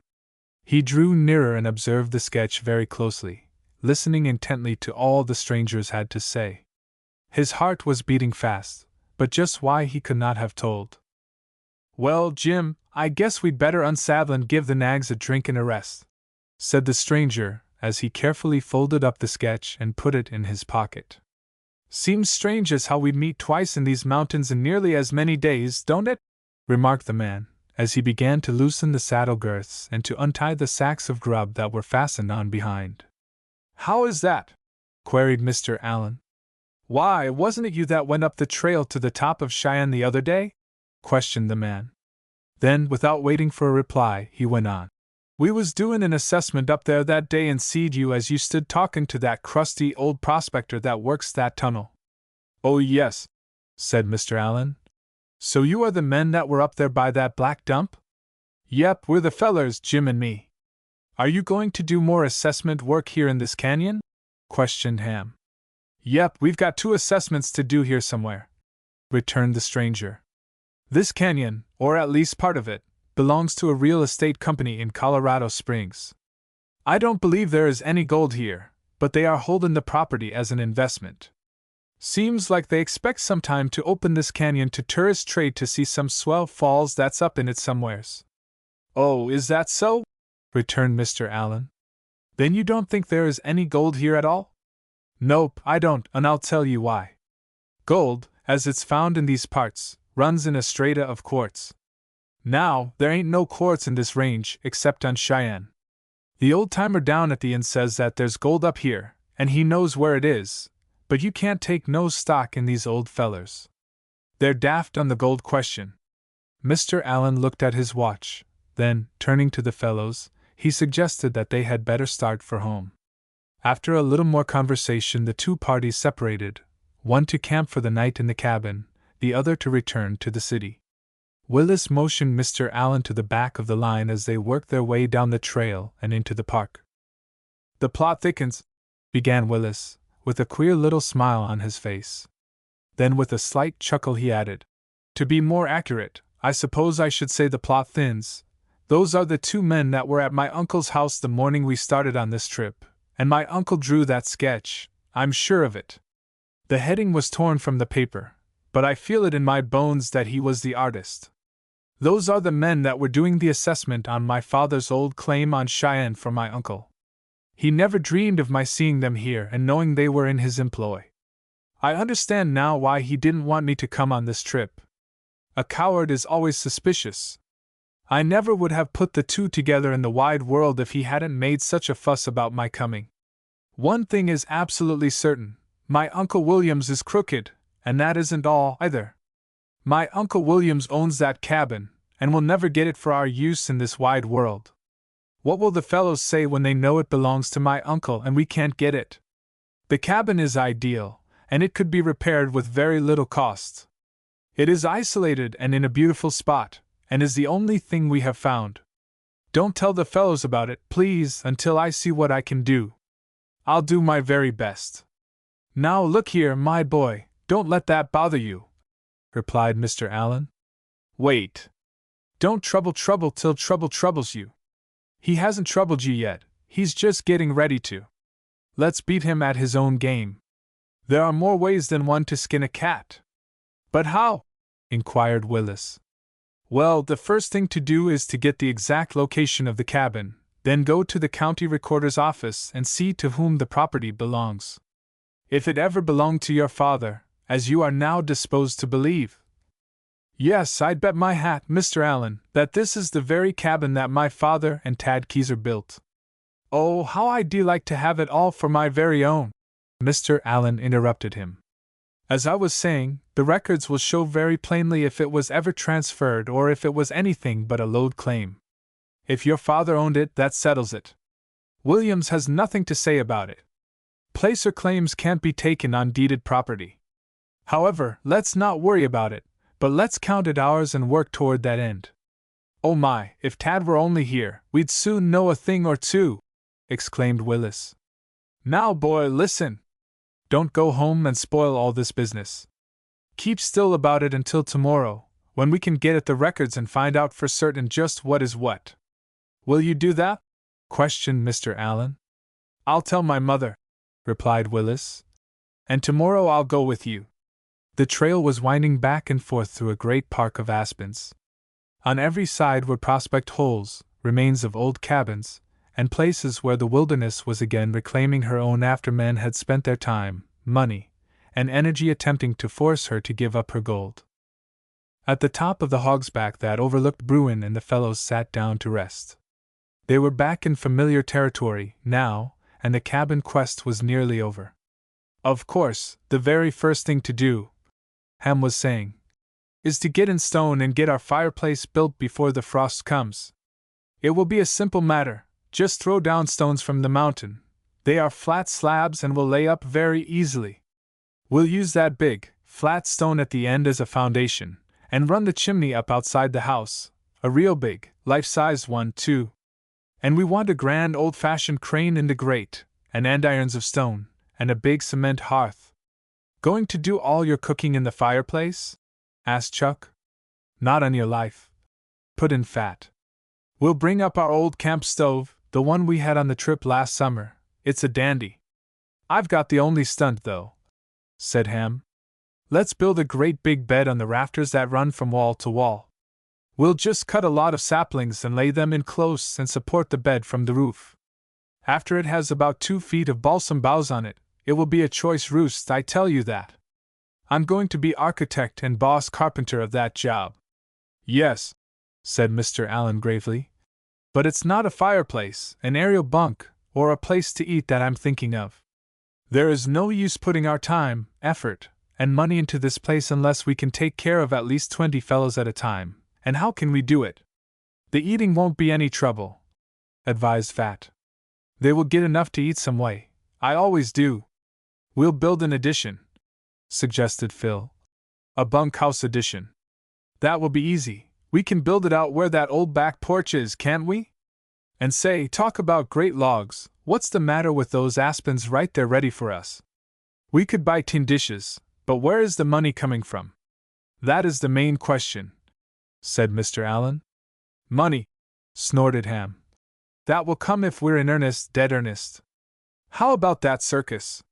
How much money do we need anyway? Mr. Allen drew out his notebook and made some rapid calculations. Well, the very least that you can do with, fellows, is $250. Goodbye, fond dreams, cried Fat tragically. $250, exclaimed Phil and Ham together. How do you get that? Well, cement and lime for the fireplace, freight to Fairview on boards, shingles, furnishings, and so on, rent on donkeys to do the packing, dishes, and pantry boxes, for everything will have to be kept in tin boxes. Then you'll have to hire a mason to put in the fireplace. You'll need axes, saws, and tools. I'll wager it won't cost a cent less than $200, and great loads of hard work. Hard fun, you mean? Interrupted Phil.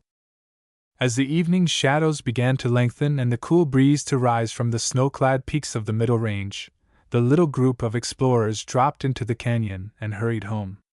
All were very full of ideas and suggestions except Willis. He had listened to their talk, but was saying over and over to himself, "If it doesn't come true, it's my fault, or my uncle's, and that's the same thing." Chapter 11. A Strange Turn of Fate. "Let's take Mr. Dean to the courthouse with us, Willis," said Mr. Allen. "He is very shrewd, and we can depend on his judgment in such matters as we have before us today." Willis found Mr. Dean, and in a short time they were on their way, Mr. Allen explaining to Mr. Dean the possible difficulty that had arisen in regard to the ownership of the cabin. Upon their arrival at the courthouse, the first thing was to study a United States geological map to find the township, section lines, railroads, and streams. Then began the search through old, yellow volumes of records, one after another, each one bringing them nearer to the desired information. "Section 5, west of Range 67, read Mr. Dean. "That's the place, boys. Now we must locate an exact point in that section. You say the cabin is located on a stream and a trail. The falls are marked here." He pointed with his pencil. "Now downstream a little. Here we are, 3 trails marked instead of 1. You came over from the railroad, didn't you?" "Yes, right here," said Willis, pointing. "The cabin is where these 2 trails cross each other." In the center of the next volume, for there had been many claims located and recorded on the little stream, they found the record of a property belonging to Willis's father and a Mr. Keyser. The record showed the date of its refiling, after the country had become a part of the Pikes Peak Forest Reserve. The survey lines were given, but of course they could not be located on the map. Was the cabin on the property there recorded or not? Willis remembered that his mother had said not, so they pushed further into the books and came to the description of a lode claim, the corner of which, according to the record, was at the intersection of the 2 trails, just where the stream swings south. It was originally staked and recorded by a man named Briney as a placer claim. 6 consecutive assessments were recorded, then 2 years later the claim was relocated by Joseph H. Williams. Willis frowned as he made notes, and took down the dates of the assessments. "There you are," he said despondently.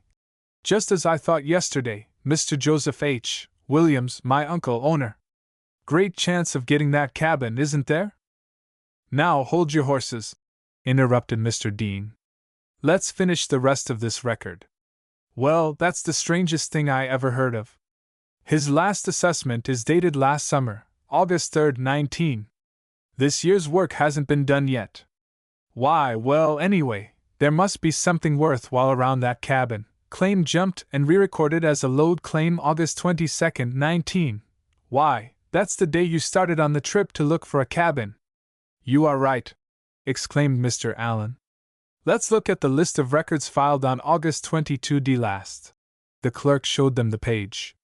It read as follows: "Assessment on Joseph H. Williams lode claim, Cheyenne Mountain." Then followed the description. Directly under it was the following: "Lode claim, Buffalo Park, located by Beverly H. Pembroke, as described on page 1162. The cabin then belongs, by right of relocation, to Beverly H. Pembroke," remarked Mr. Allen. "And we are just exactly 4 days late. Too bad we didn't start at this end of the trip." "Who is Beverly H. Pembroke?" asked Mr. Dean. No one could tell. "Well, this much is clear," he went on. "There was some very good reason for the relocation of that claim, and it couldn't have been for that old cabin. Men don't locate claims to get possession of old, tumble-down log cabins nowadays." "Well, there's this much that isn't clear," returned Willis. "Why that change was made the day we started over this route, and furthermore, how does it come that the same men work the assessment on the 2 claims if they belong to different parties?" "No, sir, men, listen. My uncle didn't want that cabin in his possession at this time for some reason, so he transferred the claim to this man, Pembroke. Anyway, I'm glad it doesn't belong to my uncle now, whether we get it for our purpose or not." "Now you listen," said Mr. Dean. "Let's go and see Mr. Pembroke at once and inquire about it. He can't do more than throw us out, and it might be he'd be tickled to let us have the cabin. Every $100 worth of work done on that property, whether it's mine, trail, dam, or housework, is equal to an assessment. If we remodel the house and use it, he can buy the property or, as they say, prove up on it. What do you say? I believe we can make a bargain. It's a go, cried Mr. Allen. I was sure we would need your brains for this job, Mr. Dean. Let's go right now. They looked up the desired gentleman in the directory, then started for his office. Cheer up, old boy, cried Mr. Allen as he slapped Willis on the back. Here's where we win, uncle or no uncle. Isn't that right, Mr. Dean? You feel too confident, returned Willis. I see the game. You don't. Mr. Beverly H. Pembroke will politely refuse any offer. My uncle has coached him on what to say to any inquiries. See if I'm not right. You haven't a very good opinion of that uncle of yours, have you? Said Mr. Dean. I don't see why he should be so vitally interested in keeping you away from an old cabin. I think you imagine things, boy. You know some things are true that you can't see, tersely replied Willis. You can't see a pain in your stomach, but you can feel it, and it tells you something is wrong. It's just the same in this case. I can't see it, but I know something is wrong, and the next thing for us to do is to get our heads together and find out the causes. We're interested in the causes. Mr. Beverly H. Pembroke sat idly in his office. His feet were hoisted up on the windowsill, his straw hat tipped far back on his head, while a long, slender cigar was held between his teeth. He was decidedly an Englishman, and a very nervous, fidgety one at that. As the three entered, he got to his feet and inquired concerning their wants. Log cabin, Buffalo Park, load claim located August 22d. He puffed meditatively at his cigar, endeavoring to focus his thoughts on the matter before him. A frown clouded his face, then suddenly disappeared. Why, yes, by Jove, this OT weather has nearly set me crazy. My brains have been bemuddled all day, don't you know? By Jove, I most forgot that new claim. Yes, and you want how many shares? Mr. Allen looked at Mr. Dean and smiled. You do the talking, he said. Well, it's like this, said Mr. Dean. Then he laid his proposition before the Englishman, who puffed away on his cigar and listened in silence. Sorry, very sorry, gentlemen, he began. But I have just arranged with a party to hold that site for a summer hotel or a fruit farm, or some such a thing, don't you know? Sorry, beastly sorry though, because I have to refuse you. Mr. Allen looked at Mr. Dean, a great disappointment showing on his face. He turned to Willis, who was standing in the background. The boy was squinting out between half-closed eyelids and his fists were clenched hard at his sides. He was gazing steadfastly at the floor. Suddenly he looked up at Mr. Allen, then shoved himself behind the railing that separated them from the Englishman and spoke in clear-cut tones. Mr. Pembroke. The little Englishman batted his eyes nervously and straightened noticeably. He was all attention in a second. Willis looked him straight in the eye and continued. I don't suppose you know who I am, at least you don't appear to. I hate to ask favors of any man, or take undue advantage of any one, but in this instance I feel that I have just a little claim upon your attention and your consideration. Mr. Allen looked at Mr. Dean in utter astonishment. Very early this spring you and I were fellow passengers on A.D. and P.W. train coming to Colorado Springs. Do you remember? That train was wrecked on a stormy afternoon by the splintering of the rails, which caused a collision with a heavy freight. It was my pleasure at that time to save the life of your little son. By Jove, murmured the Englishman, as he shifted his weight from one leg to the other. It was a deucedly nasty business. I'm very pleased to meet you again, Mr. Thornton, said Mr. Allen. Mr. Thornton and...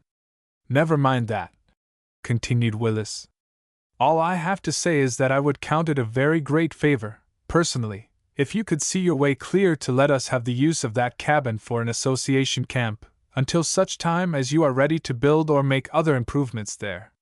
Why, yes, I'll be pleased to do that, returned Mr. Pembroke confusedly. Deucedly glad to have a chance to serve you, don't you know? Now, just what is your plan again, gentlemen? The plan was carefully gone over, this time with Willis as spokesman. Mr. Pembroke listened carefully till he had finished, then he replied, "By Jove, I like the idea, it has points to it. I'd like to furnish the necessary lumber for the desired addition myself. It will be a deucedly comfortable home for the boys. You know it was the association boys that returned my dog to me." Before leaving his office, a 3-years lease was arranged for, and everything looked lovely. What was more, the addition could be started at once. "Well, by the great horn spoon!" ejaculated Mr. Dean when they were well outside. "You are a wonder! That is what I call nerve. Now tell me all about it." "Bah!" replied Willis. "I hated to do it, but I had to. I was going to ask the old boy what Mr. Williams would say to him, but I thought better of it. Tonight is when I have my fun. I'll tell my uncle about our deal and watch him squirm. I wonder if he'll get mad. I can tell by the way he acts if this recording business was a put-up job. There still remains the question, though, why does he want to keep me away from that cabin? It has something to do with my father's old mine, I'm sure of that much, and I'll find out, you see, if I don't." The evening papers gave a glowing account of the interest of Mr. Beverly H.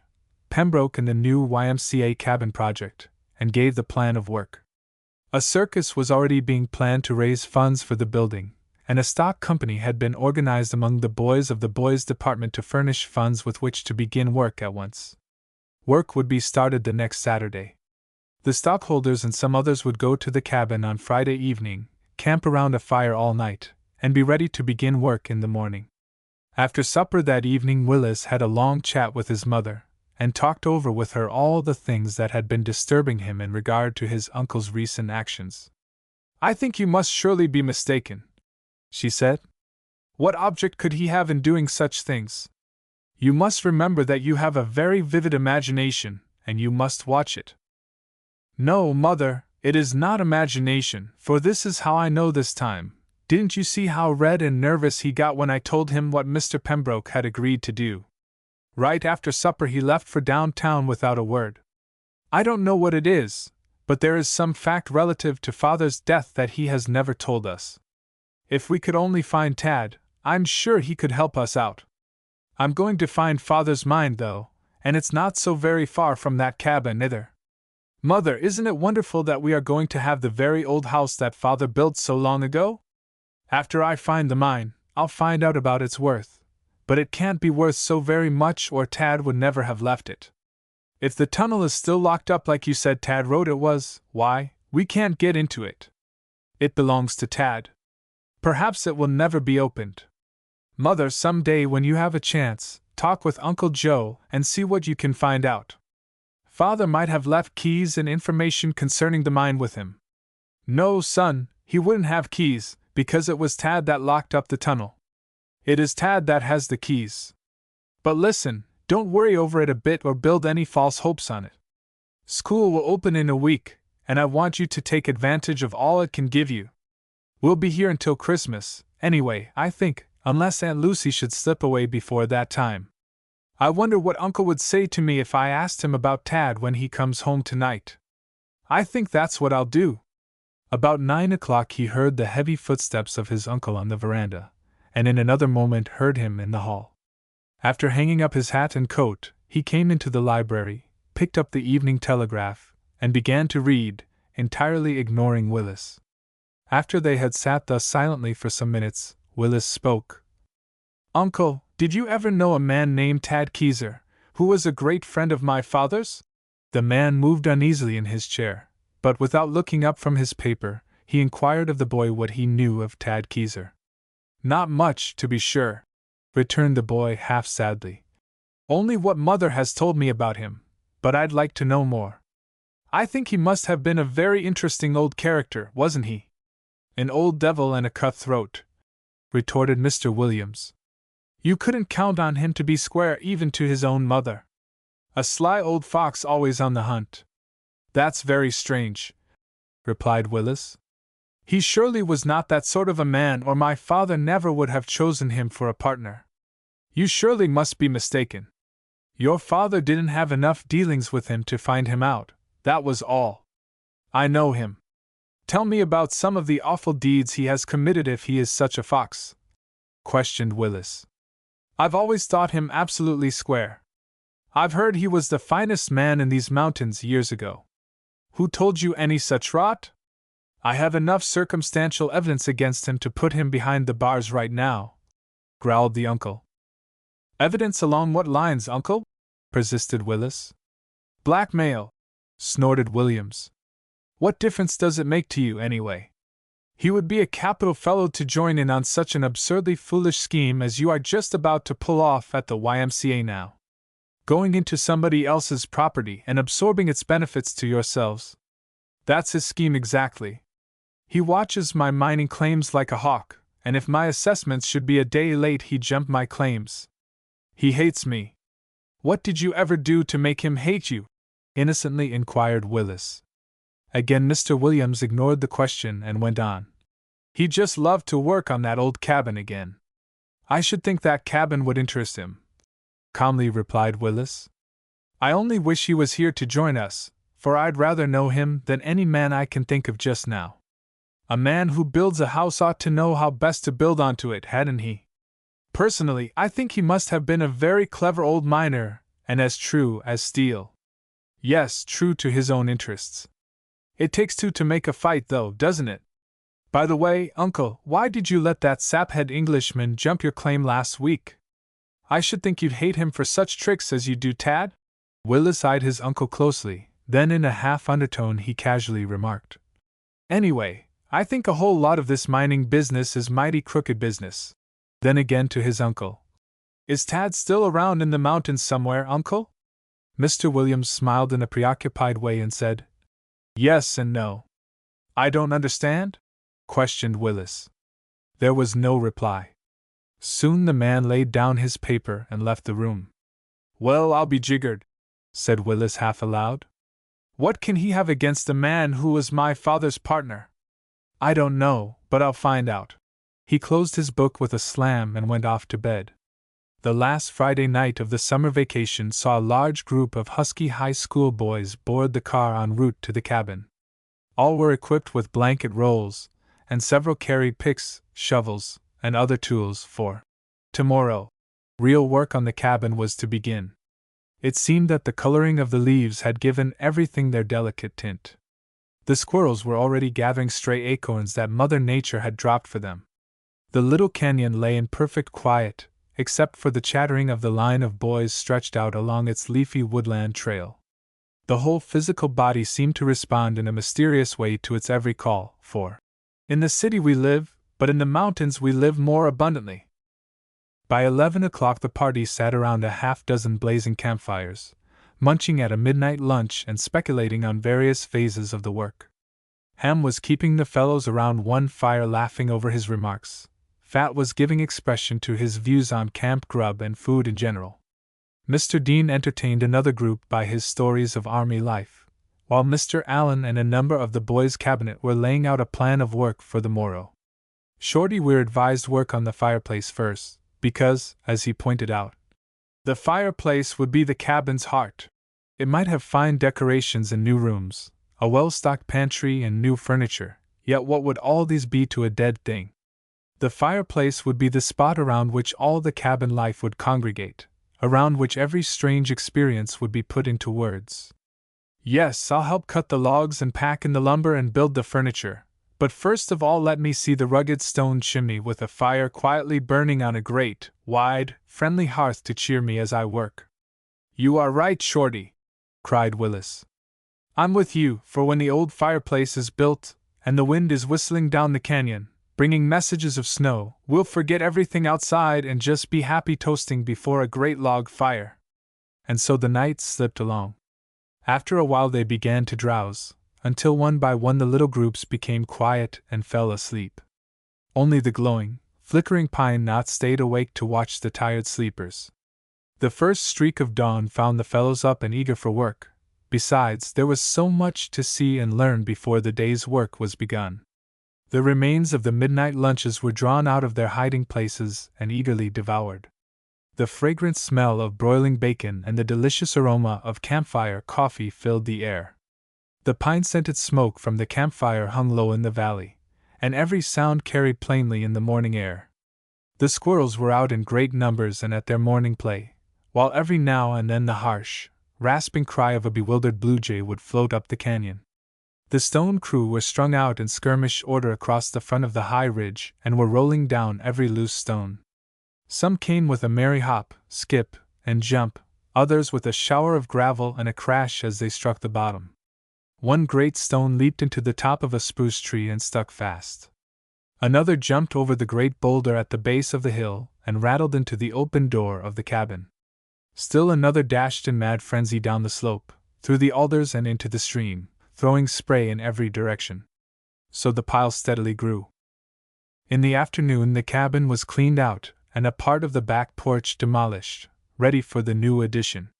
It had been decided to build a room 8 by 28 feet, and in it lay one great balsam bough mattress. Under Ham's direction the aerial bunk was begun, and it very soon showed signs of being built by a master builder. It was what might be termed rustic, as Ham said. Logs from the woodpile were substituted for the rotting ones in the floor of the bridge. A great pile of brush, twigs, and trash were set afire and destroyed. So the days slipped away, all too quickly. 4 o'clock found a group of royal good fellows again on the trail, that trail that was soon to become so dear to every one of them. Their muscles were tired with unselfish work, and their minds and hearts were full of the joy of living. There was already something of the great social bond that was later to tie their lives together for all time with a cord of pleasant memories. Ham had fastened his blanket to a nail away up in the topmost rafter of the cabin, and here he left it for another time. "Where your blanket is, there will your heart be also sometimes," he quoted as they took the trail that led down out of the wilderness. Chapter 12. The Discovery of the Mine. 2 weeks later another crowd was organized to do a day's work on the cabin, and it seemed every boy in the department wanted to go. "Unless you feel as husky as a steam elevator, you better stay home," was Ham's advice to one small boy, for Ham had been chairman of the committee that had been so busy since the last trip, purchasing all manner of supplies, equipment, and building material for the cabin, all of which would have to be packed over from Fairview on donkeys, and there was nearly a carload of it. Ham was under the impression that the donkeys would fall dead when they saw the pile of junk, and that every single fellow in the crowd would have to wiggle his ears, bray once or twice, and get busy, if the cabin ever became the possessor of the new equipment. 20 fellows besides the chief and Mr. Dean were on hand at the appointed time. At the mouth of the canyon 2 very faithful old donkeys, that had years before belonged to a prospector, were rented for the trip. Under their former master they had been trained to carry heavy loads of ore from the little mine far back in the mountains out to the city, and to return again heavily laden with the provisions for another winter in camp. They had learned their lessons well, so were perfectly trustworthy. Peanuts was the oldest, and therefore came in for the most consideration and the lightest load. As he raised his tired, patient old head, his long gray ears pointed forward at the sight of the pack saddles. One glance and he was satisfied. He perfectly understood what was coming, and visions of the long, zigzag paths through shaded valleys all fresh from the summer showers flashed through his brain. Peanuts loved the trail, the deep, long, grassy trail, that crept along close to the little stream, then up and up into the great silent places. Tradition told that Peanuts had been the first donkey to carry a pack up Pike's Peak, as well as the first to bring real, high grade, out of the Cripple Creek, but of course tradition might have been mistaken. At any rate, Peanuts was a gentle, slow, patient twaller of the trail, and it was largely due to his good judgment that the cabin was ever equipped. Many were the trips he made after that first journey. There were summer trips in the hot sun of July days, autumn trips in the cool, sweet-scented evenings when the mountain twilight lingers on the treetops and the rocky crests. There were trips in the winter when the trail was hidden underneath heavy blankets of snow or lost in the deep white drifts.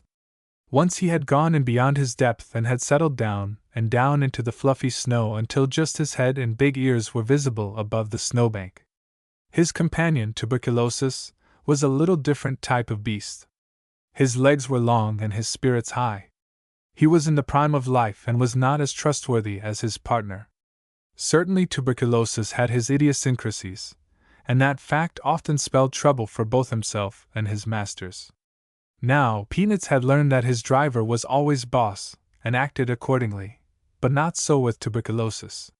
He believed that his own judgment in certain matters of conduct was best. For instance, it was absolutely against his principles to ever cross a stream, no matter how well it was bridged or how insignificant its size. Yet, after many experiences, seasoned with a little strenuous persuasion from the end of an alder limb, he began slowly to change his views. However, he positively had no use for burned stumps, and when it came to passing a campfire, tuberculosis absolutely declined. There was just one thing that both donkeys very firmly believed, and that was that each was to lead and the other follow when on the trail. This was the only point upon which they really ever quarreled, and most every time Peanuts, because of his mature judgment and statesmanship, won out. When the pack saddles were on, and the pack bags of food adjusted on either side, the blanket rolls piled high on top, they were ready to begin the journey. "Donkeys are a good deal like some men," observed Ham as the little column came to the base of the hog's back. "They always have to travel by freight." "How is that?" questioned Willis, who had appointed himself guardian to Peanuts, and was just ahead of Ham. "Why, because they can't express themselves," was the reply. "Not verbally, perhaps," suggested Fat. "But they do have a signal code, of which their hind legs are the main features. I've had them signal at me more than once. And if you ever received the completed message," added Ham, "it usually says 6 weeks in the hospital." At the top of the hog's back the party separated into two groups. The one under Mr. Allen continued on up the trail with the two donkeys, while the other, under Mr. Dean, took the railroad, walking around by Fairview, to see if their equipment had arrived. It was decided the boys would sleep around a rousing fire rather than on the cold floor of the cabin. The shakedown was too dry to be comfortable, and Ham's aerial bunk had not yet been completed. They therefore chose a spot for the night's camp across the stream from the cabin on a piece of high level ground covered with a thick brown carpet of pine needles.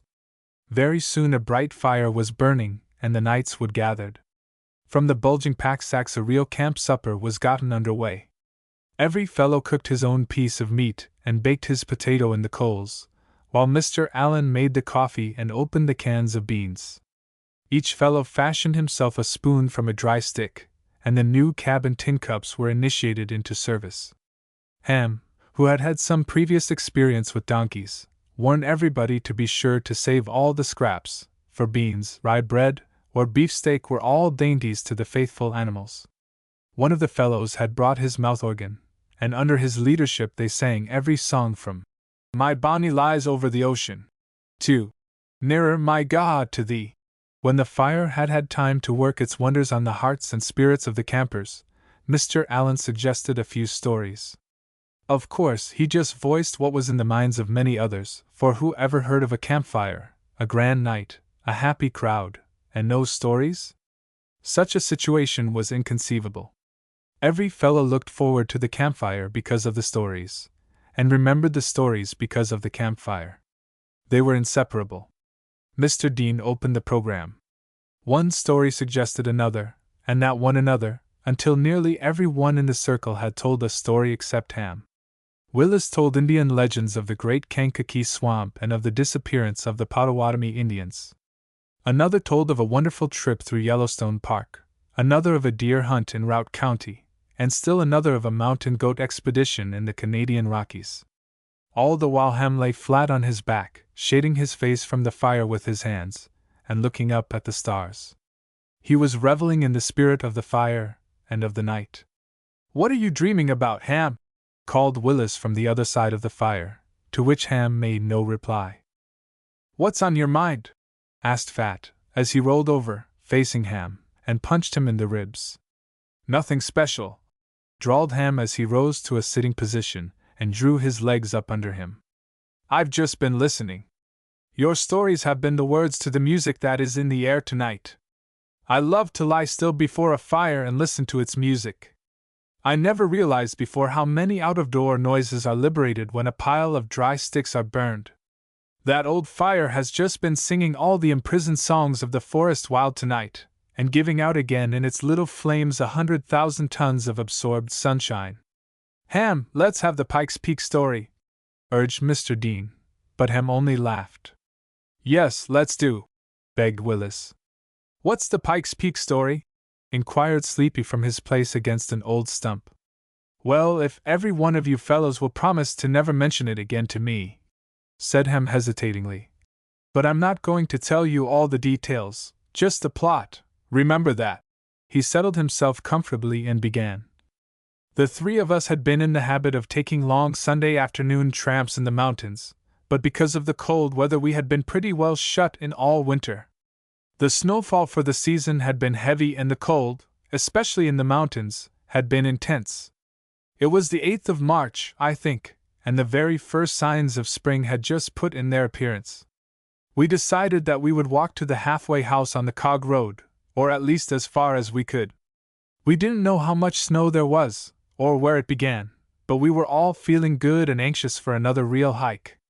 We were all three dressed in our Sunday clothes, and I was the proud possessor of a new spring suit and a pair of low shoes. It was about 3 o'clock in the afternoon when we started up the track from Manitou. By 5 o'clock we reached the halfway house, and much to our surprise found the keeper there. We had encountered very little or no snow that far on the track, and, as the days were getting longer, we knew we had 2 good hours yet before dark. We inquired of the innkeeper how far the track was open, and he informed us that it was clear as far as Windy Point, that there the great ice sheets began. There is always more snow on the great south shoulder of the peak than anywhere else. You remember Son of a Gun Hill? Well, we decided that we would push on to the top of Son of a Gun, then come back. We left the halfway house and started up the track. The walking was fine on that flat stretch just after you leave the inn, and we covered space very rapidly. At the bottom of the great hill, in a grove of young aspens, we stopped and cut us some walking sticks. If it had been summer, and the snow and ice gone, we would probably have noticed that there was a terrible storm gathering in the valley back of Cameron's Cone, but with the range all white and dreary we did not notice it. You fellows who have lived here near the mountain know that a storm often rises up there as if by magic. They come so quickly you often wonder where they came from. Of course, being directly in the shadow of Pikes Peak, the sun went down very early, and our twilight was not as long as we anticipated. I was the first to notice the cold breeze that had sprung up, and I remarked about it, but we were walking fast and were really too much interested in reaching the edge of the snow to pay much attention to anything. Suddenly it grew dark and the wind increased. In less than 10 minutes we were in the midst of a howling mountain blizzard and the snow was being driven before the wind at a terrific speed. John suggested turning back, but Al and I were for pushing on, thinking it was just a squall, and, as it seemed to be headed straight down the canyon, we thought we would soon get above it. John insisted that we were crazy, but we made all manner of fun of him, so on we went. Fools rush in where angels fear to tread sometimes. That is just what we did. We walked on in silence as fast as we could for half an hour. Then we stopped and held a parley. We suddenly awoke from our little dream of foolishness and began to realize that instead of getting out of that storm, we had gotten into it. Up there on that great mountain side we could not see 10 feet in any direction. Above us and around us was a raging sea of frozen pellets. The snow was drifting along the track, and in some places it was already completely hidden. Night was coming, and there was no shelter from the swirling winds. In number of miles we were a good deal nearer the summit of the peak than we were home, and somewhere ahead of us was the old printing station. We would make for it, and its shelter. It would be foolish to expose ourselves to the storm by returning in the open valley. Then, too, we might lose our way and slip into the canyon below. We fought on bravely in the dark until finally the wind went down a little and the snow grew soft and wet. Our shoes were wet through and our bodies completely chilled, yet we could not find the printing station. Had we passed it, or was it still ahead? We differed in our opinions. Finally the snow ceased, and we could see about us a little by the reflected light. We spied a few straggly trees and made for them, for we were just at timber line. We found a great tree that had blown over, and breaking limbs from its prostrate trunk, we built a large fire and sat on the log to dry our feet. We were now very keenly alive to our situation, and knew it was becoming serious. We suddenly realized that our only safety depended on the locating of that old printing station. Our shoes were so wet and our feet so cold that the leather burned before we knew it. But as a real matter of fact, we didn't realize how badly they were burned until an hour later, when the shoes began to crack away in bits and the uppers to rip open along the seams. We reached the great snowbanks. The track and roadbed was buried deep. The last straggling trees were far behind. We stood on a great white waste of snow, 30 feet in depth, not a landmark to be seen. If the station was ahead, it was buried. If it was behind, we had missed it. With that realization, our spirits fell, for to turn back now meant certain death. Then, to add to our danger, it had begun to turn fearfully cold, that kind of a clear, steady cold that comes only in the mountains, when the thermometer drops 25 degrees below zero and the air cuts like a knife, while your nostrils freeze together when you breathe. At the fire we had tied handkerchiefs over our ears and tied strings around our trouser legs to keep the wind and snow out. Every little while we sat down and pounded our feet with our walking sticks to keep up the circulation. At last we came to about 2 feet of a telephone pole sticking up through the snowbank. We knew then that we were off the road and were high up on the mountain. Luckily for us, the snowbanks were so heavily crusted that they held us up without breaking through. John suggested a plan. We would follow the post ends to the summit house. In that way we could not get lost. 2 of us would stop at the tip of one post, while the other, usually John, would push on to find the next one. When it was located he would call and we would go to him. Just how long we traveled in that manner I do not know. It seemed days, but of course, it was only a brief time. Often I was positive that the posts were at least a half a mile apart. My shoes were so badly cracked at the seams that my feet grew very numb with the cold, and before long I knew I was freezing. Time and again we thought we heard something coming over the snow behind us. The air was clear as a bell, and, as we pushed on, this sound frightened us more and more. Our imaginations began to play strange pranks. I remember that I was too frightened to even move, so sometimes I would just stand shivering and listening. We hardly spoke a word. By and by the time came when I was too cold to leave my post for the next one. I just put my arms about it and begged the fellows not to wait for me, but to go on and save themselves, to dig a hole in the snow and leave me in it. But John, dear old John, refused, and putting his arm about me, he dragged me on and on. He tried to make me angry by striking me, and warned me not to go to sleep or I would freeze. But I told him I must sleep, for my feet and legs were numb and my arms and shoulders ached with sharp pains. Then I cried like a baby. Soon Al began to play out also, and John pleaded with him not to give up. Al took me by one arm and John the other, and together they fairly dragged me over the snow. When we least expected it, we stumbled over the steps that led to the summit house. In a few moments we were at the door, but I was helpless. The summit was completely buried, except at one end, where the wind had kept it clear. John hastily examined the windows, only to find that every opening was securely covered with an iron shutter. We were lost. I heard John muttering to himself. Then he slipped his fingers under the bottom of the shutter, braced his feet, and pulled with a superhuman strength, the strength of a last hope. With a creak the shutter gave at its fastenings, then bent in the middle, and slipped out. He then knocked out the double window with his elbow, and soon had me inside.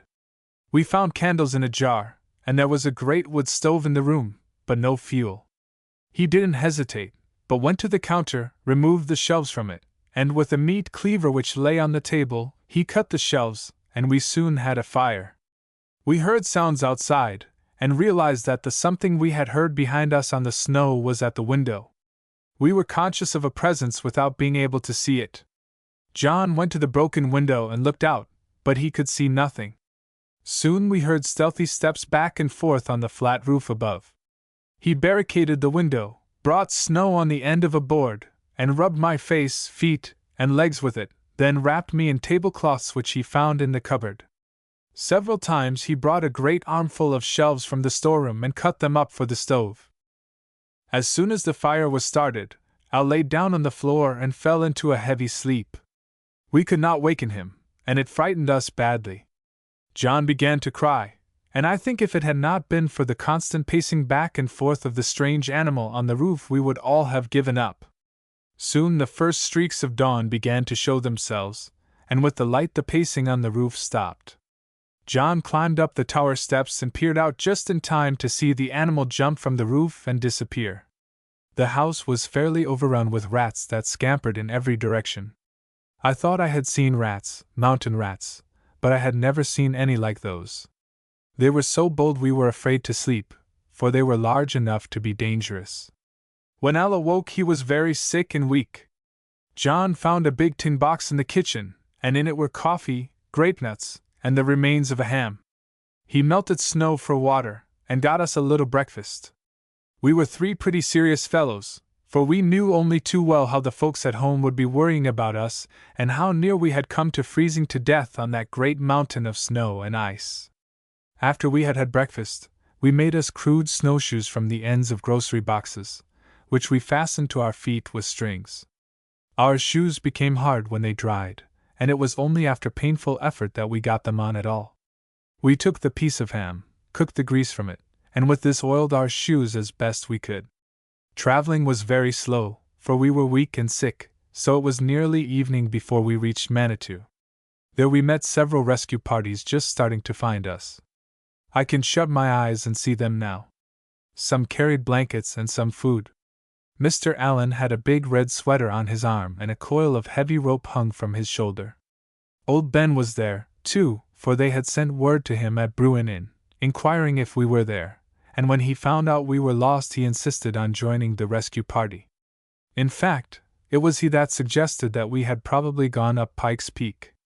Ben and I have always been great friends ever since. We held out some way till we reached home, then we all three gave up. Oh, the awful sickness that followed and the pain of frozen feet! I was in bed nearly a month, and every time I slept I dreamed of that awful night. I came very near slipping off this earth then. Of course the newspapers made fools of us and all the fellows teased us nearly beyond endurance. It was only a few weeks later that an immense mountain lion was shot near the cabin on the carriage road. There you are, you have my story, now let's forget it. Not a fellow moved. They all sat looking intently into the dying fire. After a few minutes Mr. Allen suggested a sleep, and before long the camp was quiet, each camper wrapped in his blanket and stretched full length on the ground. Very early the next morning the transportation of equipment was begun.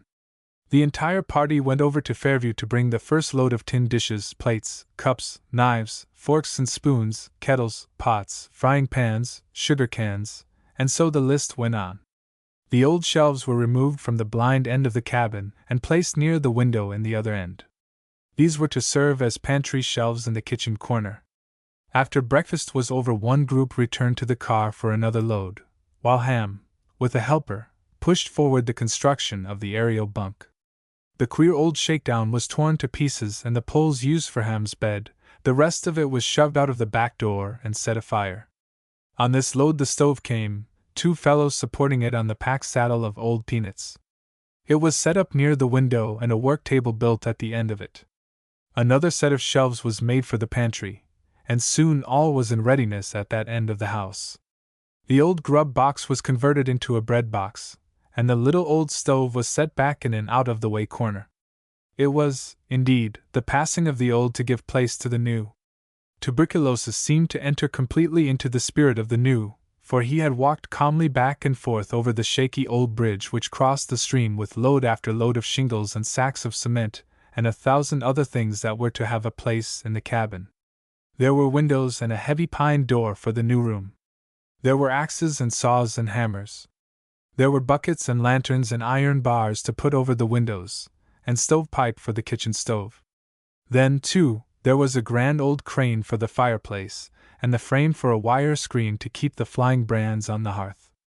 Not a thing that would be needed had been forgotten. It was a weary crowd of fellows that came slowly along the trail at noon with the last load of boards, hung on the sides of Peanut's saddle, the nails and hardware, packed in heavy canvas bags, loaded on tuberculosis.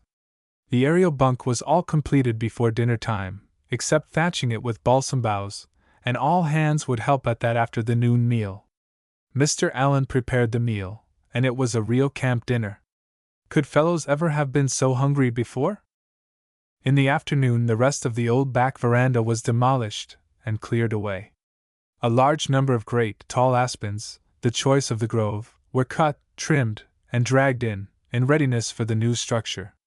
It seemed that all the jays for miles around and all the squirrels in the valley came to investigate when they heard the crashing of the big trees and the merry sound of the axes. Great piles of balsam boughs were dragged down from the mountain side opposite the cabin. These were carefully trimmed before they were handed up to Ham, who was in the bunk doing the thatching. The early afternoon saw the completion of the fine, big bed, big enough for 5 people, and as the fellows became too tired to work, the bunk became more and more popular. Every one was anxious to try it. A heavy hasp was spiked to its place, and the cabin was put under lock and key for the first time. They had really taken possession of it. It was theirs. "It beats the Dutch how much that yard of stovepipes sticking out there adds to her looks," observed Mr. Dean when the stove had been set up. "It isn't the stovepipe so much," replied Chuck, "as it is the smoke coming out of it." "What pipe are you talking about?" inquired Sleepy as he dropped down out of the new bunk to inspect the work the others had been doing since noon. "Who's smoking a pipe?" he persisted, not understanding the conversation. "The cabin," tersely remarked Chuck. "But it has to get warm before it can smoke, and it has to work before it can get warm. The cabin might teach you a lesson." Later in the afternoon there was a great commotion a little distance up the trail, and Mr. Allen hastened to investigate the shouting and sounds of chopping. To his great disgust he found Sleepy dealing heavy blows to an old pine tree with an axe while the perspiration was running down his face. He was prancing about in great excitement. "What on earth?" questioned Mr. Allen. "I'm trying to get a squirrel. I saw him up in this tree just a moment ago," cried Sleepy. "Is that all you can find to do to use up your energy?" asked Mr. Allen dryly. Sleepy looked at him sheepishly, then hung his head and slowly returned to the cabin, brought a pail of water from the stream, then crawled up into the bunk, out of sight. By the time things were straightened around in the cabin so that the mason could build the fireplace, it was time to be starting home, but every one was too tired from the day's work.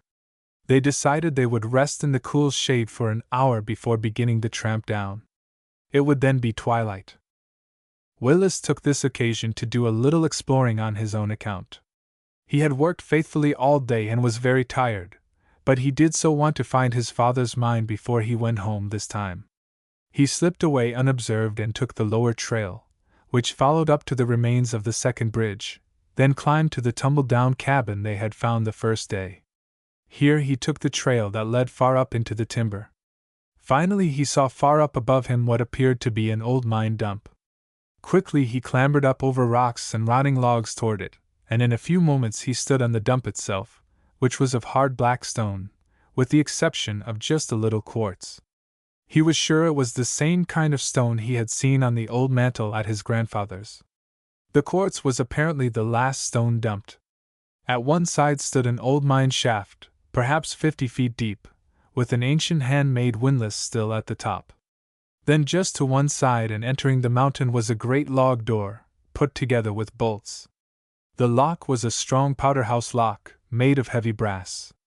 The place gave no appearance of having seen a man in many years.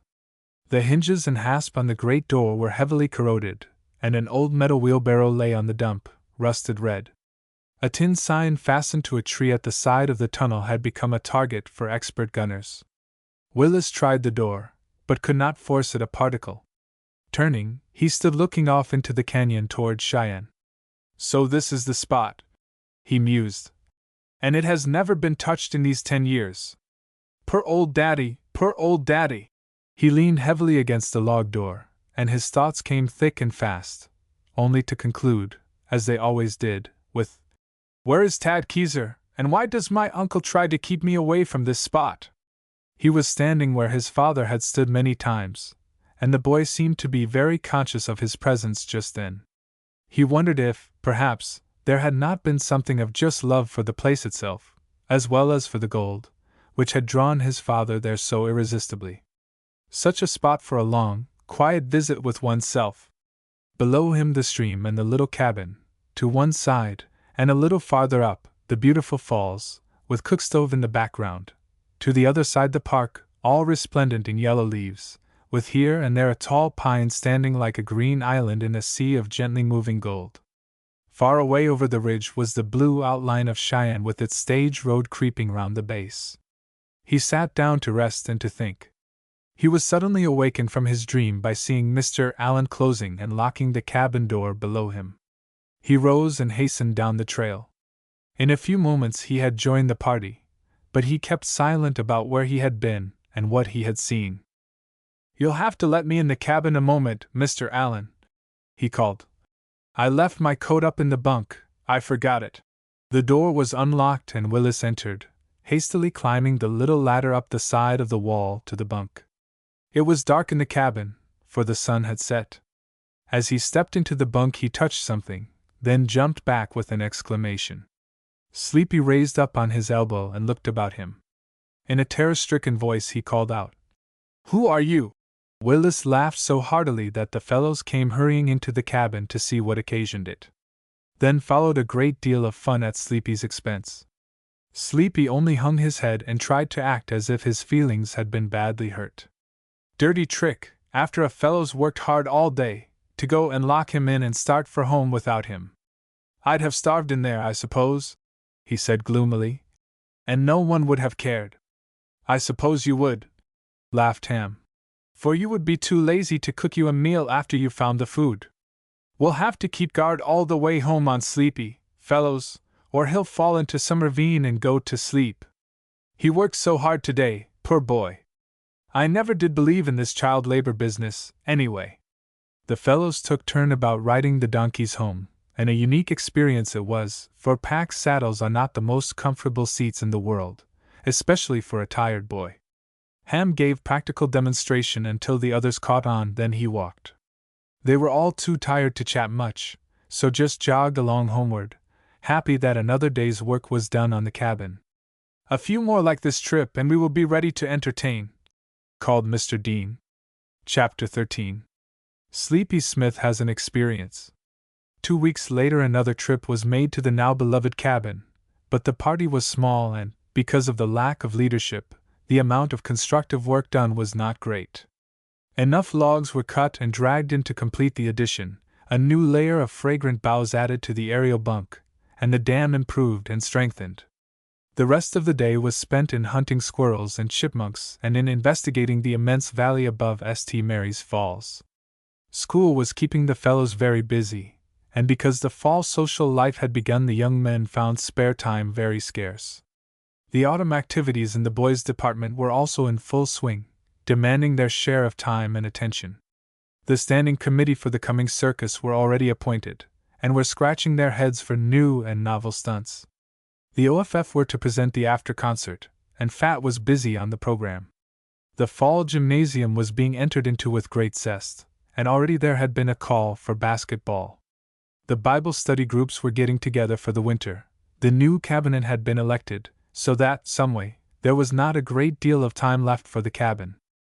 Mr. Allen and a few picked fellows had made a trip the week before, primarily to take up a supply of food for the mason and his helper, and had gotten the entire frame of the addition up, ready to roof and shingle.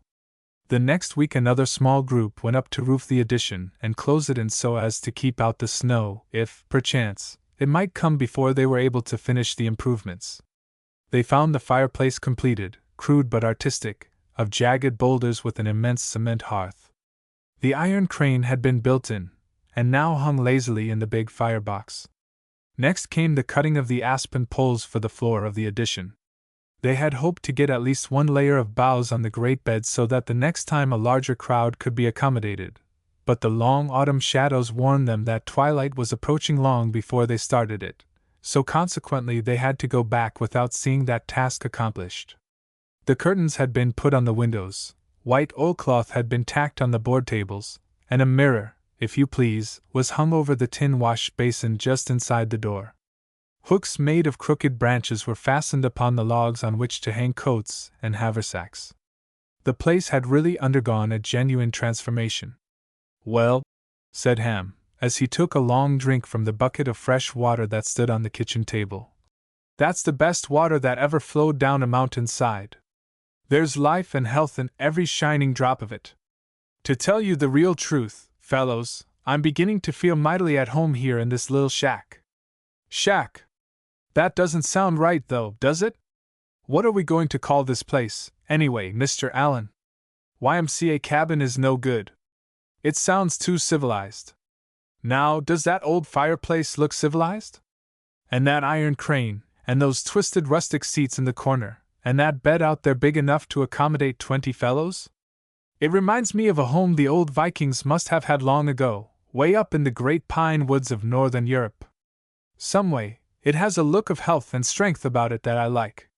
Don't you see the smile on that old firebox? Can't you hear the happy peasant children gathered there on that hearth singing their woodland songs and drinking their mugs of warm soup? Then, over yonder, all stretched out, his head to the fire, lies a great, gaunt dog, tired from the chase. Then the tap on the wooden floor of the old woman's cane as she hobbles about the cabin. Can't you smell the bare haunch that's roasting there on that long spit before the fire? Don't you hear the merry music of the axe, just outside the door, as brawny arms swing it, cutting the great backlog for the long night? Civilized? Yes, in a way, but not in our way, is it? But what are we going to call this cabin?" Willis had slipped out a few minutes before and had wandered up the canyon to the last point from which the cabin could be seen. There he stopped and turned to survey the valley. The air was clear and cool and was completely filled with the fragrant murmuring of the pines. Far down in a vista of shifting lights and shadows stood the cabin. The next week brought the first signs of the approaching winter. The warm fall rains gave way to cold showers. The leaves fell in countless millions, and the voices of the feathered folk seemed to have blown away with the autumn leaves. Heavy white mist hung over the mountains, lifting occasionally to show curious eyes that the lofty summits were already being painted white. The grass lost its fresh, green color, and the wild purple asters dropped their lovely heads and slept. The first real snow came in the night. The desire to go to the cabin on the part of a large number of healthy, stalwart boys was matched against a foot of fluffy snow. The fact that they had not seen the new, completed bunkhouse, nor the fireplace, added greatly to their intense desire to go.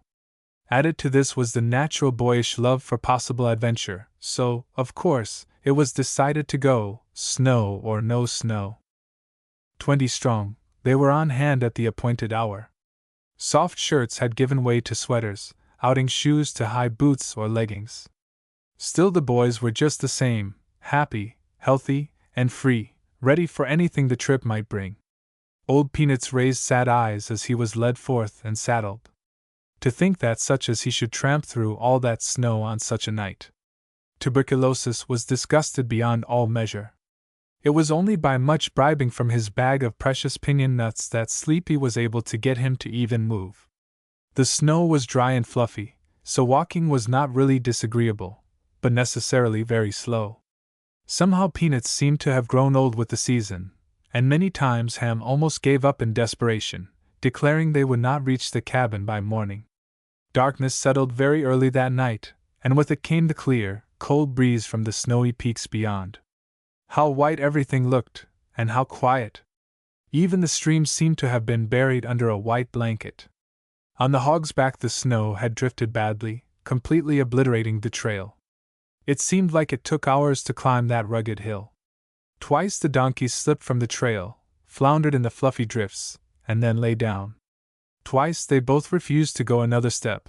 Then darkness, the black darkness of a stormy winter night, settled about them just as they entered the park. Who knew the trail, that narrow pathway that led between trees, around buried stumps, across shallow fords, and back again? Who could now general this little disheartened army and lead it on to warmth and shelter? Sleepy complained bitterly because the trail was long, and many times threatened to go back when he was taunted with, "Baby! First it was a false step, then a splash into the cold stream.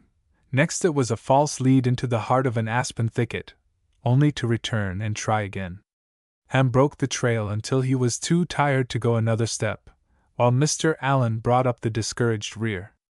It was a gloomy line that worked its way up the snow-filled canyon that night. Minutes seemed like hours, and already the cold winds were making every fellow weak and hungry. Ham was the life of the party, and kept the fellows hopeful at his end of the line, even when he was so tired from breaking trail that it seemed that he could not go another pace. Willis was behind him, ready to lend a hand whenever he tripped on treacherously covered poles or slipped from the trail into the icy stream. At last the little belt of thick timber was reached, and Ham's heart rejoiced, for he knew the cabin was on the other side of it. Before long they stood on the high trail and looked down into the valley where stood the cabin, gloomy and gray, the light from the snow caught and faintly reflected by the windows. Ham gave a loud shout that cheered and strengthened every heart, and in another moment he was unlocking the door. Ham's little pocket axe sang out in the winter night, and soon his efforts were rewarded by a tiny blaze on the hearth. He ordered his forces like a veteran, and they obeyed him without question, all save Sleepy, who chose a comfortable spot in the corner and sat down, refusing to move. Very soon the kitchen stove began to heat its end of the house, and the big tin teakettle sang and sighed over the flames. Mr. Allen was busy with supper, and Fat was clearing a space before the open fire so they could all sit down together. Some brought in the wood and piled it high in one corner, while others scraped the snow away from the lee of a big boulder, thus making a shelter for the donkeys. Ham smuggled a half a dozen frozen potatoes for them and a half loaf of rye bread. A column of merry sparks rose from the chimney, while the candles threw weird, funny little shadows out on the snow through the barred windows. Ham and Willis were watering the donkeys and discussing their trip up, when Ham, without any apparent reason, burst into a merry laugh. "I have an idea, Willis, and it's a capital one, too. Will you help me carry it out?" And he laughed again. "Well, that depends," returned Willis. Ham put his hand to his ear and listened, then turned and looked eagerly toward the cabin. When he was satisfied they were alone, he continued, "When I first came out here to feed the mules I heard an owl hooting up in that big tree. My, but it startled me at first, until I had time to think what it was. You know they shot a young mountain lion over on Black Mountain day before yesterday. Now, we aren't so far from Black Mountain, and if we are ever going to make a real, worthwhile member for OFF out of Sleepy Smith, we have got to begin soon, and besides I'm satisfied we will have to use a few extraordinary tactics. We have nursed him long enough, besides, his spirit is rotten. He has been sitting in there by that fire all evening and hasn't turned his hand to do a thing. He will probably want someone to put him to bed yet tonight. All the way up the trail he whined and acted like a baby.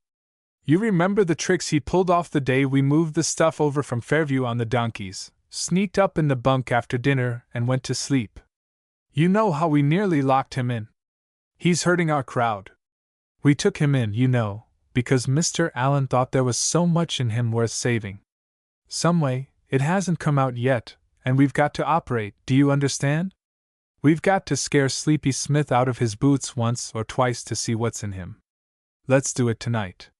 If we don't, next time we bring a crowd up here on a night like this there will be 3 or 4 sitting around the fire doing nothing, and the next time 6 or 7, until at last a few of us will be waiting on the whole bunch, do you see?" "Yes, I see," replied Willis between chattering teeth. "But how on earth are you going to do it a night like this, with all this crowd?" "Now I'll tell you just what I want you to do. I'll pull off the game and you be my accomplice. We'll take Sleepy out for a snowbird hunt. I never heard of one myself, but I'll fix that all right. We'll scare the life out of that boy this night or bust. All you have to do, there comes someone." "Ham, Ham!" called Fat from the cabin. "Come on to supper while it's hot." Then the door closed again. The two started toward the cabin, leaving Old Peanut braying hoarsely in the night. "All you have to do," continued Ham, "is to just swear to all I say. You'll catch on after I get started. Be sure to watch for the chance. I'll tell Fat the scheme, and if I can get Sleepy out of the house for a minute, I'll fix it up with the crowd. They were just about to enter the cabin when somewhere in the night came the weird hoot of an owl, and a pale, sickly moon peeped between the clouds. "Well, fellows, how do you like that old stone firebox, anyhow?" Ham questioned. "I haven't heard a fellow say a word about it yet. That big black pot hanging on that crane makes me happy all over. Why, we have Robinson Crusoe and that last polar expedition beaten a city block. I never do see a pot hanging over the fire like that, but I think of some of the delicious stews that Jim Parker made for us the Christmas vacation we spent with him out on his ranch in Middle Park. Snowbird stew good? Oh my! It has turkey beaten 1,000 directions." "Snowbird stew?" questioned Chuck. "What in the world is it, Ham? Bacon creamed, or some such stuff?" "Bacon creamed, nothing," replied Ham disgustedly. "Snowbirds, just plain snowbirds. When I was out feeding the mules just now, I heard a whole flock of snowbirds fly down the canyon. That's what made me think of the stew, I suppose." "Well, if they're no bigger than the snowbirds I've seen," remarked one boy, "you'd have to have a bushel of them for a meal."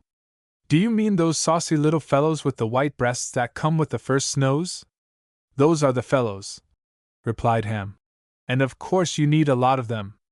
But then, they are so easy to catch if you just get into a flock of them." "How do you get them?" inquired Fat, who was always interested in anything new, so long as it had possibilities of something to eat in it.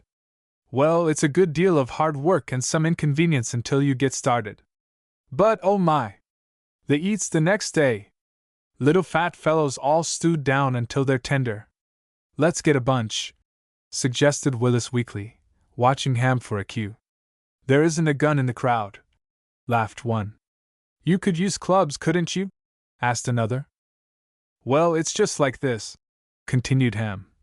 "You pick out a couple of fellows for the trappers who are strong and husky, and who aren't afraid to do their share of the work." Ham smiled at Willis. "Then you place them one at each side of the canyon. You take a shovel, dig a deep hole in the snow for the trapper to stand in so he can work easily without stooping over. Of course, each trapper has a bag, a gunny sack, or a common flour sack will do, and a lantern. You can use a candle all right, if you have no lantern. I've seen very successful hunts conducted by using candles. The trapper stands with his bag held open between his legs. It's a good scheme to tie the bag, a side to each knee, so you can keep the mouth open without using your hands. You'll need them for numerous other things, probably. The rest of the hunters divide into two parties, and each party climbs the opposite ridge of the gulch, working up the canyon without really going through it. In that way the birds are not disturbed. Then, at a given signal, both parties descend into the canyon and the hunt begins. Every man must be absolutely silent, for I've seen one mouthy fellow spoil a whole evening's fun. Now, if any of you fellows are sure you can't keep still for a little, even in a good deal of excitement, you better stay here. If we fail, it will be someone's fault." Ham noticed the sly glances that were going back and forth between Mr. Allen and Mr. Dean, but he was sure he could count on both of them, for they liked real fun as well as any of the boys. The hunters then moved down the canyon in a skirmish line, thrashing the bushes with their pine boughs. As they advanced, the birds will awaken with a shrill little peep and scuttle off through the bushes down the canyon and directly toward the trappers. The birds take just little flights at a time, so you must keep them moving or they will swarm and fly away in a panic. If a flock panic on you, you might as well quit, for every bird in the canyon will follow. You see, this is the game. Snowbirds live on little bugs that are found in great numbers around the great northern lights. When they see those candles flickering there in the great white quiet, the snow reflecting the long rays out between the dark tree trunks, they think it's the northern lights, and fly straight toward the candle. All the trapper has to do, then, is to take them in his hand and bag them. Sometimes they come in such great numbers that they fairly swarm into the bag. When each trapper has enough, he puts his mouth close to the snow and halloos to the drivers. At the signal they stop hunting and come into camp. Fun! Why, it's the most fun I ever had in my life. The foolish little birds are so easily caught. You see, instead of getting out and hustling for their food, they think it will all be provided for them by kind Providence or others. And Ham smiled. Did you ever eat quail on toast in some of these stylish restaurants? Queried Fat, who had caught on to the game. Well, all in the world they are as snowbirds. I suppose there are any number of fellows who make a living by just that trick. A general discussion followed. Every one was ready and anxious for the hunt to commence. Candles were gotten ready and a shovel found. Ham took Phil, Fat, and Mr. Dean to help him find some sacks that were supposedly down in the gulch, but in reality to explain to them just what he wanted them to do. My, what a laugh they did have when they reached the open. Fat was instructed to offer his services as the holder of one bag and to suggest that Sleepy hold the other. They would plant Sleepy first, then Fat would go on with the bunch. Mr. Dean and Ham would hide themselves in the brush on either side of Sleepy. Fat would instruct his crowd what was to be done, and Phil would take charge of the other group. They would go down the canyon, over the ridge, then swing round and come back high on the hill, so as to completely lose Sleepy, who would be placed where both parties could see him by his light, but of course, he could not see any of them out in the shadows and the night. If any fellow makes a stir, continued Ham, the game is up. Remember, Phil, you are boss of that crowd. A difference of opinion had broken out among the rest while Ham and the others were getting the sacks, for Willis, in a sly way, had suggested that the game was a fake, but Sleepy scoffed at the idea. You do just as Ham says, and you'll see it's all true, cried Sleepy hotly. He knows more about camping than all the rest of us put together. If you don't want to go, stay here. I'll hold the sack myself, and if I don't get it full of birds before I come home, I'll treat every one of you. Fat entered just in time to hear the foregoing conversation. I'm with you, Sleepy, he cried. We'll have snowbirds for breakfast in the morning.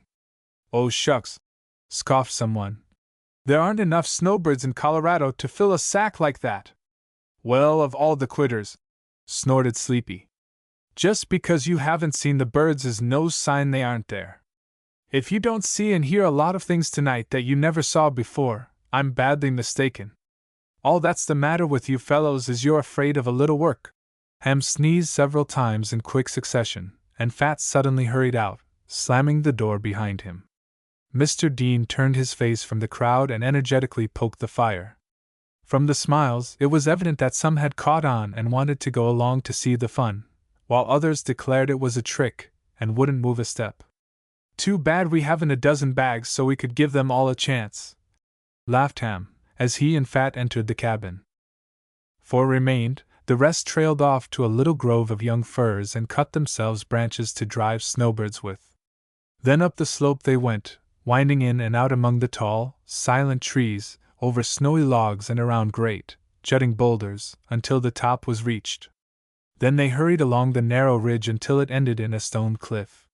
Here they descended again through the trees until the trail on the south side was reached. Ham picked out an open place entirely surrounded with a heavy growth of young firs. Just at the edge of the little opening, its bulk back in the trees, stood a great stone, 12 or 15 feet in height. Here Ham began to dig the pit for Sleepy's feet, explaining, as he worked, that the rock would reflect the light and keep the wind from blowing it out. Every hunter spoke in subdued whispers. When the hole was finished, Sleepy stepped into it, and Ham shoveled in the dirt and snow and tramped it tight about him in order to make room for the bag. It was fastened to each leg by a stout cord. Ham gave the parting instructions. Light your candle when we get out of hearing, then move it gently back and forth in front of your bag. The first few birds that come will probably scare you, but remember they are only snowbirds and harmless. The party then separated, filing off in either direction, and were soon swallowed up in the long black shadows. All that Sleepy could hear was the crunching of feet on the partly crusted snow. He waited nearly breathlessly for all sound to cease, and when the last faint echo had died away it was a very shaky hand that lighted the first match. Of course Sleepy was not frightened, he was only cold. The greasy tip of the new candle sputtered and flared a moment, then went out. He tried again, but this time the match broke off. He felt himself getting excited. He had just 2 matches left. He must be extremely careful. He struck the third match on the stone behind him and shaded the candle tip with his hand. but his whole body was so nervous and his hands shook so that he could hardly hold candle and match together long enough to get the light. At last he succeeded. He stuck the end of the candle in the snow in front of him while he turned up his collar and pulled his cap down tighter. What was that? His body became rigid, his head went up, his eyes flashed. Was it the snowbirds? He listened intently for an instant, then he quietly relaxed. Just the kids whacking the brush, I guess, he said half aloud. Then he leaned his back against his rock and waited. Every few moments he would gaze cautiously about him, then listen. Here and there back in the shadows he could see a huddled group of pale, straight forms. He knew they were only aspen trees, still he kept a watchful eye on them. The night was absolutely quiet and dark except for long, dimly lighted alleys between the trees, where the candle rays were frolicking. Here and there he could see the dim outline of a black stump, its little snowcap perched upon its rim. He lifted the candle from its place in the snow and waved it gently before the bag, then he paused cautiously. His imagination had rallied from the cold and was now his closest companion. He saw strange shapes flitting here and there among the shadows. He heard every now and then a new, strange voice of the woods. The trees, it seemed to him, were murmuring their disapproval of such things as snowbird hunts. A myriad of unseen folk were peeping at him from limb and stump and shadow. He knew they were there, even if he couldn't see them, yet a strong feeling of loneliness crept over him. It seemed ages since the boys had left him there, still it had been only a few moments. His spirit was gradually becoming restless, and he began to wonder if there really were any such things as snowbirds, after all. He wished he was back again in the cabin by the fire. If he thought they were playing a joke on him, he would slip back to the cabin and fool them. He had half a notion to do it anyway. What was the use of his standing there? Which way was the cabin? He sighed and wiped the perspiration from his forehead. It was just over there, wasn't it? No, that couldn't be. It must be over yonder. The trail ran through the grove to his right. That couldn't be, the stream was over there, for he heard it every now and then. He began talking half aloud. If the stream is over there, the cabin is over here. He paused and drew his hand across his eyes. No, no, if that were true, the stream would flow uphill, and of course it doesn't. Far away he heard a series of little chirps, faint but unmistakable. He was alert in an instant. Yes, that was the snowbirds, and they were coming. He wondered if Fat heard them and was ready. Where was Fat anyway? How strange he felt, now he was almost afraid, for he was sure something was watching him. He shaded his eyes and peered into the gloom, but could see nothing. Far away in the timber it seemed to him he heard brush snapping, still he knew there was nothing bigger than a skunk or a rabbit in the whole valley. Still, and his breath came shorter, had not a mountain lion been killed on Black Mountain just day before yesterday? His imagination suggested hungry kittens searching for a lost mother, and a tremor ran over his body, making his muscles quiver. Was that a snarl? A whine far off, yet near to him? The candle slipped from his shaking fingers and fell in the snow beside him. He made a grab for it, and caught it just before it went out. The sound was now clearer. Was that the crunch of feet upon the snow? Yes, he heard it plainly. A twig snapped somewhere back of the big rock, then another, then another. There was an answering of the whine. He felt for his pocket axe, but alas! It was at the cabin. He had no weapon, not even a jackknife. Why had Ham taken the shovel with him? Pshaw! Was it really a sound at all, or was he still in his baby days? No, he was no baby, but there it was, a low growl, coming nearer and nearer. It flashed upon him in a second. The hunters had scared up the animal, and it was coming toward him, toward the light. He felt faint, then sick, but it was no time to be sick. He swallowed at the big lump in his throat, and wondered if the animal really would attack him. He could plainly hear the crunching in the snow now, and he fancied he saw two green eyes staring at him from the shadows. Yes, and there were voices. He could hear them laughing. Suddenly a twig near him broke, and another and another. He cried out in terror, shrill agonized cries for help. He dropped the candle in the snow. Just how he got out of the hole where his feet were buried he could not tell. He started to run, but his legs were still tied to the bag, and at the first step he fell headlong. He was crying now, great sobs shook his frame. He tore the bag free with a jerk and started off as fast as the soft snow would let him, shouting, "Help!" at the top of his voice. He stumbled on through the snow, following the line of least resistance. Finally he emerged from a dark thicket just in time to see 3 men and a great dog come out of an opposite thicket. They laughed heartily as they turned upward on the trail.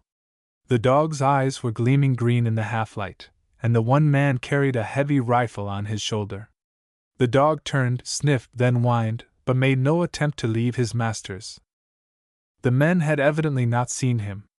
He stood for a second irresolute, his teeth chattering, his heart pounding, then turning, he saw the sparks from the cabin chimney, and in another moment, he was safe inside. Back in the woods where Sleepy had been planted, the rest of the fellows were shouting and laughing. "Yes, I'll take it back," cried Ham. "Sleepy can go when he gets started, but oh my!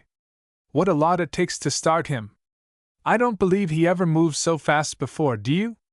Mr. Dean, you're a wonder on the growling stunt. I felt kind of queer myself once or twice." Fat was too far gone to express himself, but stood leaning against the rock, half choked with laughter. He had been behind the rock all the time, and had heard all that Sleepy said. "I was dead sure I heard him laughing," said Phil. "And I thought he had caught on to the game." "So did I," said Mr. Dean. "I certainly did hear someone laugh. It must have been Fat trying to choke down his amusement," dryly added Chuck. "He couldn't keep from laughing at a funny thing on a bet." "I am sure of one thing," said Mr. Allen, "and that is that hereafter Sleepy will do his part. I believe he has learned a lesson. You will have a hard time, though, to ever persuade him that he didn't see an animal. Just let him think he did see it," suggested Phil, "and we'll tell him it serves him right. If he hadn't been so dead anxious to get the easy job, like he is with everything, he would never have gotten into the mess tonight." "Yes, that's it," added Ham. "We must be as solemn as we can and say to him that we didn't see or hear a bear, lion, or any other animal.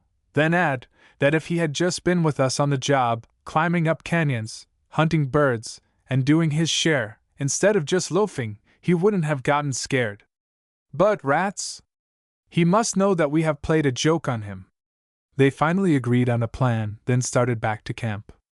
Ham was to do the talking. As they entered the cabin, they found Sleepy sitting on a block of wood, looking meditatively into the fire. "Well, you're a dandy," commenced Ham. "We heard you hollering help and murder. We came tearing through the trees to where we left you, and you were gone. Please explain. Who did you think was going to catch those birds? You got tired working so hard, I suppose? Come now, was there too much real work in it?" Then Fat began in his most disgusted tone. "You might make sure if there was any real work to be done, Sleepy would get out of it some way. He always does. Work isn't in his vocabulary." "Go easy," said Mr. Allen in a quiet tone. "Sleepy has made lots of mistakes, and he hasn't begun to do his share of the work here yet, but he's going to do different from now on, I'm sure. Why did you leave your post, Sleepy?" He came forward and laid his hand on Sleepy's shoulder. Sleepy shaded his face with his hand, for the tears were trickling down his cheeks, and he spoke with real effort. "They frightened me terribly," he said. "I'm sorry." Then he rose from his seat, took his cap from the table, and went into the night. The fellows crowded up to the fire to warm their cold feet and talk it over. Mr. Allen was firm in his belief that Sleepy had good stuff in him, and he believed they were going to get it out at last. "He knows he hasn't played fair, fellows, and he's out there now, squaring up with himself. Tonight our friend Sleepy wins or loses a great fight in his life. If he loses, let's not be too hard on him. If he wins, let's help him. Remember, it's the other fellow first in this bunch." They sat quietly looking into the fire for some minutes, then Ham broke the silence. "Fellows, I believe I understand for the first time in my life an expression that always used to bother me. When my father invited me into the woodshed when I was a kid, he always prefaced each performance with this remark: 'Son, It hurts me a great deal more than it's going to hurt you. After the performance, I used to ponder that statement over and over and wonder how it could possibly be true. In fact, I didn't believe it then, but now I do. Sleepy needed a good punishment, but oh my, I feel mean now that it's over. We are often called on to do unpleasant things for the welfare of others, remarked Mr. Dean. But if Sleepy finds himself tonight, and I believe he will, we will all be glad we did it, himself included. After a little time, Sleepy came in. His step was steady and his manner easy. Ham shot a curious glance at him from the corner of his eye. He saw that Sleepy was smiling, and he felt a strange thrill, for he knew Sleepy had won. Sleepy came to the fire, and in a clear voice addressed the crowd. Fellows, I have something I would like to say before we go to bed. It was very difficult for him to go on. I am ashamed of myself tonight. I know I have never played fair with you fellows here, for I'm lazy, I always have been. You know I am the only child, and I have been spoiled, for I've been taught to always let someone else do the work. I'm sorry. He stopped, and in the pause he became confused. But I'm going to do better, if you'll give me another chance. I've just had a little argument with Sleepy Smith outside, and I whipped him in a fair fight. There is no more Sleepy. After this it's George Smith, if you please. Sleepy and this crowd have had a falling out. Will you give me another chance? He asked anxiously. Ham was the first to cry out. Bet your life we will, old boy, put it there. He rose and they shook hands. Sure thing, cried Fat. Of course we will, echoed Phil. 3 cheers for Smith, came from the others. Thanks, was all Smith said. Then he sat down and Mr. Allen took the floor. He had caught his cue from what Smith had said. Fellows, I think we, too, have made a mistake, and as long as Smith has been man enough to square himself with us, let us be men enough to square ourselves with him. We have always called him Sleepy, and he has been true to the name, but I never knew a boy yet who didn't live up to what his best friends expected of him. Smith always knew we didn't expect much, didn't you, boy? Now let's expect more, and we'll get more. Smith, we too are sorry. Let's expect the best from every fellow, and every fellow will give his best, although it will take real manhood to do it sometimes.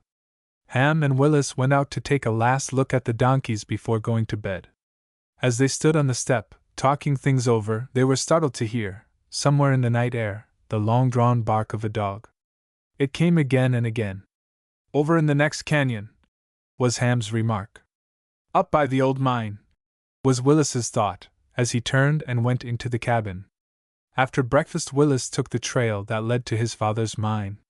He went alone, for he had told no one of its discovery, not even Ham. He was not at all surprised to find the footprints of 3 men and a dog on the upper trail, and found no difficulty in following them to the mine. Once there, the first thing that attracted his attention was a new sign, nailed up in the place of the old tin one.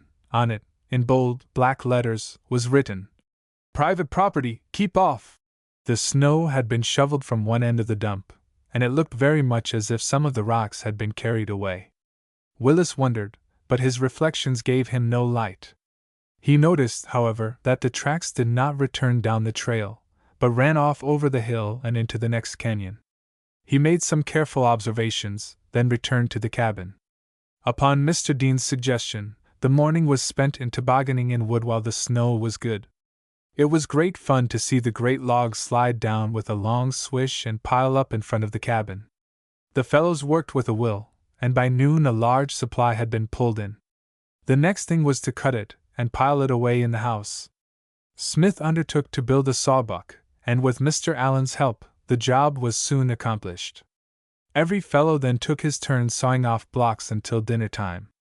As they sat around the table enjoying a camp meal of fried ham, boiled rice, potatoes, rye bread, and coffee, a general discussion arose as to what the cabin should be named. They hoped to get the big bed filled with balsam boughs that afternoon before they started home, then the place would be ready for real use on a big scale, and of course, it must have a name. Let's call it Snowbird Retreat, suggested Fat naively. Not on your life, called Smith good-naturedly. No snowbirds about this house, You want a good, warm, comfortable name. I'd freeze to death or maybe get scared if you called it that. St. Mary's Inn, suggested Ham. Oh, fiddle, sounds like an old Spanish mission, objected another. The house that Ham built, suggested Mr. Dean. Buffalo Roost, suggested Willis. We certainly do love to roost around in here, and it's in Buffalo Canyon. After a very heated discussion, Buffalo Roost was chosen for the name, and Willis set about gathering twigs to make a rustic sign for over the door. The wood all in, the dinner dishes washed, and the cabin put in order, the next thing to do was to thatch the big bed. Oh, what mountains of sweet-scented green boughs it took! One party, under Mr. Dean, pulled in pile after pile of boughs from up on the snow-covered hillside, while the other party cut and trimmed and laid them in. Choice large fans were laid in the bottom, the butts toward the foot, the bough of the branch uppermost. Then a thick layer of fine sprigs to fill in every hollow. Smith worked with a will, and enjoyed the day like he had no other since the work on the cabin had begun. Never before had they so hated to leave the roost, for every fellow was coming to love it and its companionship. It gave plenty of healthful action, good things to think about, and warm friends. It was building character, and they did not know it. It was fitting a choice group of older fellows to work together in the community life about them, working for the welfare and comfort of others, forgetting themselves in their unselfish service. In the late afternoon it began to snow again, and by the time they were well on their way home it was falling fast. Getting in that wood was a wise stunt, observed Smith. For the next time we see the old roost it will probably be snowbound. Old Ben had been watching for their return most of the afternoon. As they came across the stream and up to the road below the inn, he called Mr. Allen to the door. I just want to ask ye if that tarnal varmint, Williams, has been botherin' you fellers any since he started work on that new claim o' his'n. If they ever was a sneakin' whelp, he's it. He couldn't get possession o' Tad's tunnel. He darsn't touch it, so he's gone and started a tunnel on the other side o' that dike. He's been workin' it, now, off and on all this fall, but I didn't know it till they brought a wounded man from there yesterday. Seem a stone mashed his foot bad. They stopped here to rest a bit, and I seed the feller. I've knowed him these 10 years, and he's a devil. Does dirty work fare any tarnal critter I'll pay him well fare it. Served him right. I suppose you saw something of them last night, as they went back up to the mine. There was 3 of 'em and a mean-looking dog. Mr. Allen listened in silence. He was wondering just what old Ben knew of this Williams, and why he should be so interested in the boys at the cabin. Ben, he said, and he looked the old man straight in the eye. Do you know a man named Tad Keyser? Ben dropped his eyes and shuffled his foot aimlessly on the floor. Yep, I know him, boy, and a finer man never walked these here hills. Too fine a man to get along with varmints. Is he still living, Ben? Yep, still livin'. He'll be a-poppin' up in these parts one o' these days, and then you'll see who's boss at that tunnel up yonder. I've always said they was gold there, but Tad never would go into the mine again after the accident. That varmint, Williams, believes same as I do, or he wouldn't be a-diggin' that hole on t' other side o' the dike. If here any o' the rest o' them fellers bothers ye any at the cabin, just let me know. I'll take care o' them fair ye. Good night. He went inside and closed the door.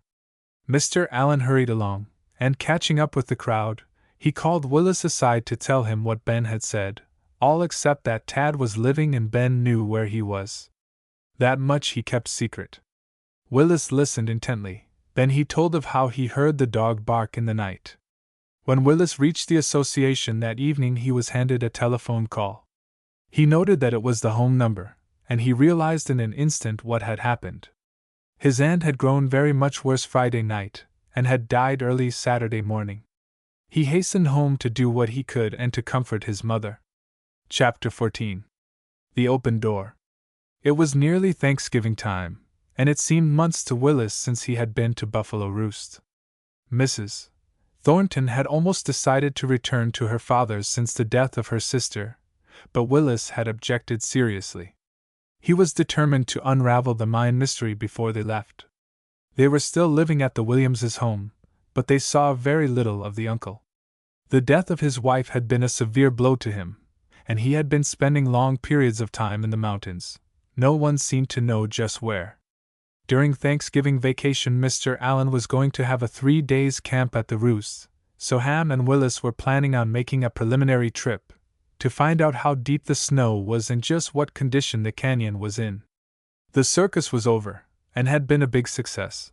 Enough money had been raised to pay all the debts and leave a nice amount for future improvements. Meanwhile, Ham and Willis had become inseparable companions, so much so that Willis had taken him into the mystery of his father's mine. Very often they had talked it over together, but neither had yet arrived at any satisfactory conclusions. The day chosen for their trip turned out to be bitter cold, but the other fellows were depending on them, and they must not fail. They found it very difficult to climb the Hog's Back because of the snow, so when they reached the railroad they decided to follow it to Fairview rather than attempt the canyon trail. As they plodded on they grew very cold. "There is a dandy little pile of pitch pine shavings on the hearth," said Ham. "It won't take long to get a fire. We'll play a joke on this cold snap yet, when we get inside the cabin." The walking was not bad until they reached the crest, but here the trail lay on the south side and was completely filled with snow. Many of the drifts were shoulder deep, so it took them nearly an hour to force their way from the ridge to the cabin. Ham, to his surprise, had great difficulty in opening the lock. It was evident that it had been tampered with. As they entered, he noticed that his little pile of shavings were gone from the hearth. Someone had been inside.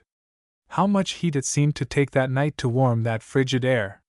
They piled in the great logs until the fireplace was full, and still they had to sit close to keep warm.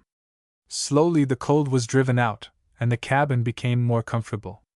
Willis took the water bucket and an axe and went out to the stream for water, but the ice was a foot thick and the water so cold that it froze in the bucket before he got it back to the cabin. As he set the bucket on the shelf, he noticed that the mirror which hung above the bucket was broken into 1,000 pieces. No doubt a bullet had come in through the chinking.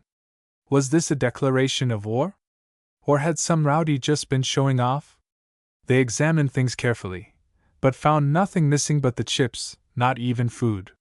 Ham could not imagine why the kindling had been removed from the hearth, for he was positive that no fire had been built in either the stove or the fireplace since they had last been there.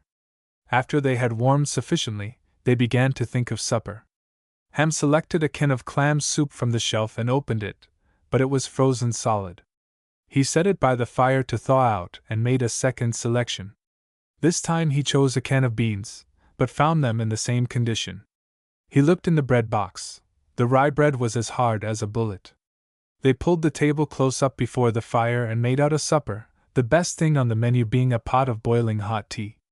After supper they pulled down the blankets and carefully warmed them before the fire.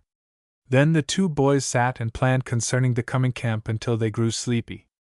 After a great pine knot had been placed for the night log, the boys slipped into bed between at least a dozen blankets.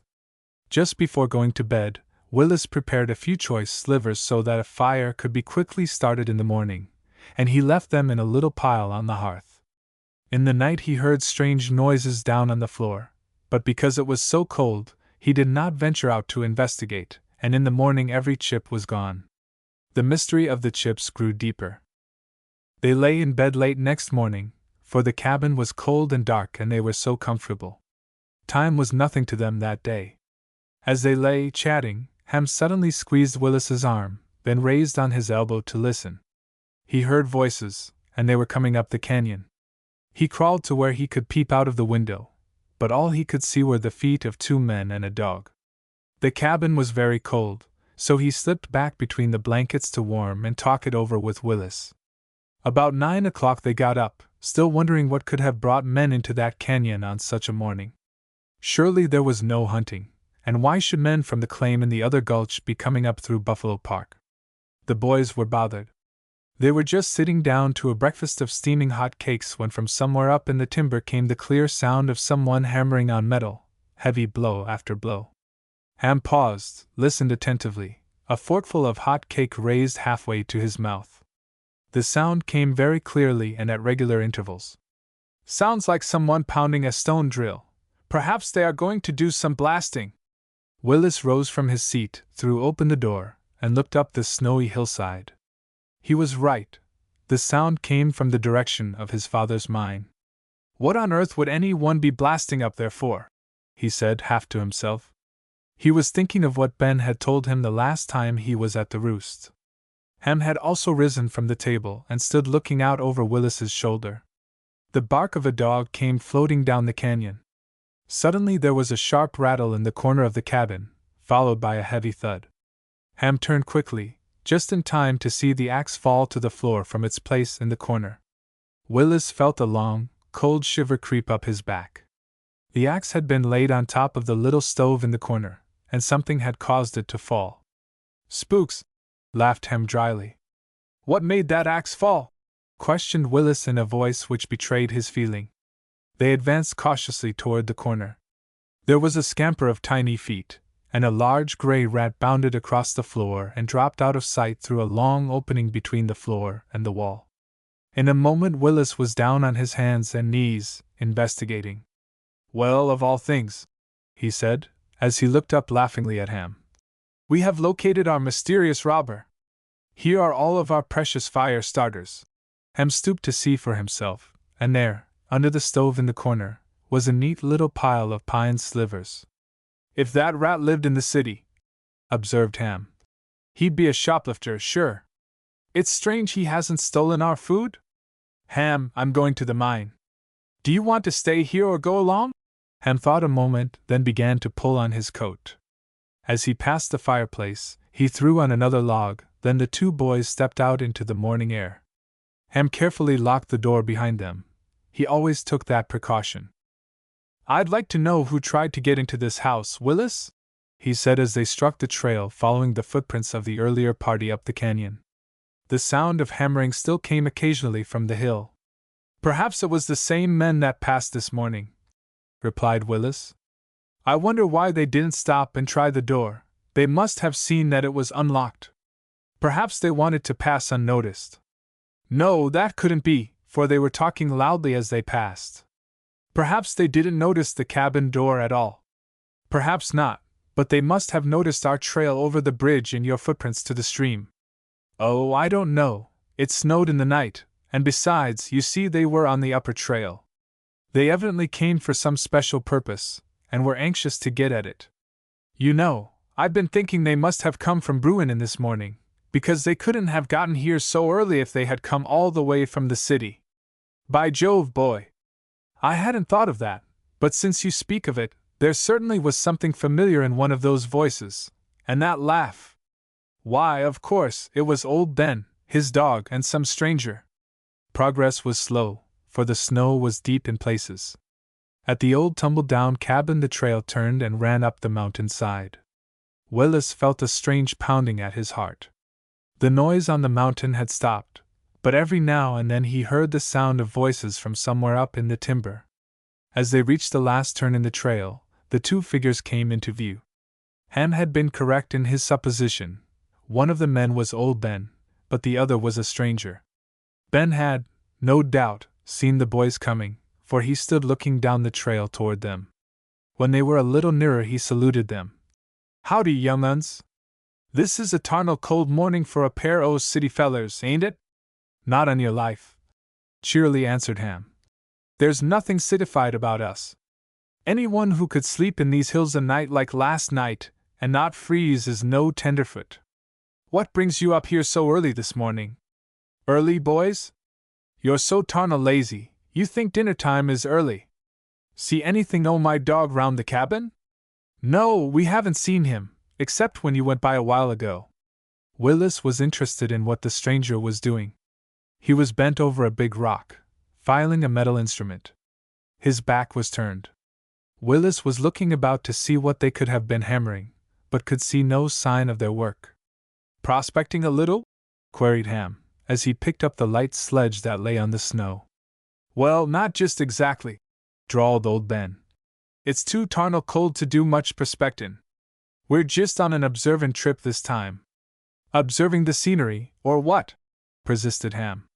We heard you doing some mighty loud observing up here a few minutes ago. Come now, no secrets. What are you up to? Do you know you are trespassing this very moment? Trespassing, eh? Well, I expect old Ben knows when he's trespassing and when he ain't. This time he ain't. He turned to the stranger and continued. I just come along to give my friend here a little moral support. He's so tarnal foolish about this old hole. Not foolish, Ben, answered the stranger as he turned from his work. Not foolish, but why, good morning, lad. He advanced with extended hand toward Willis. Willis could hardly believe his own eyes. What was this man doing here? It seems like our paths cross often, doesn't it? Why, exclaimed Willis. I know you are surprised, continued the stranger, but no more so than I, for I didn't expect to find you here on such a morning as this. But what are you doing here? Stammered Willis. What is there about this mine that is of interest to you? This mine is my father's property, and it's locked, the tunnel, I mean. Yes, I know, lad, he interrupted. I know it does seem strange, but it isn't half as strange to you as it is to me, and besides. But, sir, how dare you tamper with locked property? Lad, and the stranger spoke in that same quiet, kindly voice that had attracted Willis the first time he had seen him. Do you remember that fall day when we last talked together? Up back of Daddy Wright's on the Cheyenne Trail? Yes, sir, I do, replied Willis. And I remember every word you said, but… The stranger lifted his hand for silence, and then continued. And do you remember you asked me if I had ever known a young engineer that used to be in these parts, and I said yes. Then you asked me if I knew a Tad Keyser that used to be a partner of his, and I told you I did? Yes, I remember all that, interrupted Willis. But what has that to do with this mine? A very great deal, my boy. Listen! I know Tad Keyser better than any man alive, and of all the men I ever knew, Tad is the strangest. I believe he owns a half interest in this property, does he not? But he hasn't been near it for half a dozen years, and to my knowledge he has never been inside of it since the day of the accident. What's more, my boy, there's just one thing in all the world that could ever induce him to enter it again. What is the one thing? Questioned Ham. If it wasn't for the advice of old Ben here, I would not be here today either, but Ben and I have been friends these 20 years, and in that time I have learned to know that Ben's opinions are expressed only after a very careful consideration of all the facts. I'm here because old Ben insisted that I come. Willis turned and looked at Ben. He stood by, smiling and puffing away at his pipe. But what has all that to do with Tad Keyser? Questioned Willis a little disappointedly. Of all the men in the world I would like most to see, it's Tad. Tell me where he is, if you know. But why do you want to see him so badly, may I ask? Questioned the stranger. Because he is the only man in the world that can straighten out a tangle of things that I don't understand. And I'm sure that if he knew I was here, he'd come to help me.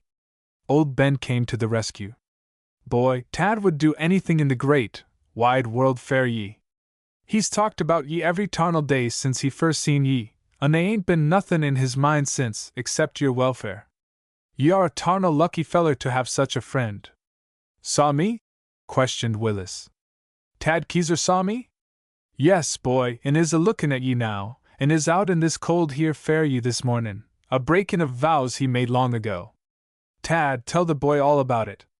This young feller and me is goin' to look up that tarnal dog. He took Ham by the arm and drew him away down the trail out of hearing. Tad and Willis were busy at the lock of the old tunnel. Old Ben explained the situation to Ham as they leisurely hunted the dog. At last Ham understood, and was happy for Willis. My, but you look pert, Tad. I ain't seed you look so pert in 10 year. What's up? Come, tell a feller. Has that young un been stuffing ye while we was gone? And Ben laughed a merry laugh. Why didn't you tell me you were Tad the first day? Questioned Willis, his eyes shining with pleasure. I'll tell you why sometime, replied the old miner. But not now. I would never have consented to come up here this morning with Ben if I had not suspected that Mr. Williams intended to enter this tunnel very soon. Perhaps you know how he hates me. I caught him in a mighty crooked deal here once, and scared him badly. He and I have fought each other ever since the death of your father. He holds the keys to this lock, that's why I'm cutting it off. We're going to replace it with another. When your uncle comes, he will find I have been ahead of him. And you aren't going into the tunnel? Questioned Willis in astonishment. No, lad, not today. I don't know as I ever will. Tell me all about the trouble between you and my uncle. How does it happen that he holds the key to this lock instead of you? Mother told me you had the key? Questioned Willis. I did once, but when I refused to let him enter, he came with a hacksaw and removed the lock, placing this great brass one in its stead. Your uncle was the only person with your father when he died, except the nurse, and he has always claimed that Bill turned all his mining property over to him. He offered to buy me out, but I refused to sell. Nearly a year after your father's death, I learned from a nurse in the hospital that in his last moments your father called for me, but Williams told him that I was badly hurt. He told your uncle that the real gold vein had been uncovered by the fatal blast, and that I was to be sure to work it for your sake and your mother's. Williams promised to tell me. I tried to get the nurse to go into court and swear to her statement, but she refused, and I found out afterward that Williams had bought her off. I went and looked at the tunnel, then he broke in, took samples, and I believe, found them good. He locked the door with this lock, and since the day of the accident I have never seen inside. I have never wanted to. I don't know, but I have always been determined that he should not plunder your father's possessions. At the time of the accident he came into possession of all your father's papers. He let the assessments run out on the Cheyenne claim, and then jumped it for his own. Only last month he sold that claim to Beverly H. Pembroke for a consideration of $8,000. He hates me, because he knows that one more move on his part, and I'll place the matter in the hands of the law. I believe that he once hired an outlaw to kill me, but was unsuccessful. I can't prove it, but the facts look so. I have been afraid ever since I knew you were here that your mother, as the rightful heir to the property, would play into his hands. I feared he would offer to sell her share of this mine for her and, in reality, buy it himself. He could then, according to law, force me to sell my share or to buy his.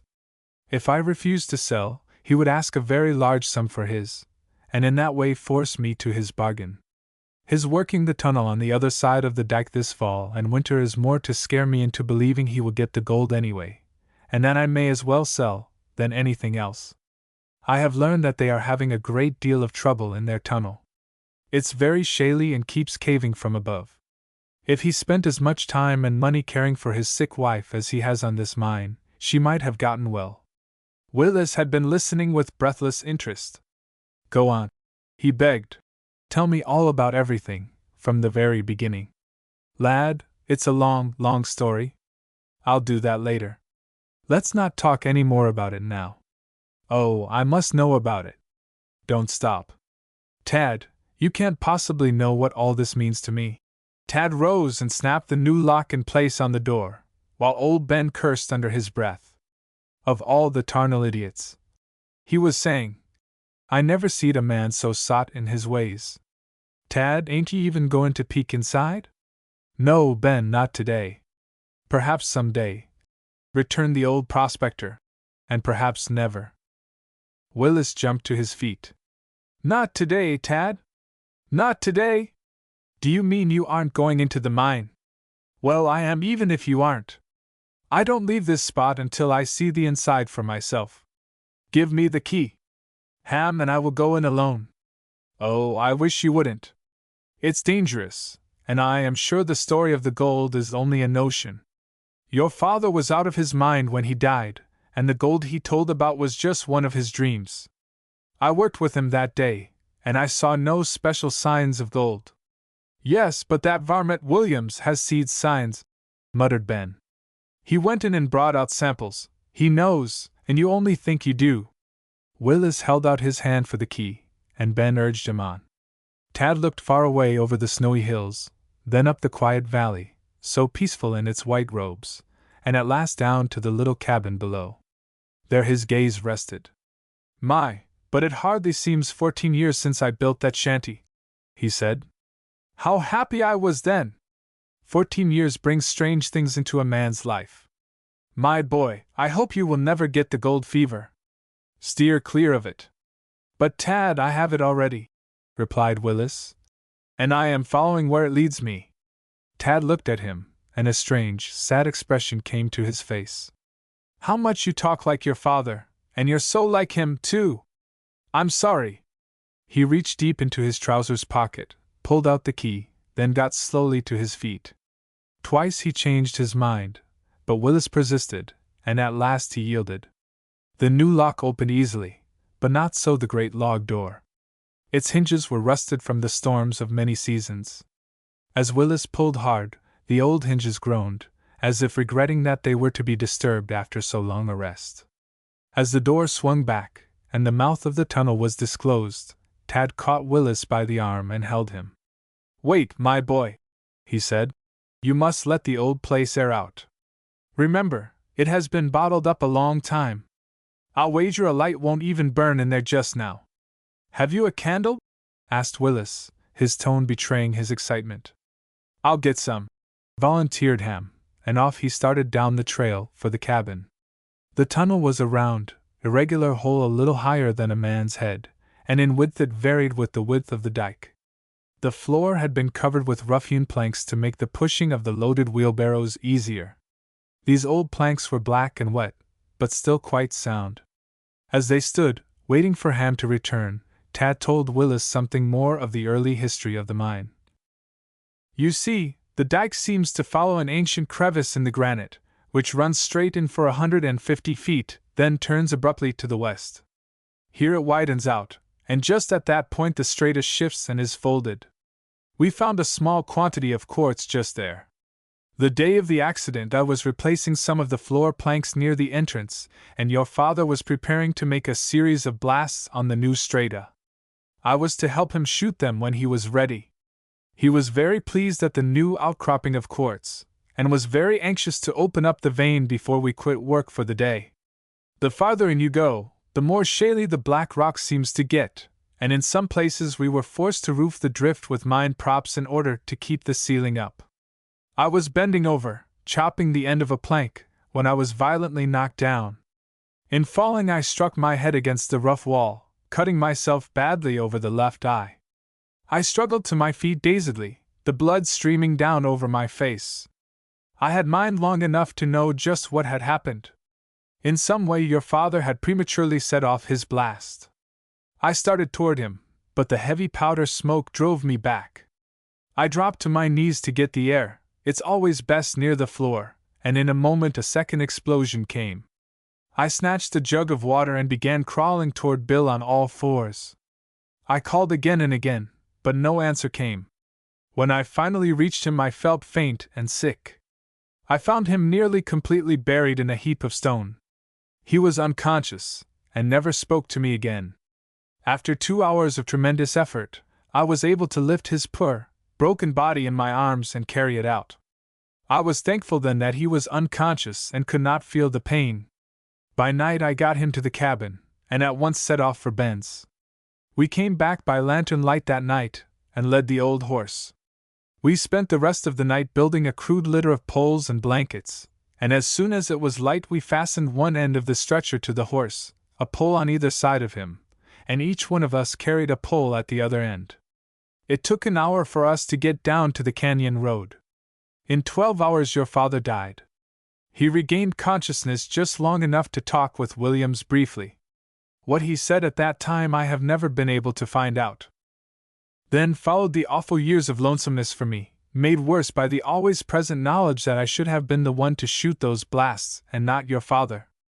I wrote your mother fully concerning the accident, but never received a reply, so have had no word of you since that time. I've told you how your uncle tried to get possession of the mine. When I would not sell, he hounded my every step until at last I left the city and went to work for the D&PW as fireman.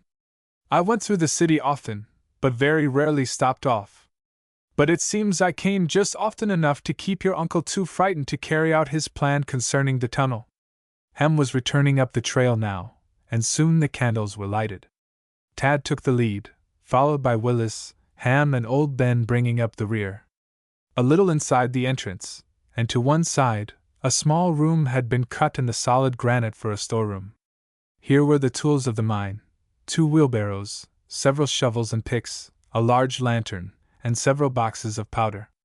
What had once been a heavy coil of hemp rope was now a very comfortable rat's nest.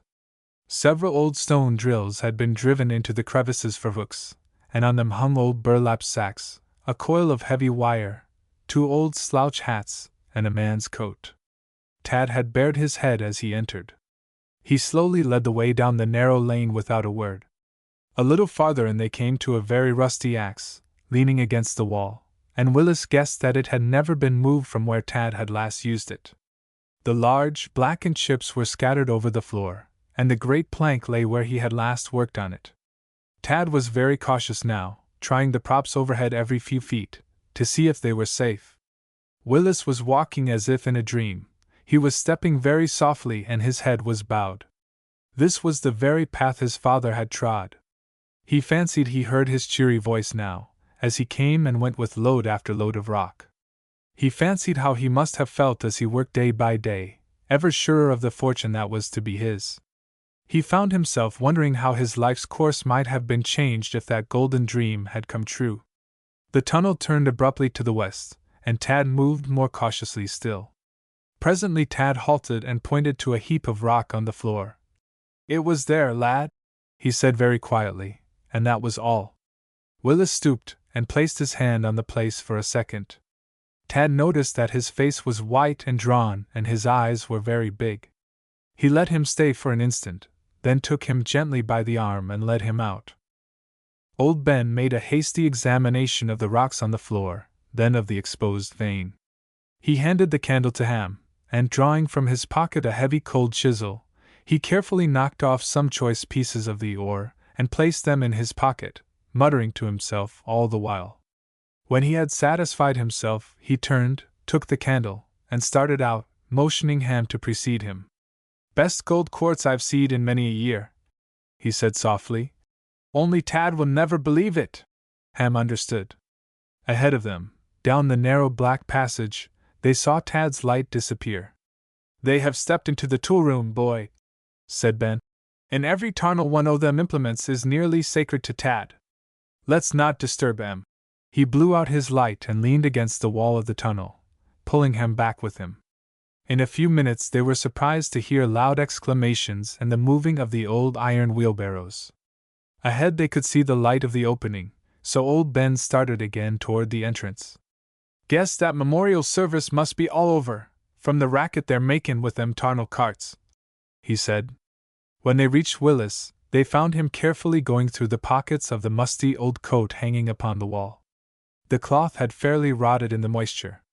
Tad was holding the treasures as Willis removed them from the pockets. To Tad's surprise, there was inside the coat an old vest. They were no doubt the clothes Mr. Thornton had worn the day of the accident. In one vest pocket was Bill's gold watch, in another a musty pocketbook and a badly worn notebook that had mildewed in the moisture. There were 3 letters in the outside coat pocket. Willis took one, moist and rotten as it was, from the envelope and noticed they were from his mother, and were probably the last ones she had written. Willis's hand shook violently, and 2 great tears glistened in his eyes. In the other outside pocket was a strange tin tube, perhaps a foot in length, with a removable lid at either end. The tube was rusted red and the ends sealed tight with rust. Willis handed the tube to Tad, a question on his lips. "Thank God," Tad was saying to himself. "Thank God he didn't do it. I've often thought I'd kill him if he had." "If who had what?" questioned Willis. "Don't ask me, lad, not now. I'll tell you sometime, perhaps. Come, let's go. This air is very bad, and I'm just a little sick." He linked his arm through Willis's, and together they walked out into the cold morning air. Ben and Ham followed. When they were outside, Tad swung the door shut and locked it. Then, with a note of triumph in his voice, he said, "There, Williams can have the place for all I care." And he held the queer tin tube in his hand before them. "Open it," urged Willis. Tad turned to him. "My boy, there has never been a day in the past half-dozen years that I have not wondered what became of that tin tube. Many times, after hours of reasoning, I have decided that your uncle stole that tube from your father's belongings. I have done the man an injustice. From my firm belief that he had taken the tube came my great dislike for him. You have never seen the contents of that can, lad, but your mother has. At one time they were very valuable, and I have no doubt that even now that can contains a small fortune for you. But, interrupted Willis. Tad paid no attention to him, and went on. The contents of that tube will place your father among the greatest of mining engineers and give his name the honor it has always been entitled to. But Tad, when your father conceived that idea it was impractical. He was too far ahead of the times. But today, lad, it means that every mine dump in the Cripple Creek region will be worked over again and the gold removed at a trifling expense, for in that tube are the blueprints of the greatest electrical or roasting machine in the world. He took his knife from his pocket and slowly and carefully pried off the rusty lid. The blue rolls slid out into his hand. The moisture had not penetrated the can, and the sketches were as good as the day they were made. Willis took them in his hand and proudly turned them over and over, then he placed them again in the can with the remark, Tad, these things all belong to Mother. I wonder what she'll say. Tad broke into a pleased little laugh, and the old smile that had made him so many friends in the years gone by came back to his grizzled face. Lad, you're rich today, and I am better satisfied. Those plans will bring you and your mother a goodly sum. It lifts a great burden from a poor, worthless prospector's mind. Willis did not know the true meaning of the words, but old Ben did, and it was now his turn to talk. Tad, I've knowed ye for a tarnal lot o' years, hain't I? And Tad, they ain't a soul on earth as would do fair ye as me. I've lived a life myself, Tad, and I ain't so big a fool as ye are about some things. Ben pulled a piece of the ore from his pocket and held it up for inspection. Tad, there's a 20-inch vein of that rock in yonder, and finer gold quartz ye never seed in all your days. He turned to Willis. Boy, ye are tarnal lucky. Them plans may be valuable, but I have my doubts about it. But it's certain that that mine is valuable. Just how much gold they is there, I don't know, but they is lots of it. 2 or 3 more weeks and Williams would have struck it from the other side. Now listen, lads, sell out, do you hear me, sell out. It'll bring a handsome price on us, say, but sell now, or Williams. And his voice dropped to a mysterious whisper, and he looked suspiciously about him. Or Williams will get the best of ye yet. After more talk and discussion, the whole party went down to the cabin, and Ham prepared a special supper. After the meal was over, all sat and talked before the fireplace, and the entire story was gone over again in detail. Towards late afternoon they began the down trip through the canyon. At the inn Tad promised to come the next day to the city to meet Mrs. Thornton. Together they would confer about the newly discovered facts. Don't wait too tarnal long to sell, boy, or something will happen. Tad's unlucky. Sell if ye can, and I'd make that tarnal critter Williams buy the whole business if I was you. Tad and Willis stood some time talking. Willis then took the plans and the other things that had been in his father's coat, and started home. They walked in silence for some time, then Willis spoke. Oh, Ham, I'm so happy today, and still. He paused, and the smile faded from his face. Still, why should I be happy? Do these plans and that gold mine up there give me back my dear old dad? Not really, replied Ham. But perhaps those things he left you will make it possible for you to accomplish in this world the things he had hoped to do, and perhaps better things. The little smile came back again to Willis's face. Ham, you're really a philosopher. I'll do my very best, I'll tell you that. Now let's hurry. Chapter 15. In which fate takes a hand. 4 days later Tad and Ben sat before the log fire at the inn talking over plans for the future development of the mine in Buffalo Park. Tad was telling Ben of his visit with Mrs. Thornton and what her wishes were in regard to the matter. It seemed that Mr. Williams was out of the city and had been gone for several days. Just where he was no one seemed to know, but as he had taken several such trips since the death of his wife, Mrs. Thornton did not think much of it.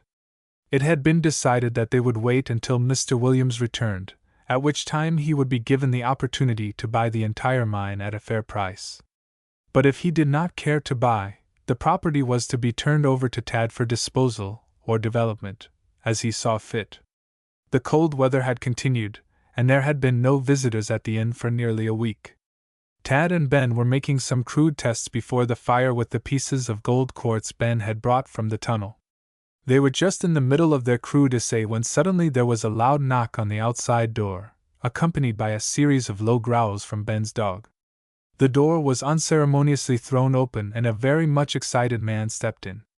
He made no apologies, but went directly to the point. He spoke between great breaths, and had evidently come from some distance at a good speed.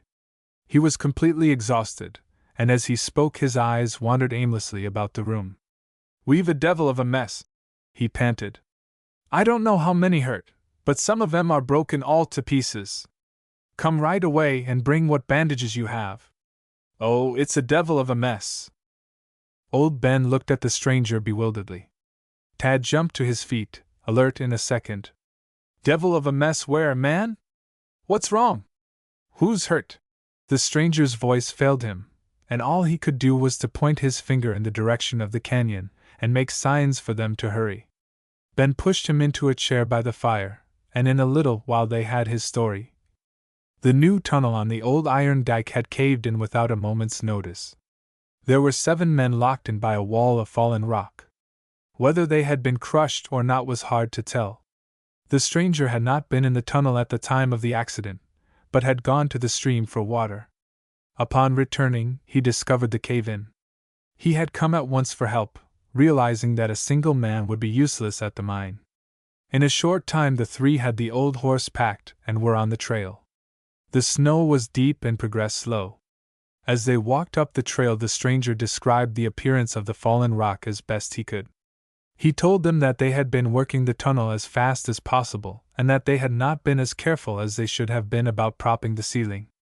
He said they had struck considerable water, and that the black rock seemed to have been previously loosened by some great force, for it was cracked in every direction. They had been spending the day putting in temporary props, and the boss had been there superintending the job.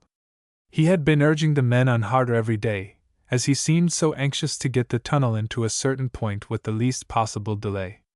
The boss had in mind something very definite, however, for he often referred to a certain sketch which he always carried in his pocket book. The miner declared he had seen the boss make calculations many times, after he had measured the depth of the tunnel. Yes, the boss was in the mine, too, had been there all day. "It might be that he is dead this moment, for all I know," said the stranger. From his description of the boss, Tad guessed that it was no other than Mr. Williams himself. When the mine was reached, operations were at once commenced to remove the fallen stones. Tad took command, and several times he thought he heard the sound of hammering from the other side, but perhaps, after all, it was only an echo. After a careful examination, it was decided that all the loose rock had fallen, and that to remove it was not dangerous. They began work at the top in order to make a hole big enough to reach the men. They had not worked long when they heard sounds from the other side. They were not all dead at least, and if they could but get to them before they suffocated all would be well. The imprisoned miners evidently understood the plan of action, for the sounds from the other side indicated that they, too, were working at the top of the wall. By night a small opening was made and messages exchanged. There were 7 men inside, 1 dead, 2 very badly hurt, and the others bruised and cut, but able to help themselves. Water and hot food were passed to them, then the work of rescue was taken up in earnest. Mr. Williams had a fractured leg and was unconscious, but was still living. Instead of rushing to the solid wall end of the tunnel, where he would have been comparatively safe, at the first sign of danger he had rushed toward the entrance with 1 other man, and had been struck down by the falling stone. If he had started out 30 seconds sooner, he would have been crushed to death, as his companion was. Late that night a large enough hole had been made to move the wounded men out. Tad was the first to enter, and the first man to be brought out was Williams. Tad picked him up in his great strong arms and tenderly carried him to the cabin. By midnight the broken leg was dressed and the cuts and bruises bandaged. Tad proved as good a nurse as he was a miner. As he worked over Williams a great pity filled his heart, for Tad knew only too well that he had been anything but a happy man. The tunnel had been driven very rapidly without proper trussing, and it seemed to Tad that the entire dike must have been shaken by the blasts that had caused Mr. Thornton's death years before.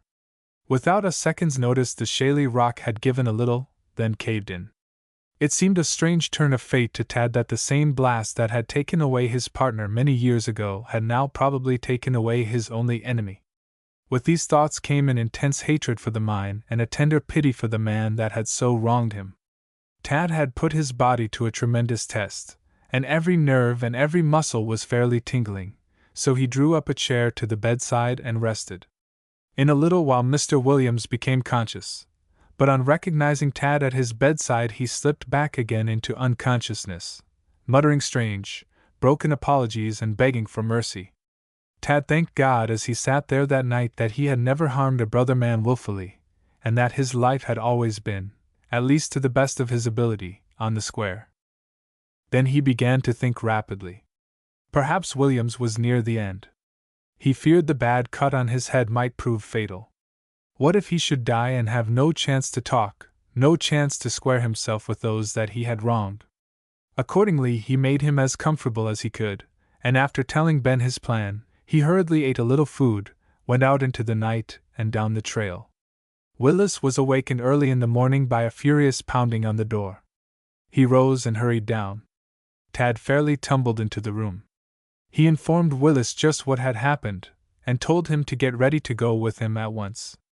A doctor was called, a cab ordered, and in a little while the three were hastening back toward Bruin Inn. With all their speed, however, the morning was well spent before they reached the little shanty again. The doctor made a careful examination and declared Williams in a very critical condition. The broken leg was reset, the cuts dressed and sewed up. Then began the preparations to remove him out of the mountains to a hospital. It seemed very strange to Tad to be again building a crude stretcher from aspen poles and blankets, but by night they had placed him in the hospital and he was sleeping. It was a long night of strange thoughts and fancies for Willis as he sat by his uncle's bedside. He was too bewildered by all the strange events of the last fortnight to be able to think logically. His admiration for Tad had grown until it knew no bounds, and his pity for his uncle had increased until all the hardness had disappeared from his heart, and he was sorry for him. He hoped with all his might that he would yet live. In the early morning Willis was awakened by his uncle's hand being placed on his. The injured man was looking up into his face. He closed his eyes again and was silent a long while. When he opened them again he spoke falteringly. "I'm very sorry, son," he began. "I've been wrong. So wrong all along the way. I've never been square. I have fought the fates every day of my life, and now I'm whipped." He smiled a little, weak smile. "What a fool a man is," he continued. "Willis, I'm going to slip off very soon now, and I have so much I want to say to you." He half arose. "Are we alone?" Willis told him that they were, but urged him not to talk. He was determined. "I have played a desperate game, and I have lost. I'm sorry for my mistakes. I have wronged Tad and you the most, for I have wanted your father's mine. I was jealous of your father's favor. Now I know I did not deserve it. I got your mother's reply to Tad's letter long ago. It was sent in my care, and I read it. It decided me, for it all looked so easy. There's money in the mine, son, and Tad is here somewhere. He will tell you all. Tell him for me that I am sorry." He closed his eyes, and in a moment was gone. Willis hurried home to his mother, and together they held a long conference, and many things were accounted for. It was at the little cabin that Willis found his greatest pleasure, and already Ham and himself were planning a new and more pretentious lodge to take the place of Buffalo Roost, for the next Buffalo Roost was to be a memorial camp built in honor of Tad Keyser, gentleman, and Mr. William Thornton. Willis had found the cabin, and the cabin with its stanch, good friendships, the healthful work together, and the unselfish leadership of the right sort of men, had helped him find his best self in thoughtful service for others. Surely no better thing ever comes to the life of a boy.